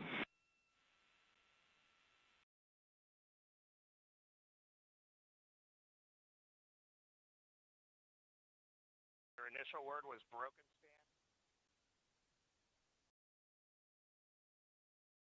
MS1. MMS2. 4 crew loud and clear on OE2. We'll use 1 for the default. Houston out.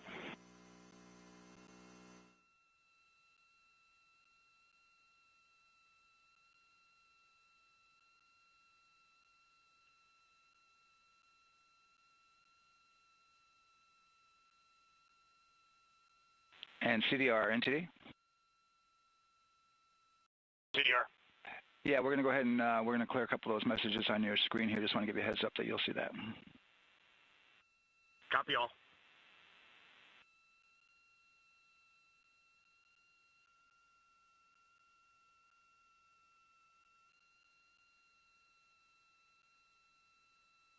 CDR, OTC, Orion to Earth 1. CDR. Yes, sir. Perform crew suit leak checks per 10.1.1. crew ingress and vehicle pre-launch config steps 2 through 4. Annunciation of LCC O-ARS-001 will occur. 10.1.1 crew ingress and vehicle pre-launch config steps 2 through 4 going in work now.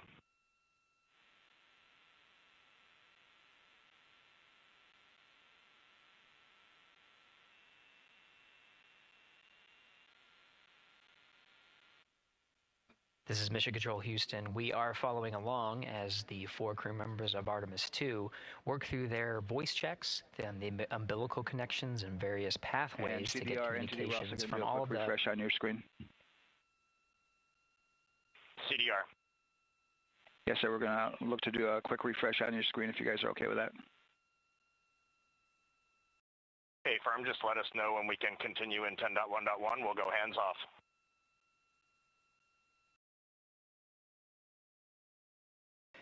10.1.1 referring to the procedures that they have through the various phases of ingress and some of the checkouts needed to prepare for today's launch.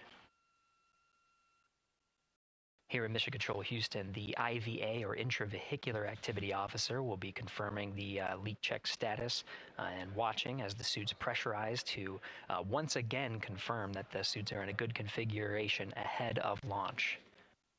Of course, for the teams here in Houston, launch is just the beginning. The first flight day is jam-packed with activities. Shortly after main engine cutoff, Integrity will enter into a coast phase while still attached to the in-rim cryogenic propulsion stage, or ICPS, and prepared to deploy the solar arrays. With power being generated, Integrity prepares... Go ahead, NTD. With that refresh, and you got to go to proceed with your 10.1.1. Picking up 10.1.1, step 2.3 through 4.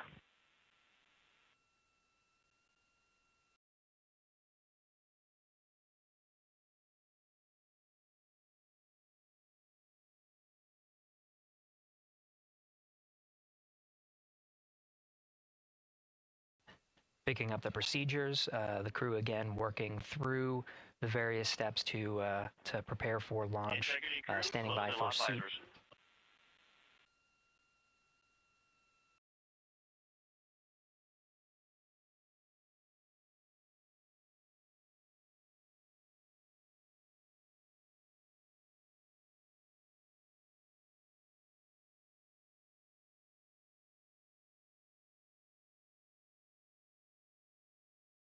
This is Mission Control Houston. With visors closed, the pressurization tests can commence.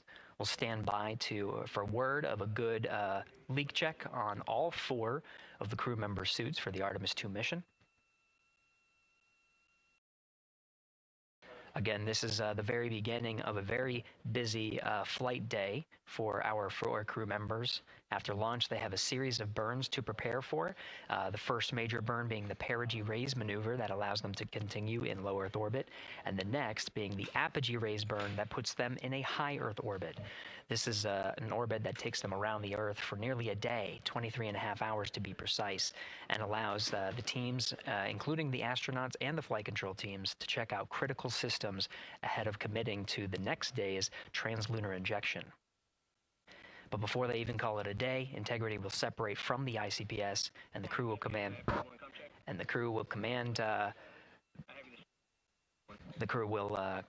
the Orion capsule to separate from the ICPS and turn around and approach the upper stage, but not dock. This is to test Orion's in-space maneuvering capabilities and provide further confidence in docking to another lunar space vehicle like the Human Landing System that will be part of the Artemis 3 mission ahead of future moon landings.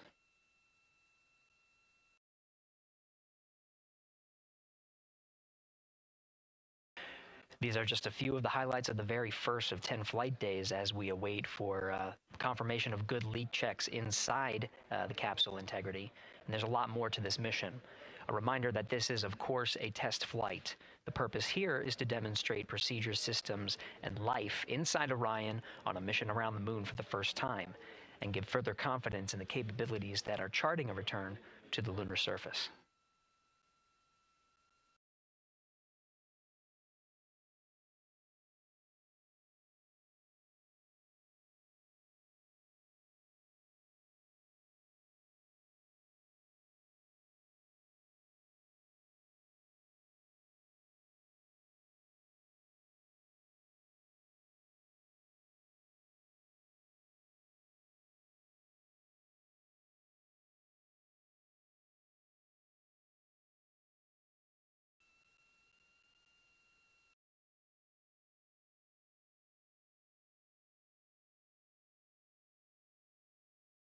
You may be able to see from this view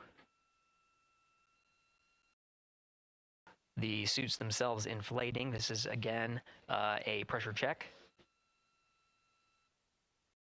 Verifying that the suits are leak-free ahead of the ascent portion of today's flight. How you see the crew now with visors down will be the configuration of their ascent all the way through core stage separation about a little more than 8 minutes after booster ignition.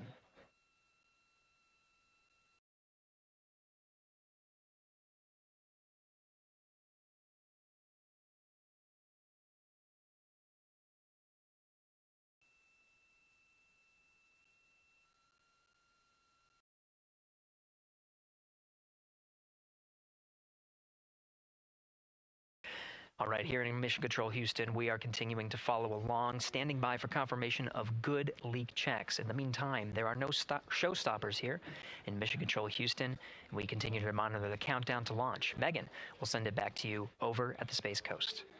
Hey, Gary, thank you so much. Yeah, as we wait for confirmation of a successful leak check for all 4 astronauts, why don't we go back to Daryl, again, who has been following along with the launch countdown as we inch closer to the opening of our 2-hour launch window.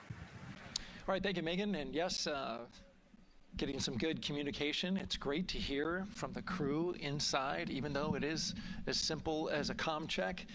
It's really good to hear their voices as they move through those various comm checks and then get ready for their suit leak checks.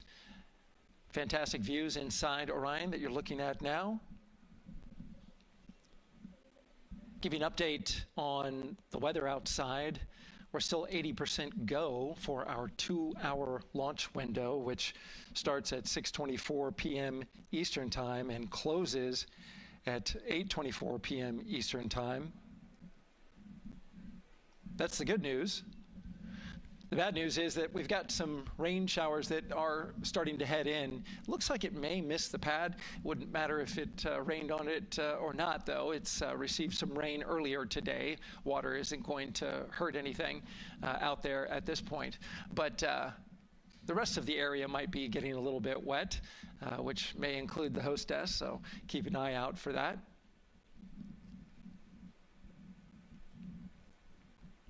As we're watching with the astronauts inside the Orion Integrity spacecraft, you'll be hearing more and more from them, especially Christina Koch, who is Mission Specialist #1. She not only is going to be making history. All crew, visors open, suit loop leak check complete. OTC. Okay, there you heard the suit leak check complete. They check those suits for leaks in the astronaut crew quarters. They check them again inside the spacecraft. As you can see, the closeout crew, our astronaut support person moving around, turned off the camera, and so now we're looking from outside the Orion spacecraft, looking towards, oh no, let's see, get oriented here. Well, there we go. Back inside, we've got the view. But basically what I was saying about Christina Koch is that she will have the role of reading. CM is ready for closeout, performing video sweep using drag-on camera. OD.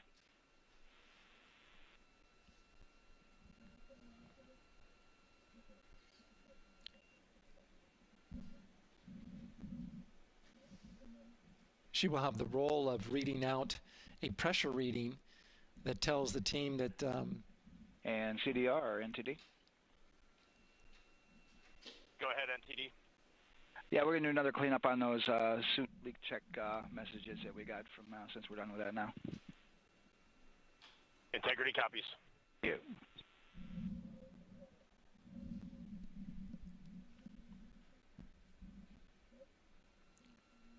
And that's communication going between Orion Commander Reid Wiseman and NASA Test Director Jeff Spaulding.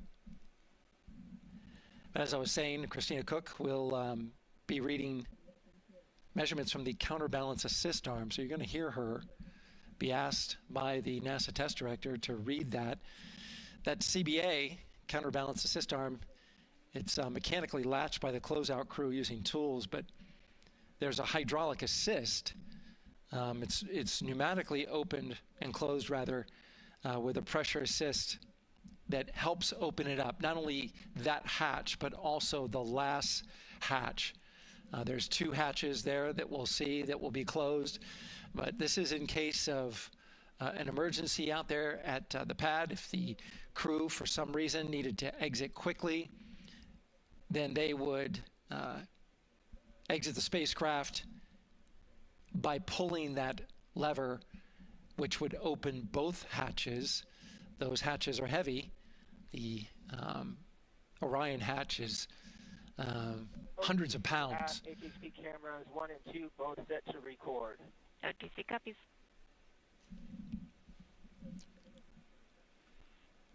And just an update on the launch countdown, continuing to monitor the team's communications here in Firing Room 1. Everything going really smoothly so far. We don't have any significant open constraints to launch at this time, so we continue counting down. And for now, we'll send it back to the host desk with Megan and Nicole. Thank you so much, Daryl. And so we heard some of the communications over Orion to Earth 1, and it sounds like we are now moving into the hatch prep and closure phase. We will now start to see the closeout crew getting out of Orion soon so that they can start getting ready to, again, close up Orion, close the 2 hatches, and then get out of the pad. Yeah, the closeout team will take the hatch seals off, and they'll inspect the seals, make sure everything's ready to go, and then do a few last-minute configurations before they close that hatch. And then, like Daryl talked about, then Christina will have a role in looking at the CBA there. So. Yeah, you might have heard them say over the loops again that drag-on camera. So basically, it's a camera that they can move around, and you might have seen it in a couple of our shots already. But they will take that camera and literally go and inspect the seal that. There's 2 seals, actually, 2 seals that go around the entire area of the hatch just to make sure that everything looks good. And that camera feed is being directly shown to NASA teams who need to monitor that. Yeah, they want to make sure there's not a single hair or a piece of dust on those, make sure that there's no damage and everything's ready to go so that the seal, they will do a leak check on this hatch seal as well. Make sure it passes. Yeah, and we'll know they're doing that because we will actually see one of the closeout crew members with a hand pump, and they will pressurize, again, just the seals, and they have to see if it will hold pressure for just a minute. And if it does, then they will go ahead to pressurize the entire Orion spacecraft. And then that, again, is to make sure that the spacecraft is holding the right amount of pressure. And that one's a lot longer. It'll take them like 8 minutes. Like it takes time to pressurize it, then they have to hold pressure, and then it takes time to depressurize it. Right, and they want to measure the difference in pressures at the beginning and end of that and make sure that it holds the right amount of pressure so that when they get to the vacuum of space, obviously the capsule holds its pressure. Yep. Okay. Well, again, as we continue to watch operations that are happening at the pad inside of Orion, why don't we go over to Banana Creek? It's one of our viewing locations here at Kennedy Space Center. They will have a spectacular view, and we actually have NASA's Leah Martin there chatting with a big group of people surrounded by a lot of folks on bleachers there. Hey, Megan, yeah, tons of people out here today, thousands of people gathering at Banana Creek to enjoy NASA's next big mission and humanity's next great leap today. It's a gorgeous day, and I'm joined here actually by some people who are probably the only people on center who are a little bit more excited than me to see this rocket lift off. Where are you from, and why are you here? So we're from the University of Tennessee, Knoxville. We're a group of 7 aerospace senior engineering students traveling here with Josh Dobbs, former quarterback of the University of Tennessee, with his extraordinary Dobbs Foundation. Now, you were actually telling me a little bit earlier, you're here local, you're from Orlando. What's it like being an aerospace engineer and then having the opportunity to come back here to the Space Coast and see this mission lift off today? It is absolutely amazing. I feel like The little 9-year-old girl inside me is so excited. Like, I'm from around here. I grew up watching launches in my backyard, and so this seems like such a full circle happy moment for me. Now, you are an aerospace engineer looking hopefully to join the workforce in the future. How does it feel to be here and see firsthand what that work does? It's just so cool to see what I've been working for the last 4 years and then 12 years before that just actually be physically happening in front of me. It's something I never dreamed of as a kid. And I'm actually joined here by the astronaut himself, Mr. Josh Dobbs. Now, you have a history with NASA as well. You did an externship here. And how did that kind of play into your passion for aerospace and then the foundation that actually provided this opportunity for these students today? 100%. So I spent a month here around the Artemis 1 mission, which was a tremendous opportunity to learn about the space program and also what's next.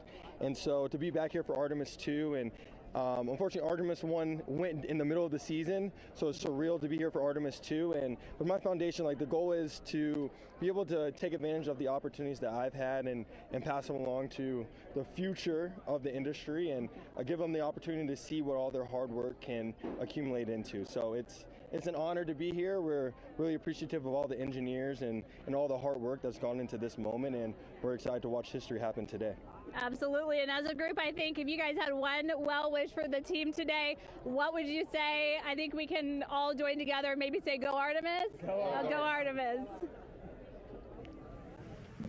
That was a fun interview, and again, just so neat to see all the people who are here. I mean, still hours before liftoff. Not even hours before liftoff, but hours before a 2-hour launch window. So people just really committed to being here and seeing it in person. Yeah, you can see the Banana Creek is already buzzing back there behind Leah. You could hear the chatter in the background. It's an exciting time. Yeah, you could tell that it's a lot louder than we noticed because we just have very good mics, but you know, she's obviously yelling over a huge crowd there. So super fun, super exciting. And yes, I hope that we all get to see liftoff here shortly. Okay, so as we know, Victor, Reid, Christina, and Jeremy will have their hands full during their mission.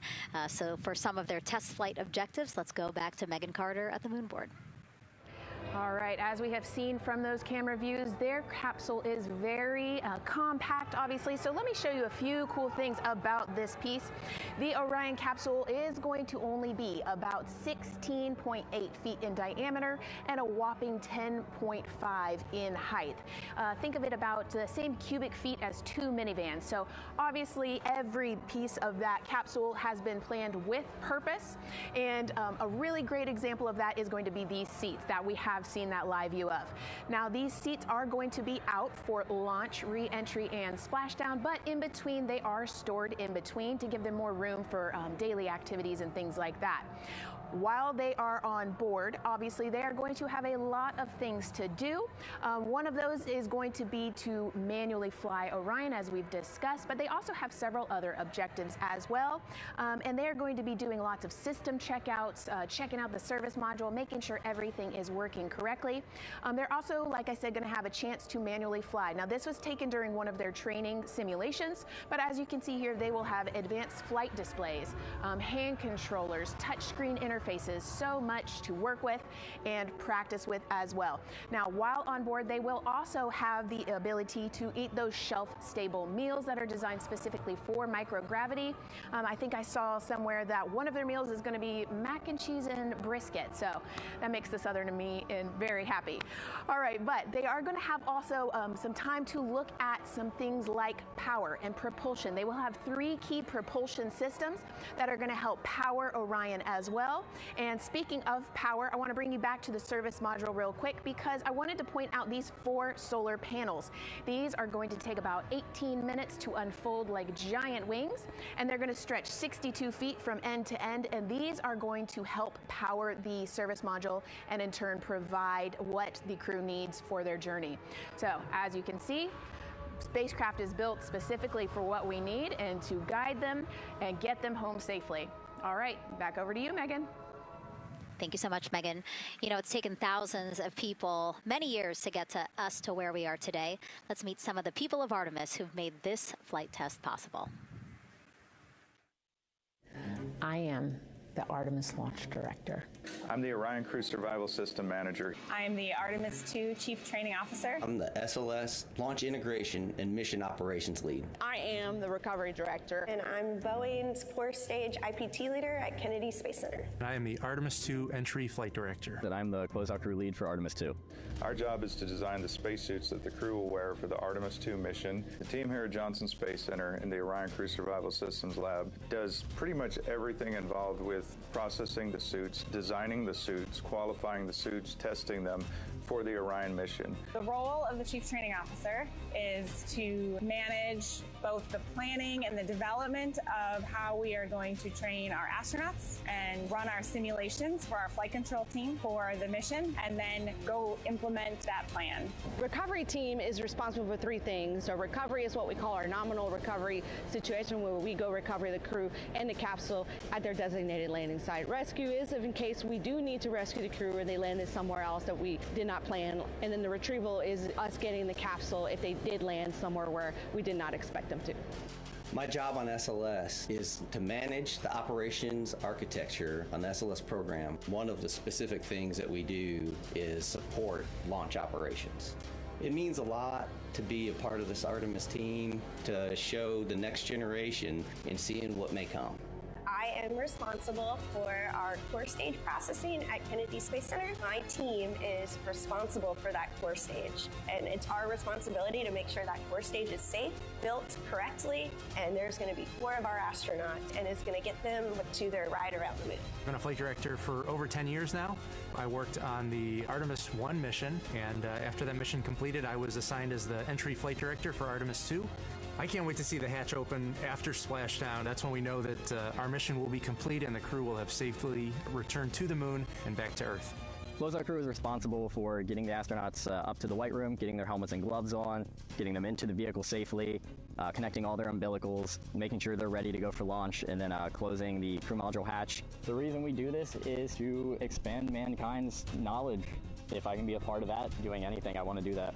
The launch director role really is to step back and kind of take that big picture view of launch. How are we doing on any NCs? How are we doing on our timelines, our procedures? Artemis II is a beginning. It's going to inspire a new generation. It's going to uncover science. It's going to serve as a pathway to places that we have never been before.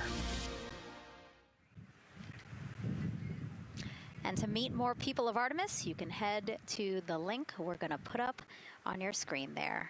Just, again, really nice to see all the faces that have put in the work, the time, the hours, the dedication to get us to today. Yeah, so many professionals that worked so hard on this mission. And what was really fun to see is, you know, we interviewed Taylor Hose, closeout crew lead, as he said, and that's who we are now seeing inside of the White Room as they are getting ready to close out Orion and close one of 2 hatches. We have the side hatch of the crew module as well as the launch abort system hatch, correct? Yeah, the astronauts are in the capsule. They're ready to go, and now the White Room is very busy as they're getting ready to close both of those hatches. It's a great shot right there where you can see them. Almost looks like they're doing that hatch seal inspection that we talked about.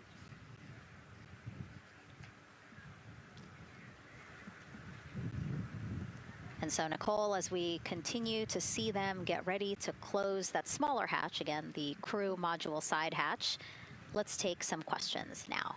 Sounds good. A lot has changed since Apollo, and I have a few questions about what's next. What part of the moon are we exploring through Artemis, and what are some of the key points that NASA needs to consider when planning missions like this?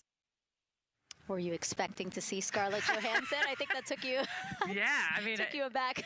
We've talked about this, but everybody has an interest in this mission. You know, it's humanity trying to explore and go back to the moon. And I love this question. You know, what part of the moon are we going to? You know, eventually we want to get to the polar regions, the South Pole specifically. We think that there are volatiles there, so water ice, something that can be harnessed as a resource as we create the permanent base on the moon and then try to get onto Mars. But getting to the moon is a tricky mission. You know, we're going further than we have in a long time. And, you know, on the International Space Station, we're 250 miles from the Earth. And so we're pretty close.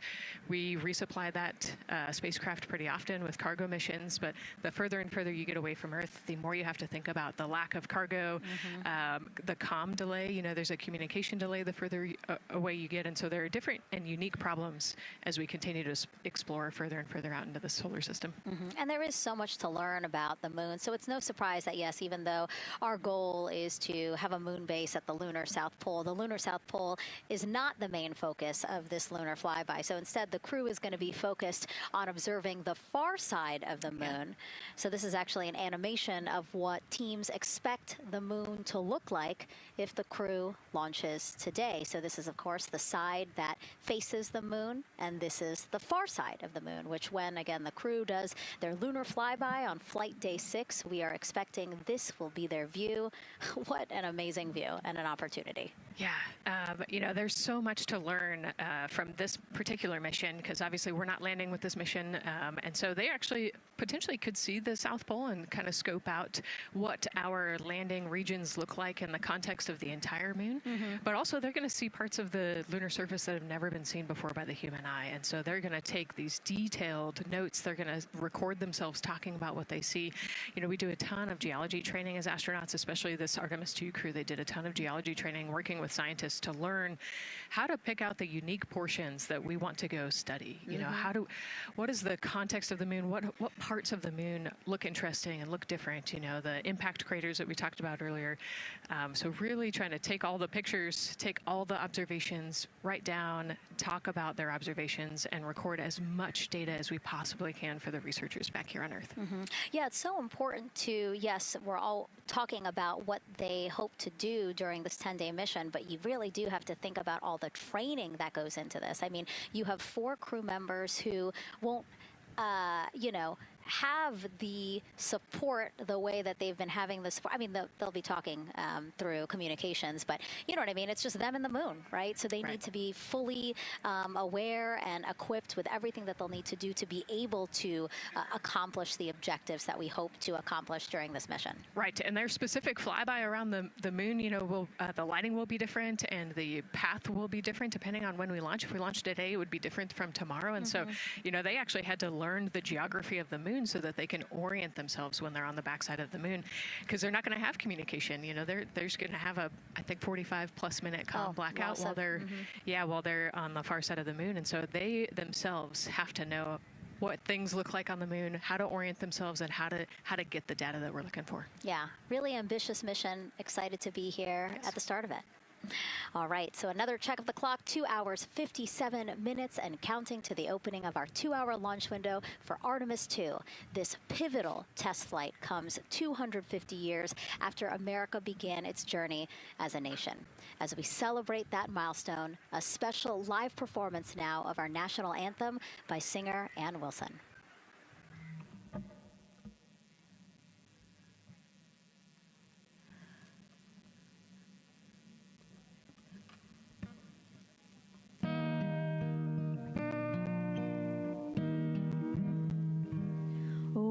Say, can you see by the dawn's early light what so proudly we held at the twilight's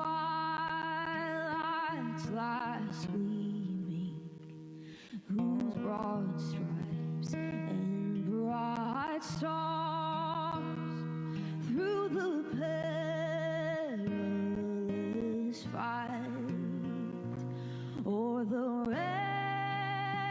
ramparts we watched, were so gallantly streaming, and the rocket's red glare, the bombs bursting in air, gave proof through the night that our flag was still there. Oh, say does that star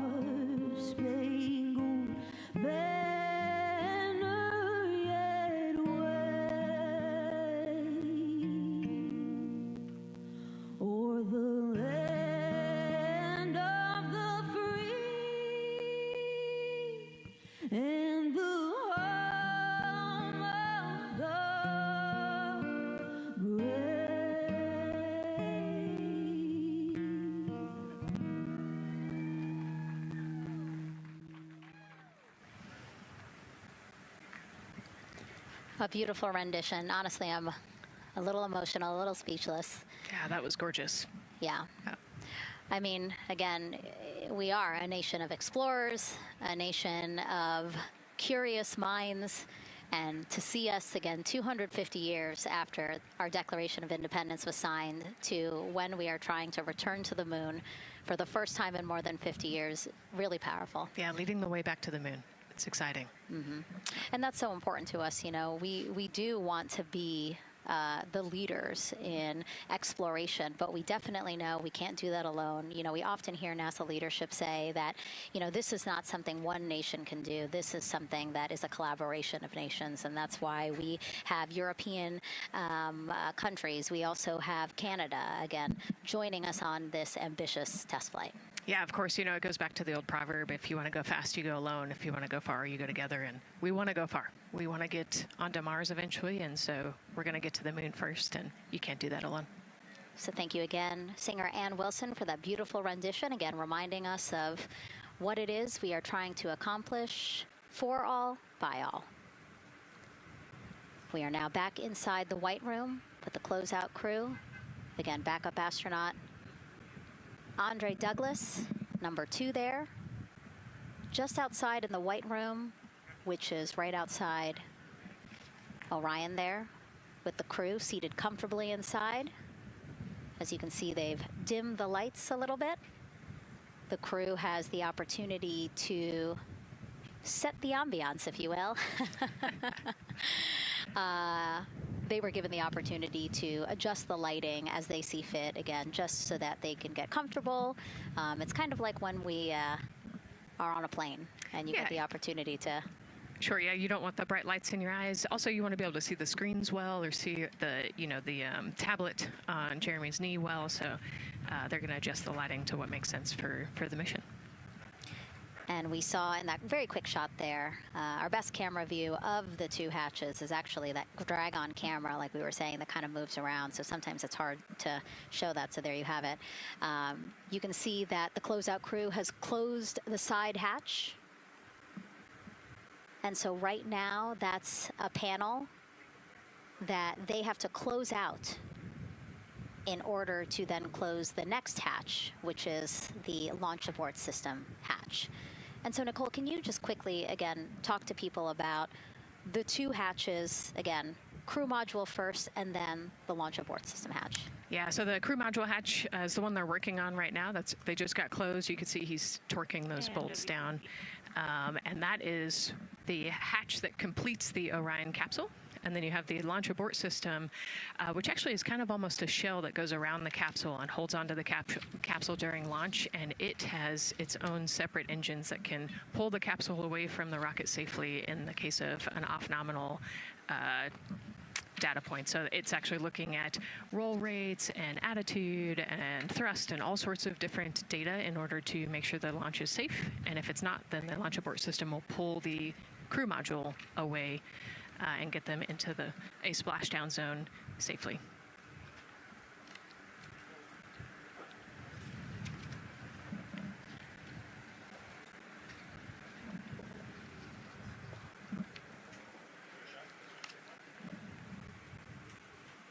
And as we wait for the crew to complete closing that side hatch of the crew module, let's head over back to Banana Creek, where we have Leah Martin standing by with the person who designed this mission's zero gravity indicator, named RISE. It was 2nd grader Lucas Yee from California. Hey, Leah.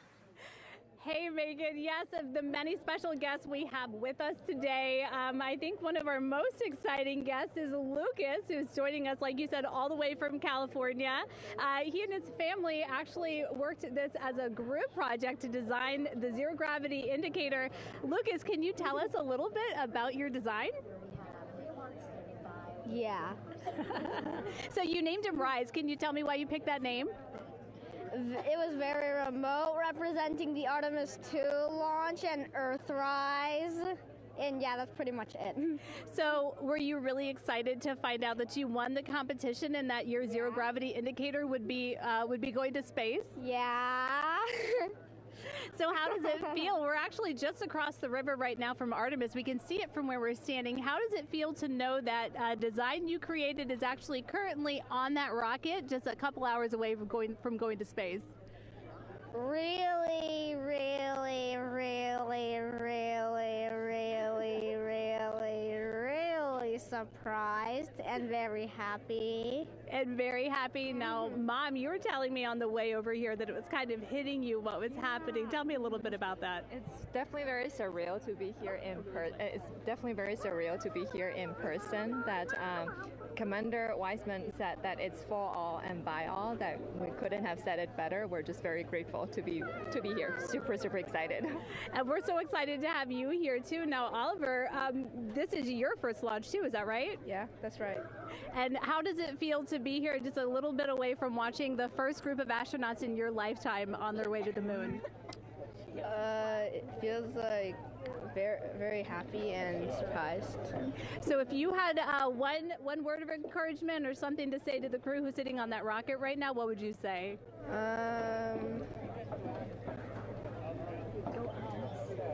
What? Go Artemis. Go Artemis.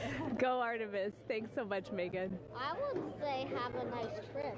Yeah. You would say have a nice trip? I did hear that answer. I would say have a nice trip. You know, Leah, that was a hard question. You know, it's really hard to come up with the spot what to say to the crew who's about to make history today. Yeah. And so the Artemis 2 crew, again, ZGI, Zero Gravity Indicator. It's a plushie, a soft toy that is brought in to the spacecraft with astronauts so that it can be a visual indicator for when we have reached the weightlessness of space, right? Yeah, you saw a little replica there that Lucas had, and then in some of the views in the cabin view, you could see it swinging and hanging earlier. So I think actually Jenny was the one who installed it into the capsule. Oh, really? Yesterday, yeah. So. Oh, we have to unpack a lot here. We got to talk about Jenny, who we will get to here in a second. But then, yes, we will also go back into the capsule so that we can show you where the ZGI is now. But the ZGI was chosen by the crew after a contest where the crew asked for submissions. They got submissions from around the world to, again, design their ZGI that is going with them to the moon. It's kind of like any other road trip. You need clothes, food, a map, your favorite toy. Really. Except this toy has a job to do up there because this is a zero-gravity indicator. While not a scientific instrument, this safe and soft object tells the strapped-in astronauts that they've reached weightlessness. For Artemis 2, the crew wanted a one-of-a-kind ZGI, so we asked you to come up with it.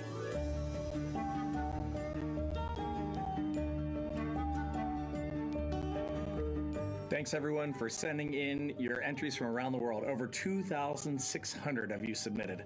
And we loved seeing all of your contributions. It was a really difficult decision because each design had a unique quality that stood out to our crew. In the end, we were able to narrow it down to a top 5 from Finland, Canada, Peru, and 2 from the United States, Kansas and California. In the end, we went with one called Rise. It was a design inspired by the Earthrise photo taken on Apollo 8, which is very special to our crew.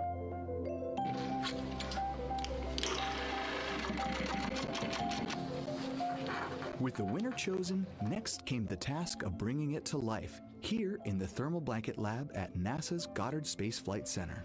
This lab specializes in custom materials to protect sensitive spacecraft equipment and is perfect for creating a ZGI that meets the rigorous safety standards of NASA. Because you have to be concerned with whether the thread's going to outgas or if it will hold up, if it's flame retardant. This is the Rise ZGI doll. All I have left to do is to close the opening here and hand sew the hat on, make sure its stuffing is stuffed in there, and we have our pocket here for the SD card. And on that tiny SD card will be millions of names submitted to virtually join the crew aboard Orion. Got Rise. Not the real one, obviously, but this is a replica. I mean, so clever for Lucas and his family to design. Yeah, I love that he replicated the famous picture that we all love of Earthrise, and then I love that the bill represents the space in between the moon and Earth. It's just such a cute and wonderful way to represent this mission. Yeah, and again, Earthrise, very important to this crew. It harkens back to the picture that was taken by the Apollo 8 crew where they saw Earthrise, and so very appropriate since, again, now here we are going to see Earthrise again with this mission. Yep. So yeah, so this is little Rise here. And then you heard in that video that there is an SD card that is zipped inside with the real ZGI with the crew. So get this, more than 5 million people submitted their names as part of NASA's Send Your Name to Space campaign. And actually, Christina said that her niece and nephew's names are inside that SD card. How cool is that? Her nieces and nephews are going to go with her. Yeah. Love this. Love that people are engaging in such a cool way. And actually, if we take a look back inside of Orion, we can actually see the actual ZGI inside with the crew.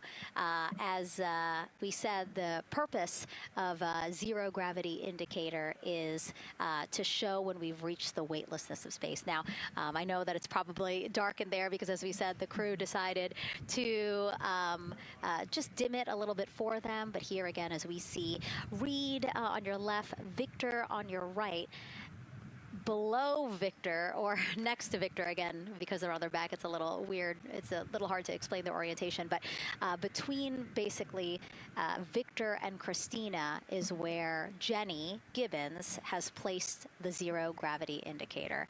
And Jenny, who, again,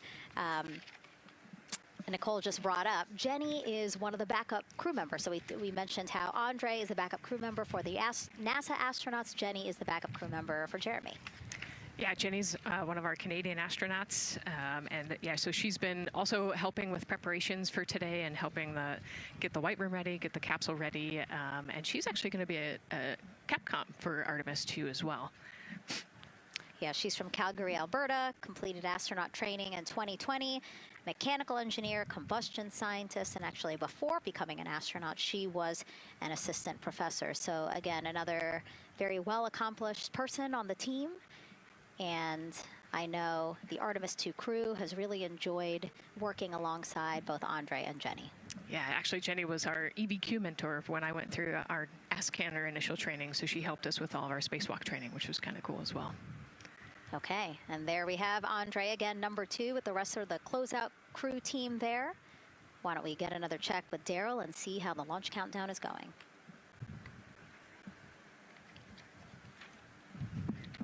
Still going quite smoothly here from Firing Room 1 here at the Kennedy Space Center. Launch team working no major constraints to launch, which is great news. We did get an update on a weather balloon that the launch weather officer and his team released. This is an important weather balloon released at right around the 3-hour mark.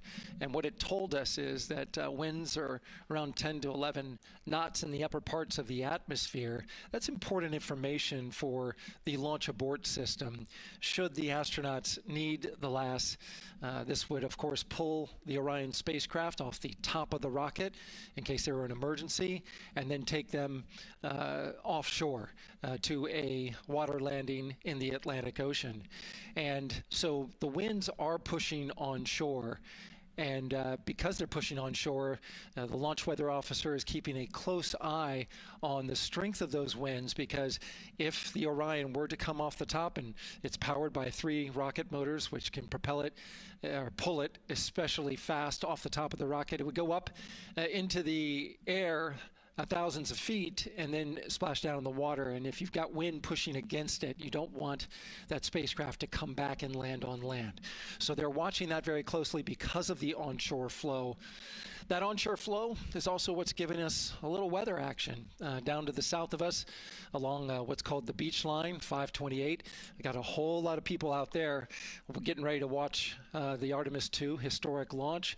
Well, they just got a good soaking. Line of rain showers, I should say, passed through that area and soaked the place.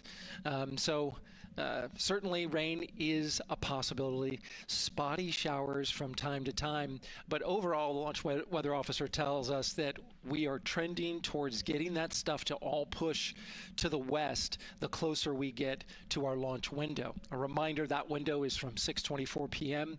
to 8:24 p.m. Eastern Time. We don't have a specific T0 at this moment. There's a lot that needs to be calculated before we get there. We also need to get through the rest of the countdown on time. As of right now, we are right on time. The launch countdown is going exactly as planned. That's not something that we saw certainly in Artemis 1. There was a lot of flexing in the timeline during those 3 launch attempts back in 2022. But so far today, on our first launch attempt, we're really enjoying some really solid countdown work, some solid operations by the launch team so far. And to quote our friend Lucas, who created Earthrise, we all really like that. We'll send it back to the host desk. Thanks so much, Daryl. Yes, we really like that, and we really like Rise and Lucas. So thank you for that. That was really cute. Okay, so again, here we are in the big box here. We have our full view of the rocket, looking glorious on there with, again, some clouds, but still weather is good for launch today. And then we have the closeout team continuing to do work in the White Room. We got confirmation that they have successfully completed pressurizing the counterbalance pressurization. Basically, as Daryl explained it before, the side hatch for the crew module is very heavy.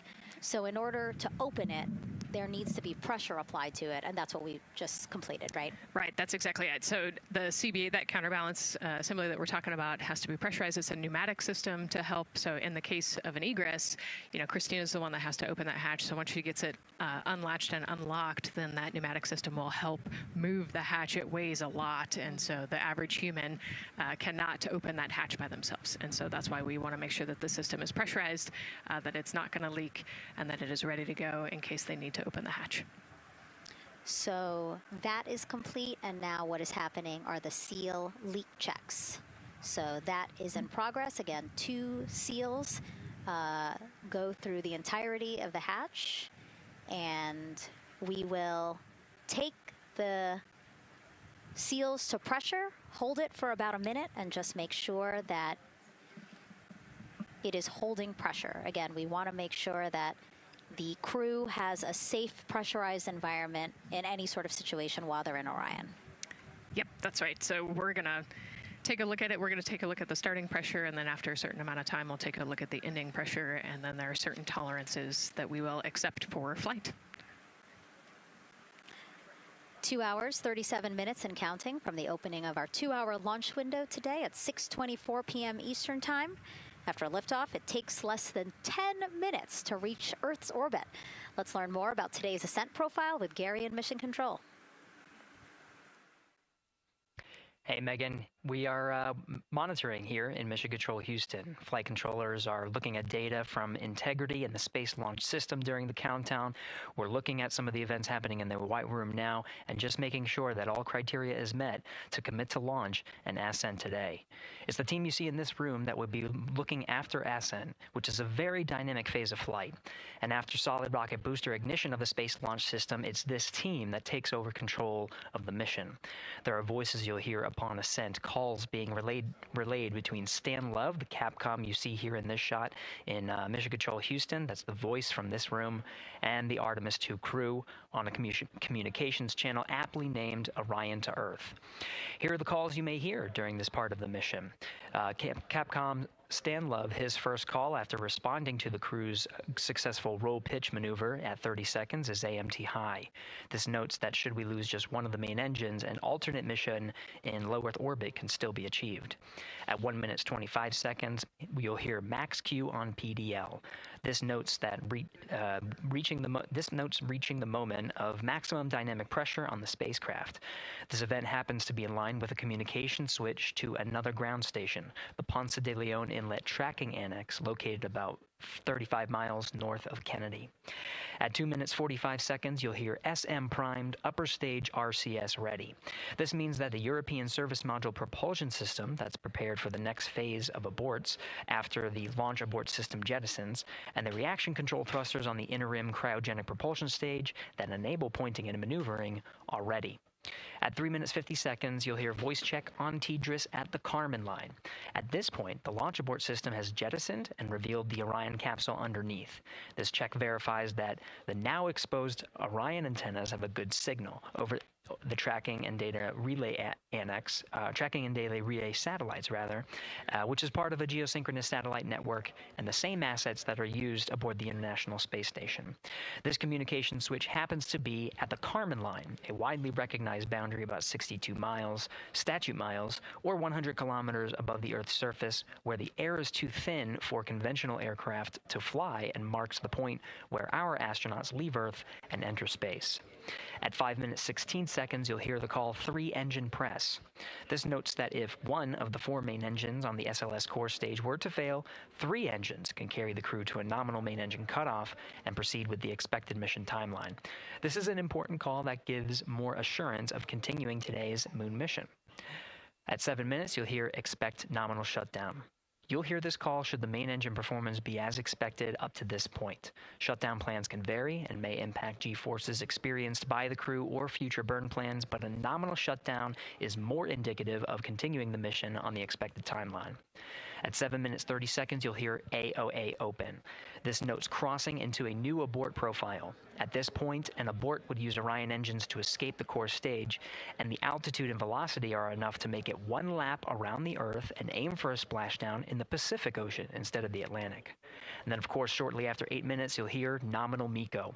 You won't hear MECO right away. Teams here wait until the core stage has separated and the trajectory is confirmed as expected before that call to the crew. Now, this ascent profile is approximate, as there may be calls that move a few seconds depending on the trajectory, and of course these are the calls and times for a nominal trajectory. Teams in this room have been training extensively to prepare for any and all scenarios, and they are confident and ready to take this crew into space today.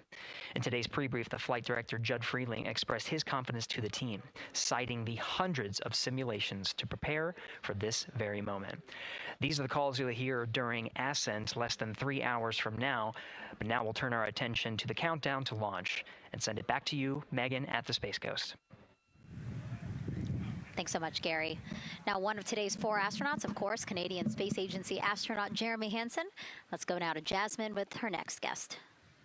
Thanks so much, Megan. Yeah, we're joining you live now from the Operations Support Building here at Kennedy, where crowds are starting to gather, and we're honored to have Lisa Campbell of the Canadian Space Agency joining us. Lisa, Jeremy Hansen is about to make history as the first Canadian to venture to the moon. What does that milestone mean for your agency? Thanks so much, Jasmine. It's wonderful to be here. It's such a special moment, both for our astronaut colleague Jeremy Hansen, but also for Canada. We're here because of decades of public investment in space robotics, in space collaboration, and so for our country, we're very proud. He's so ready. He's been waiting for this his whole life, preparing, training, and he's a wonderful example of Canada. Yeah, and that's a perfect way to capture Jeremy. He really has been prepping for this his whole life. This will be his first space flight. So what has it been like watching him become part of this Artemis II crew? Well, as I mentioned to you, I've known Jeremy since 2020, and he's a colonel, a fighter pilot, a father, and he really is a very dedicated, passionate human being. So both for him to realize this goal of being an astronaut and flying, he also is hopeful that witnessing that will raise awareness about the value of a space program, of the benefits here on Earth, of exploring the universe and our place in it. Wow, that's beautifully said. And really, this international collaboration has been going on for quite some time now. We've worked together in low Earth orbit and now going into deep space together. So why is it so important that we have these international partnerships? It makes us stronger. We can go faster and further together. Canada is one of the original signatories of the Artemis Accords, and Canada and the United States have been partnered for more than 60 years in space.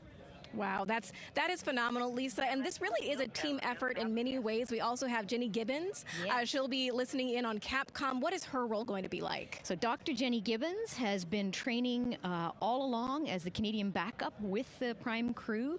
Last night, she was in the Orion capsule checking out all of the communications, making sure all of the systems test out and work perfectly. And then she will be among the first lunar Capcom, helping the astronauts navigate during their mission. Wow, Lisa, that is so exciting. Any final words for the nation of Canada before today's mission?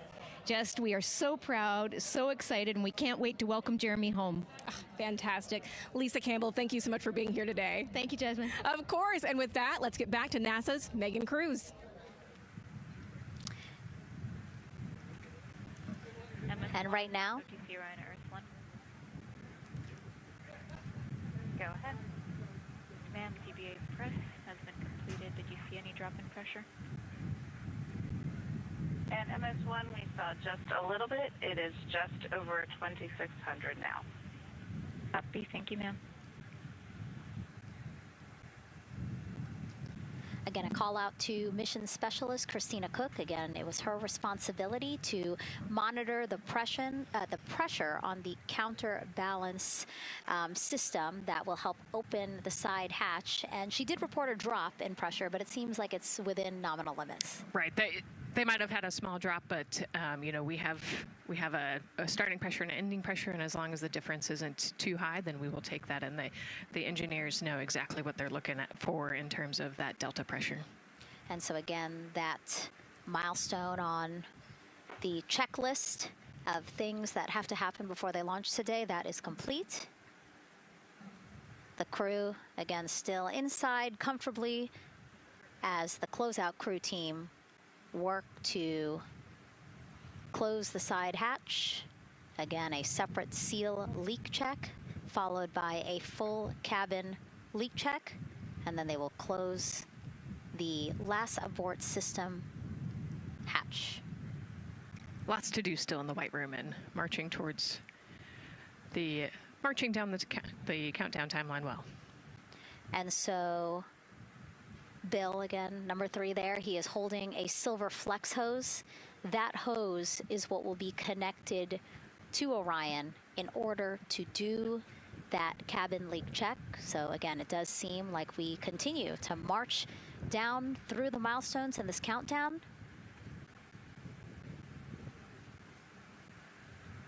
Hopefully lifting off today within our 2-hour launch window that opens at 6:24 p.m. Now, right now, people inside the Kennedy Space Center Visitors Complex are learning about this mission. There are great exhibits there about the rocket and Orion, and of course, our Megan Carter with the moon board. All right, Megan and Nicole, yeah, you mentioned that checklist before launch. That checklist is going to continue during the mission, as well as there are several vital objectives that we are hoping to accomplish with this mission. So we've talked about the rocket. We've talked a little bit about Orion. Obviously, during Artemis 1, we had that test flight, and there were no humans on board. That is our one big difference for this one, and we are going to have that crew this time. So what are they going to be up to during this mission? Let me tell you just a little bit. Now, for Artemis 1, like I mentioned, we were really focused on the SLS, making sure it had the power and capabilities that we needed. We were also checking out the Orion spacecraft in deep space environments, making sure that it was good to go. Now for Artemis 2, we are going to be taking the testing for Orion to the next level by adding that human component. So those test objectives are going to start even before launch. Like you mentioned, they are out there making their way through that checklist. But these objectives are going to start now, and that includes safety. So one really great example of safety is going to be something called the egress baskets. They're out there in the spacecraft, obviously, and should a situation happen to come up, they are going to have something called the egress baskets they can get in, and those are going to zip line them essentially down to the ground within seconds to safety. Another great example of those safety procedures are going to be the LAS, or the launch abort system that I mentioned earlier. Just a reminder, that's the one that can pull the crew and capsule away from any danger within a few minutes of into the launch. Now, those are just a couple quick examples, but our recovery teams have been training extensively, quite a lot, to make sure that they are ready and prepared for any challenging situation that could possibly arise. All right. Several other objectives that we are going to be looking at are also going to be communication checkouts. That is going to be vital. I know we talked a little bit earlier about all the maneuvering that they're going to be able to do, but we want to make sure that they have full communication ability from space to ground so that we can fully support them here. We are also going to be checking out those life support systems. Obviously, we've talked a lot about the service module and what it is going to do for the crew, but we want to make sure that those life support systems are fully functioning, obviously, before we send them farther into deep space. That's going to be critical for them.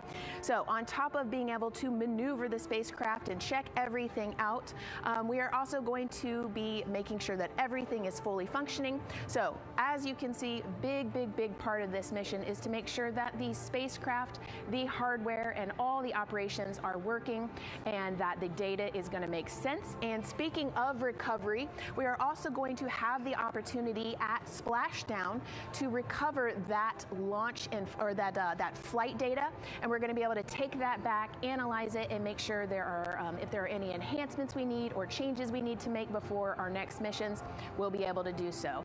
So lots to do. They're going to stay very busy, obviously. And with that, I will turn it back over to you, Megan.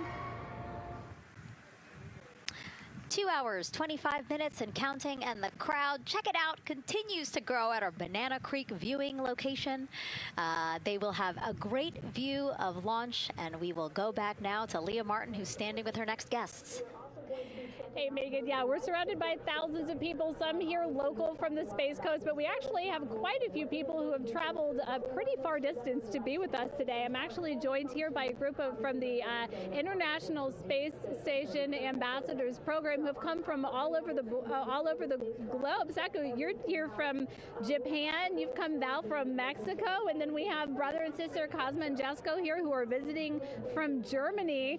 You actually told me that you participated in the NASA Rover Challenge in Huntsville. How was that experience, and how is it kind of participating there in Alabama and then being here today? So it is an amazing experience because you meet so many young people with visions, with dreams, with ideas, which inspire you and motivate you. And it's even better to be here now to see the SLS launch because we are going back to the moon, and that's what we're working for. Absolutely. And, you know, the Artemis missions, we talked a lot about the Artemis Accords and this being an international effort. You were actually telling me, Saku, that you're interested in becoming an astronaut with JAXA, pursuing your PhD to be able to do that. Tell me a little bit about that. Yes, actually, I applied for the Japanese Aerospace Agency, the astronaut selection like 2 years ago, and then I didn't make it all the way, but I'm still working on it, and hopefully I can be at the launch pad sometime, and then I hope to go back to the moon and Mars, and yeah, I'm working on it. Absolutely incredible. And Val, you're here from Mexico. We were talking a little bit about women in space. This is a team who, you know, is predominantly made up of women. What is it like knowing that Christina is on that rocket right now, about to be the first woman to travel around the moon? I think that's such an amazing news. It's just so inspiring that we are taking the first Black person and also the first woman to the moon. It's just the first step in humanity and a big step in equality as well.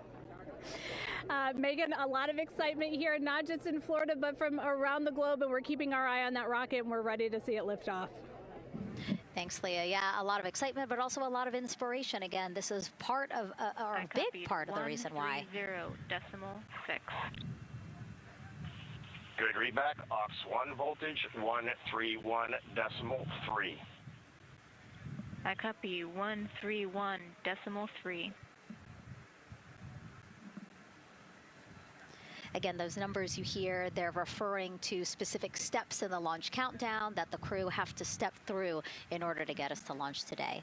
And so we were saying, yes, inspiration, a big part of why NASA does what it does. We want to go together and we want to explore together to learn more about ourselves and here on Earth. Yeah, humans, I think, naturally want to explore, and so going together, like Lisa said earlier, we're going to go farther and faster than we possibly can alone. And, you know, what a way to celebrate that today. Yeah. Going back to the moon in the first time in over half a century.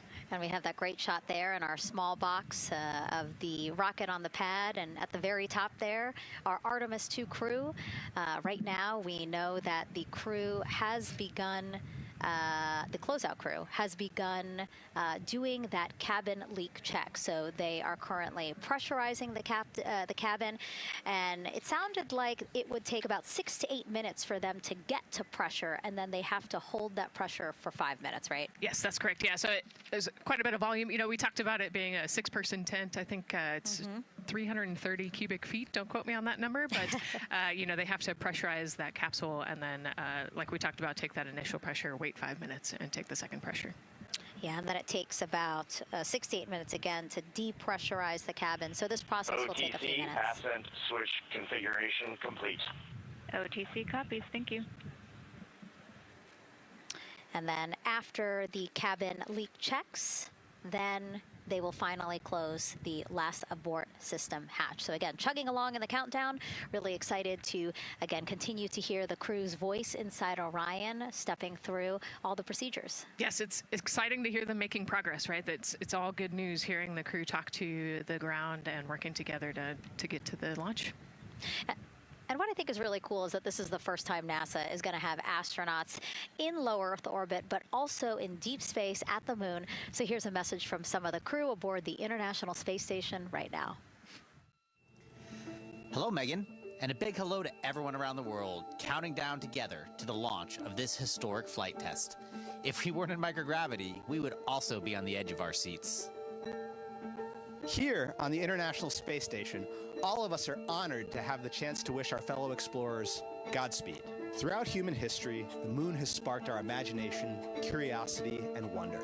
With our return to the moon, we're not only going to be learning about its history, the history of our solar system and of our planet, but also about our place in the cosmos. We are so proud of the Artemis team and so excited for what you will see and learn on behalf of all of humanity during your trip around the moon. As we push the boundaries of exploration and expand our knowledge with scientific discovery, we advance our collective civilization together as one. Test flights are crucial to the mission of exploration. We all learn in test flight schools that the more challenging the missions are, the more incremental the test should be. This Artemis 2 mission is one more increment on the way to further exploration. Thank you to the crew, our friends, for your dedication. And from the entire Expedition 74 crew, thank you to all of the teams that had a hand in getting the Artemis 2 mission to where it is today. Back to you, Megan, as the countdown continues. Oh, I love that so much. I just love seeing them there. And again, you have to remember the International Space Station is an orbiting lab. We learn so much there, and we're going to learn so much more from Artemis 2, because this isn't just a test flight. It's an opportunity to learn more about the moon, deep space, and how humans can live and work so far from home. So here are some of the science objectives that NASA hopes to accomplish with Artemis 2. Artemis 2 is our return of humans to the moon, flying around the moon on board Orion. But along with that, we're doing a lot of great science. One of the exciting things about the Artemis missions to the moon is that science is actually a fundamental pillar of why we explore, why we're going, what we're doing in Artemis. I think it's incredibly exciting that not only are we testing the vehicle, but we're testing science on board. Science where the astronauts are conducting experiments, science riding along with the astronauts. We have astronauts looking outside the window and really observing the lunar surface. It will help us understand the deep space environment. It will help us understand how that environment affects our astronauts, our systems, and life in general. So deep space is a challenge for us because you have to leave Earth's protective magnetic field. Here in low Earth orbit, the crew members are protected from some of the harmful radiation.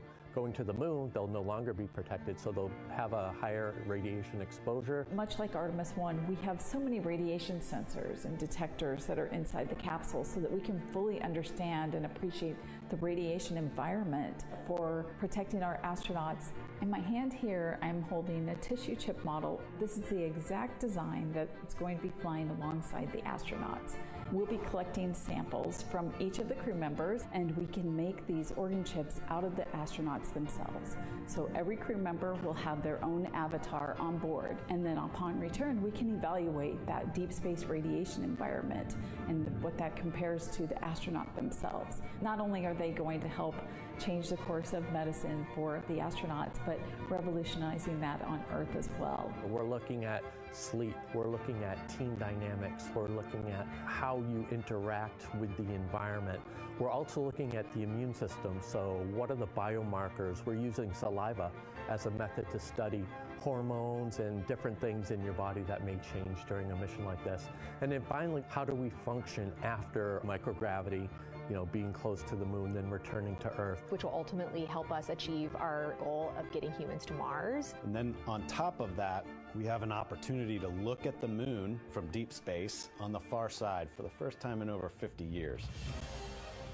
Having human eyeballs and brains back around the moon is going to unlock a new generation of lunar science discovery. The human eyeball is capable of taking in so much data in just a split second. They'll be able to tackle impact history, volcanic history. They'll be able to look at how the albedo, or kind of the shade and hue of the moon and the color of the moon, can tell us something about how that terrain evolved over time.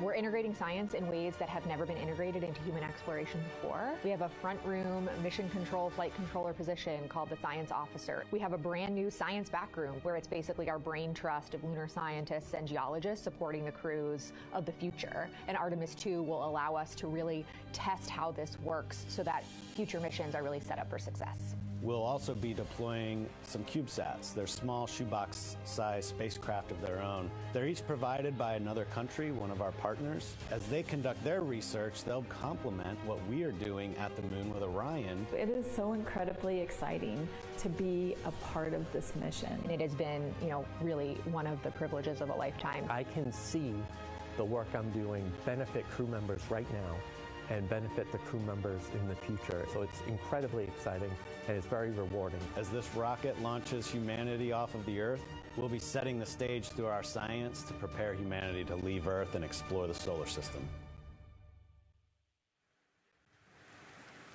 And what we learn during this and future Artemis missions to the moon will eventually get us to Mars. Here's Jasmine Hopkins again, now with Nikki Fox, Associate Administrator of NASA's Science Mission Directorate. Thanks so much, Megan. Yes, we're back on the balcony now, joined by Dr. Nikki Fox. Nikki, in this nearly 10-day mission, we are covering a lot of science, from CubeSats to tissue chips. What are you most looking forward to learning? Oh my goodness. I think for me, the most exciting thing is actually being able to interact with the crew while they are flying, doing this historic journey on the far side of the moon. They are going to be seeing pieces of the moon that no human eyes have seen before, which is really spectacular.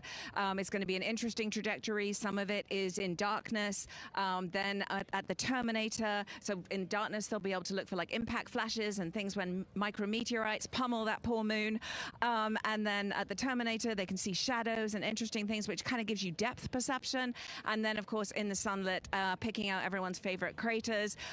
Also, if we launch today or tomorrow, they will see a total solar eclipse from the Orion capsule. How cool is that? That is very cool. We are thrilled for this Artemis 2 crew to be able to see the moon in a way that we've never seen before. What is so unique about that far side? Why are we going there? I mean, honestly, it's just, it is unique. It's very different to the near side of the moon. The actual sort of terrain, the morphology, it's very, very different. And so it will be very exciting to see that as we're going past that.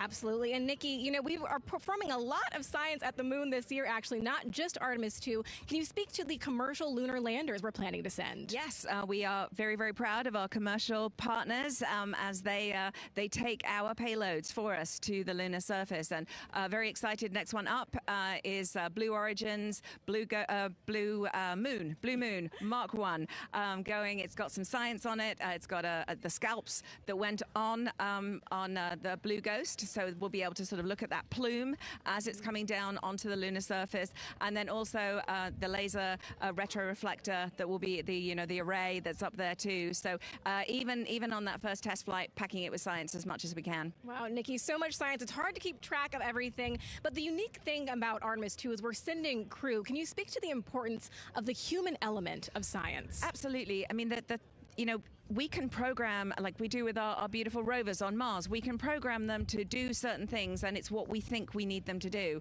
When you have an astronaut up there, they can make that sort of like really unique split-second decision. The thing I'm most looking forward to is when they think they're going to be looking here, is hearing one of them say, "Oh my goodness, look over there."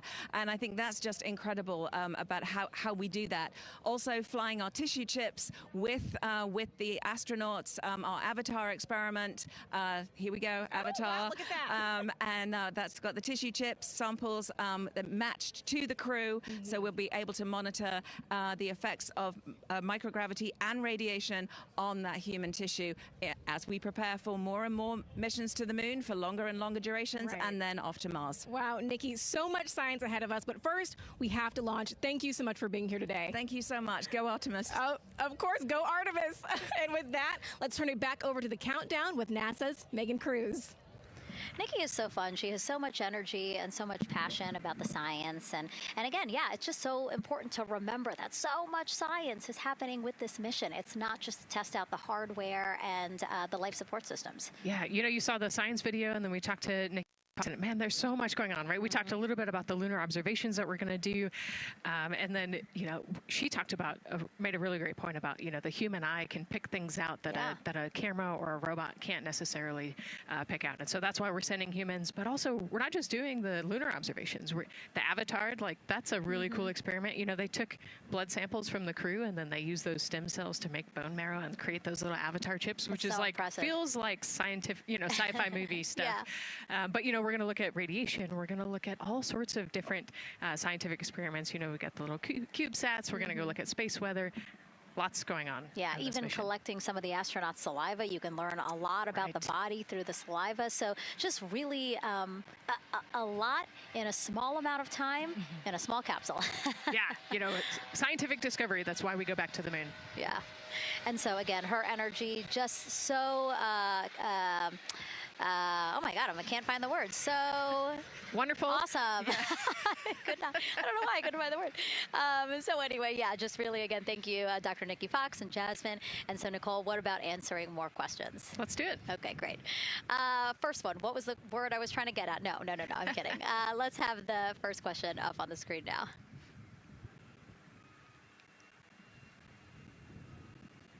I know we got them. I see him being asked. And CDR OTC Orion Earth 1. Go. For your awareness, scrubber cycling is about to be restarted. Integrity copies.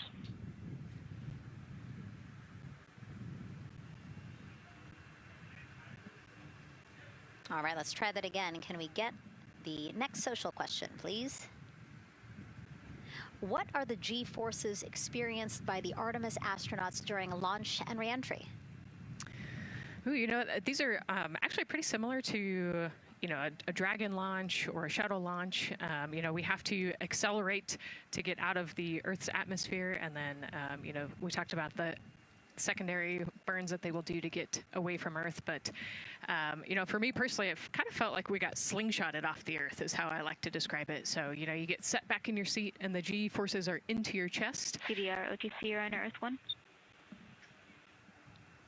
Go ahead.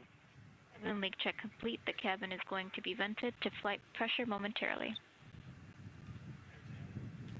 Integrity copies. That's fantastic news. Yeah. Again, so the spacecraft is holding pressure as expected, and so now they will depressurize it, which will take about 6 to 8 minutes. Exciting. Yes. Yeah. Go ahead, Nicole. Like we talked about, continuing to march towards the launch. So the G-forces are into your chest, and it's kind of a slow build, and you can get all the way up to 4.5 Gs into the chest during the launch, and often they have to back off on the thrust a little bit so that you don't get too high in the G-forces, and especially as we go through kind of max Q or that max aerodynamic force, so as they get through the thicker parts of the atmosphere. And then very similar G-forces on the way home, so slow, steady build up to about 4.5 Gs as the rocket actually decelerates. You heard in one of the packages, when they come back, they're going to be going 7 miles a second. Gosh, that's incredible. So you have to slow down somehow, and to do that, you have to actually, when you brake in a car, you feel those G-forces, and so for the astronauts, it'll just be, again, into the chest based on the orientation. Great. Thank you so much for that answer, Nicole, and for that question. We're going to continue to try to take as many as possible. Again, you know how to send them to us at NASA Artemis. But now we again have another question for you, for our audience. We want to know, what part of Artemis 2 are you most excited for? Liftoff, Earth views from Orion, lunar flyby, or splashdown? Tell us again on NASA's Instagram or Twitch accounts, and we'll share your answers a little later in the broadcast. That's a tough one. I don't know what my answer would be. I know. I don't know either. I'm excited for it all, but that's a cop-out. All right, now let's head back over to Banana Creek. Again, the crowd's there, really excited. People coming from all over the country, from around the world. Why don't we get another check with Leah Martin to see who she's caught up with now? Well, Megan, we were a little while ago talking to some students from around the globe. Today, we're actually talking to some local students who are from right here, locally, Merritt Island in Titusville. We talk a lot about the Artemis generation and about the students who are going to become the next generation of dreamers, of engineers, of scientists and technologists. And I'm actually standing with a group of those students here today. Our local high school has actually implemented a really neat new program in the spirit of being able to create these pipelines for employment and engagement. Can you tell me a little bit about what Merritt Island High School is doing? Sure. Well, this is a new program, first of its kind here at Florida. And basically what we're studying is astronautics and aviation, kind of blended the two together. We have flight simulators in our lab, but students are also learning about engineering, aerospace engineering, and we're trying to make all kinds of pathways available for them, trying to give them opportunities to see which pathway they might want to be interested in. So yeah, it's just a great opportunity for them to learn about space. We just finished doing a whole model rocket build where the students took CAD software, developed their own rockets, put them together, and launched them right from our school. So it was very exciting. Incredible. And then another local high school, Titusville, you guys also have a similar but slightly different program. Yes, we do space mechatronics with advanced manufacturing, preparing students to build and manufacture things to automate, do automation to build things on Mars and things like that are locally too. Now, you told me that you're actually trying to figure out a little bit what you want to do when you're done. You're a freshman in high school. What things are you learning in your class here that are really kind of tweaking your interest in the aeronautics field? So we're building a lot of things with like metal and how we're supposed to do it on the rockets. We're also doing computer programming, which would help with NASA and like programming and coding. Absolutely. And you were actually telling me that I think were telling me that you're interested in becoming a pilot. We talked a little bit about the pilot who is on board the rocket right now. How is this program preparing you for your future? I mean, it's teaching me everything that I know about aviation, and it's really inspiring that I get to learn it in a classroom, like locally as well. It's amazing. I love it. And then you were also telling me you're taking this class. What's the most interesting thing you've learned? I really like the whole design part of it, like actually like engineering, like because I want to be an engineer. Engineering the products we use when we build stuff. That's definitely my favorite part, learning how to use those kind of softwares. Absolutely. Well, Megan, when they're seasoned NASA employees, you'll be able to say that you saw them here first when they were still in high school. Back to you at the desk.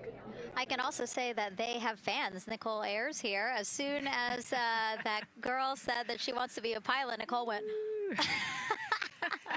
yeah, why is that something that's so thrilling for you to hear? I mean, I love when kids in high school have goals and they set their goals high and they want to go do something. You know, the kid who wanted to be an engineer or a pilot, like, I love that. You know, find something that you're passionate about, go work hard at it, and go get good at it.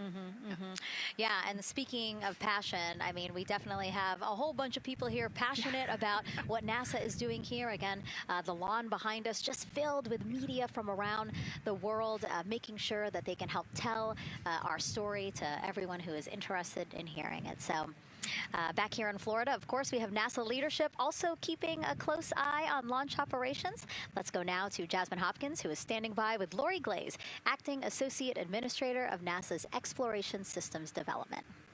Thanks so much, Megan. Yeah, we're honored to welcome Dr. Lori Glaze to the balcony now.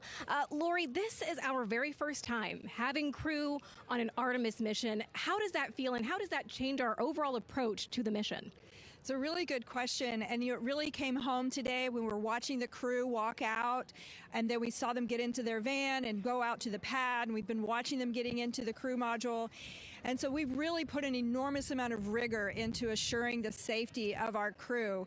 One of the most important things on this mission, different from Artemis 1, is we now have environmental controls and life support systems. One of the most important things we're going to do on this mission is test those out and make sure that we can keep our crew healthy and safe throughout their mission. We also on this mission have an activated launch abort system, which we had the system for Artemis 1, but it wasn't active. But we definitely had that active on this mission. We want the ability, again, if something goes wrong, to be able to have that ability to abort and get them back to the ground again safe. Absolutely, Lori. I mean, as you're driving home, safety is paramount here at NASA, and your program is responsible for all of these Artemis elements. We have the Space Launch System, Orion, ground system. So how do you get everybody cohesively on the same page for a day like launch? And that's a great question, and it's really been wonderful to watch our teams working together.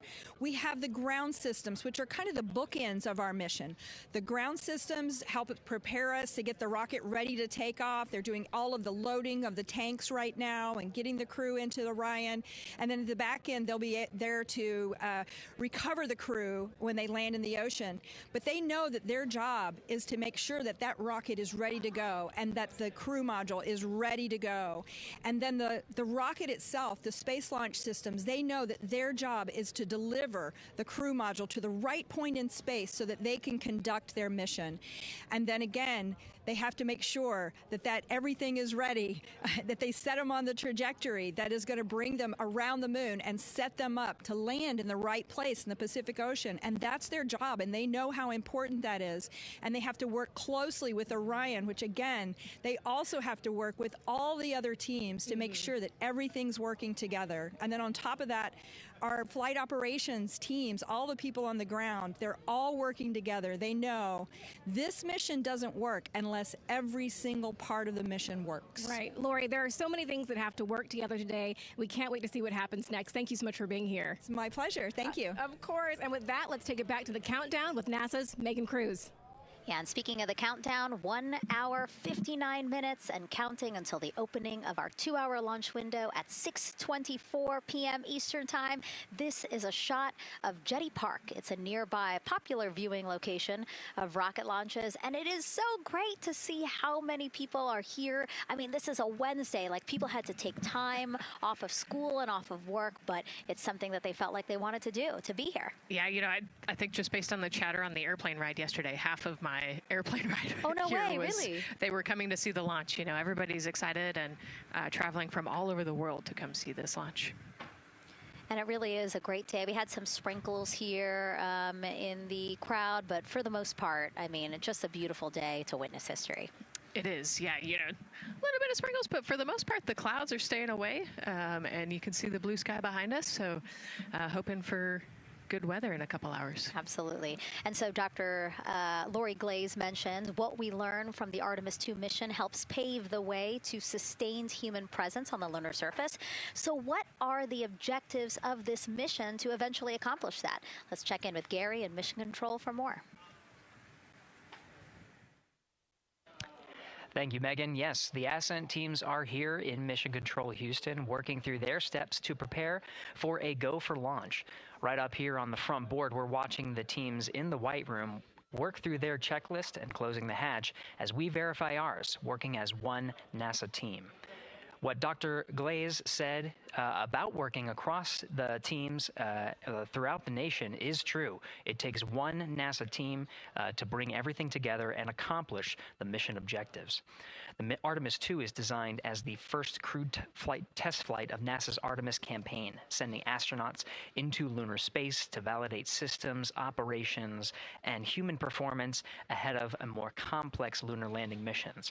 NASA has identified an extensive list of mission and flight test objectives objectives that serve as a checklist to verify the capabilities needed to land humans on the moon. For the Artemis 2 mission, there are 5 overarching priorities that cover the mission and flight test objectives. First is, of course, the crew.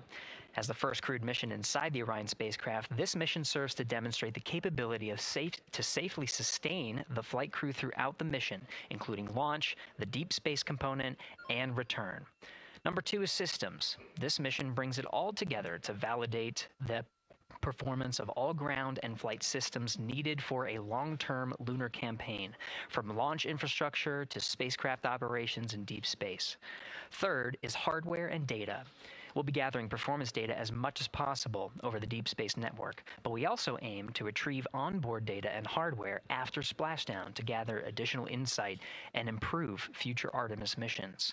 Fourth is emergency operations. The crew and flight control team will be testing emergency systems such as abort procedures, rescue operations, and contingency responses. During the flight, astronauts will rehearse a number of these procedures to ensure that in the event of a real emergency, the planned procedures and operations are sound.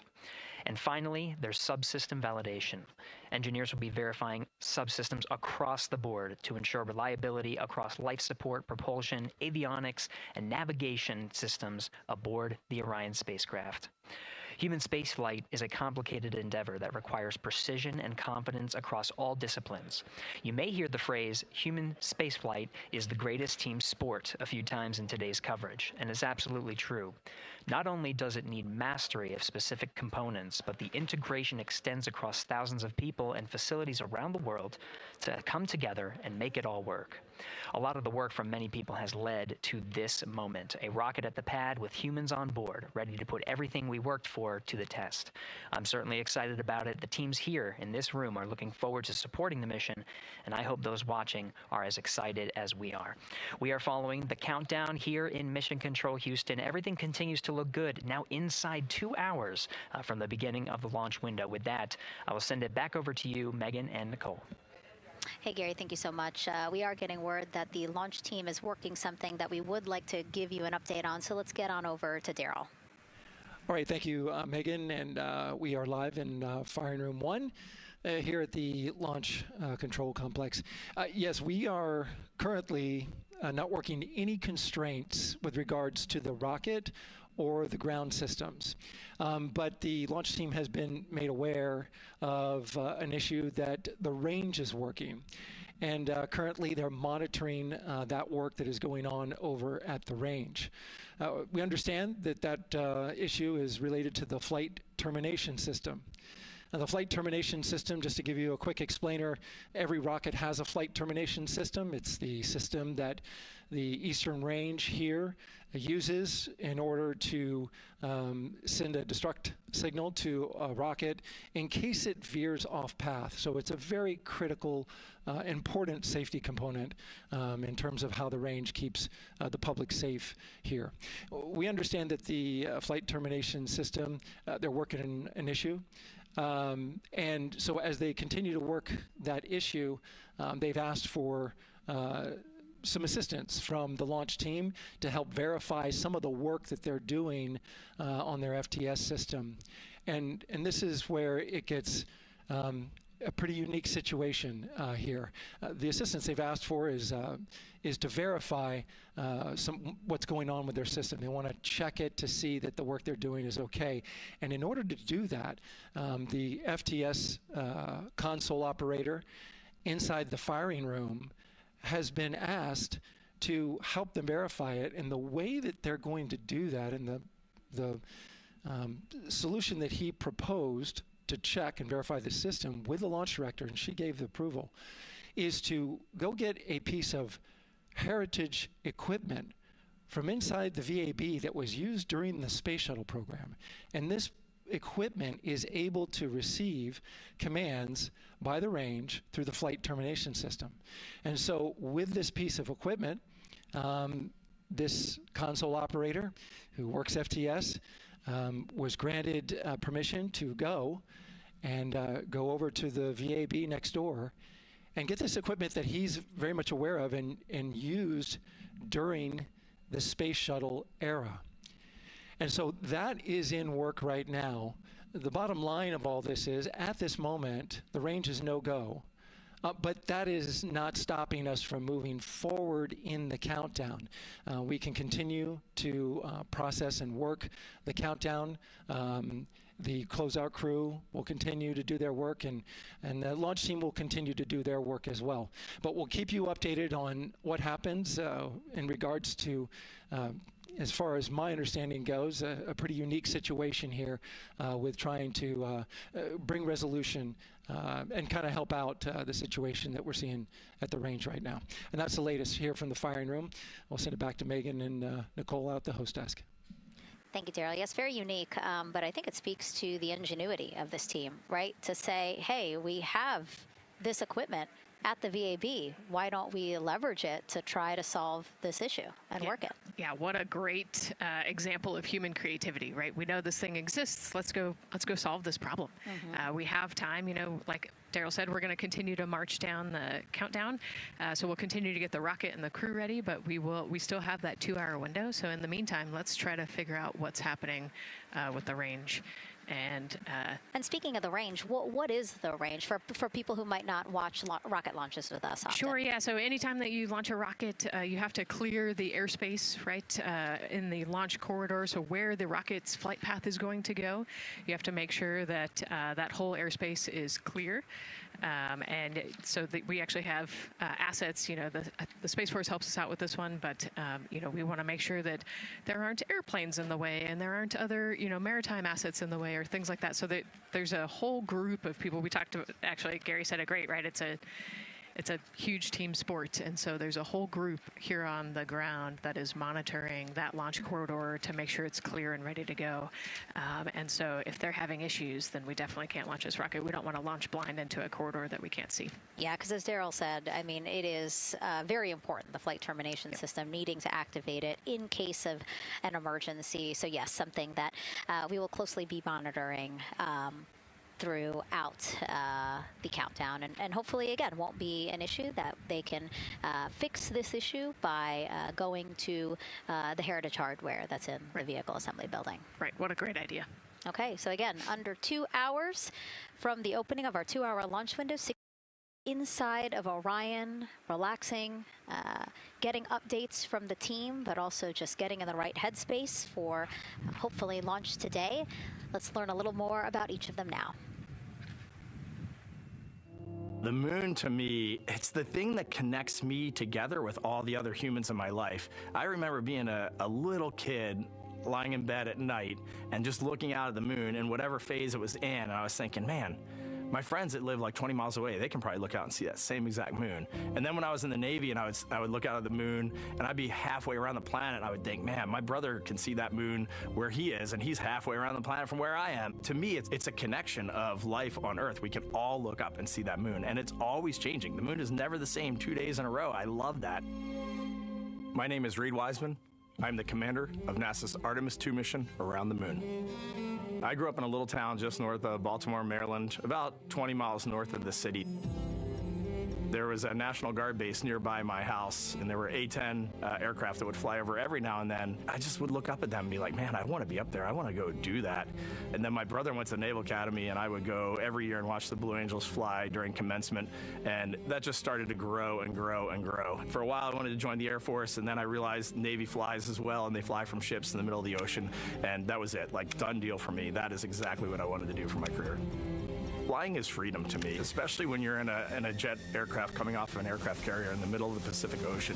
Nearest land is over 1,500 miles away. So when you come off of that aircraft carrier, you are truly just alone with yourself out there. It is a magical experience to be out there all by yourself in an aircraft over the Pacific. Just it's free. I think anybody who accomplishes something that they set their mind out to, there's no one thing that does it for them. It's a combination of everything. I mean, the way my parents raised me, the way my brother and I, the way our relationship developed over time, my friends, being in the marching band, going to college, setting my own course, learning how to live on my own, being mentored along the way, being, kept on the path to success, but being given the freedom to, make excursions and fail every now and then and regroup and carry on. I think all those things come together in the end to get you where you are. I've had to overcome, I'm a human being. I've had to overcome a lot of fears. I'm pretty scared of heights. I joked about that on the International Space Station, but it turns out I'm only scared like at the edge of a building. When you're up on the International Space Station, even though you're 250 miles up, I never had that feeling of falling or that I was, at risk up there. I just kind of loved the feeling of floating and looking down at Earth. There have been challenges all throughout my life. By far, the biggest challenge was losing my wife in 2020 to cancer and now raising two daughters who are grown up now, but that's been the biggest challenge by far I've ever had to face. It is not easy. Being an only parent, trying to work a full-time job, and raising two kids is something that I think about every single day. I'm very proud of the work I've done. I haven't always done it well, but I've always shown up and tried as hard as I possibly can. I do wonder what it's going to be like when we are really far from Earth and can see it. The sensation of being so far away from everything that you know. I had that sensation on the space station the first time I got to sit in the cupola for a really long time. So I can only imagine what that's going to be like from 200,000 plus miles away. My name is Victor Glover, and I'm the pilot for NASA's Artemis 2 mission around the moon. When I was in 4th grade, I was 10 years old, and that's when the Challenger accident happened. And it helped me understand how the general public felt about the astronaut corps, right? Like, these are the people that we want to be, and that just gave me an easy thing to strive toward. The biggest fear that I've had to overcome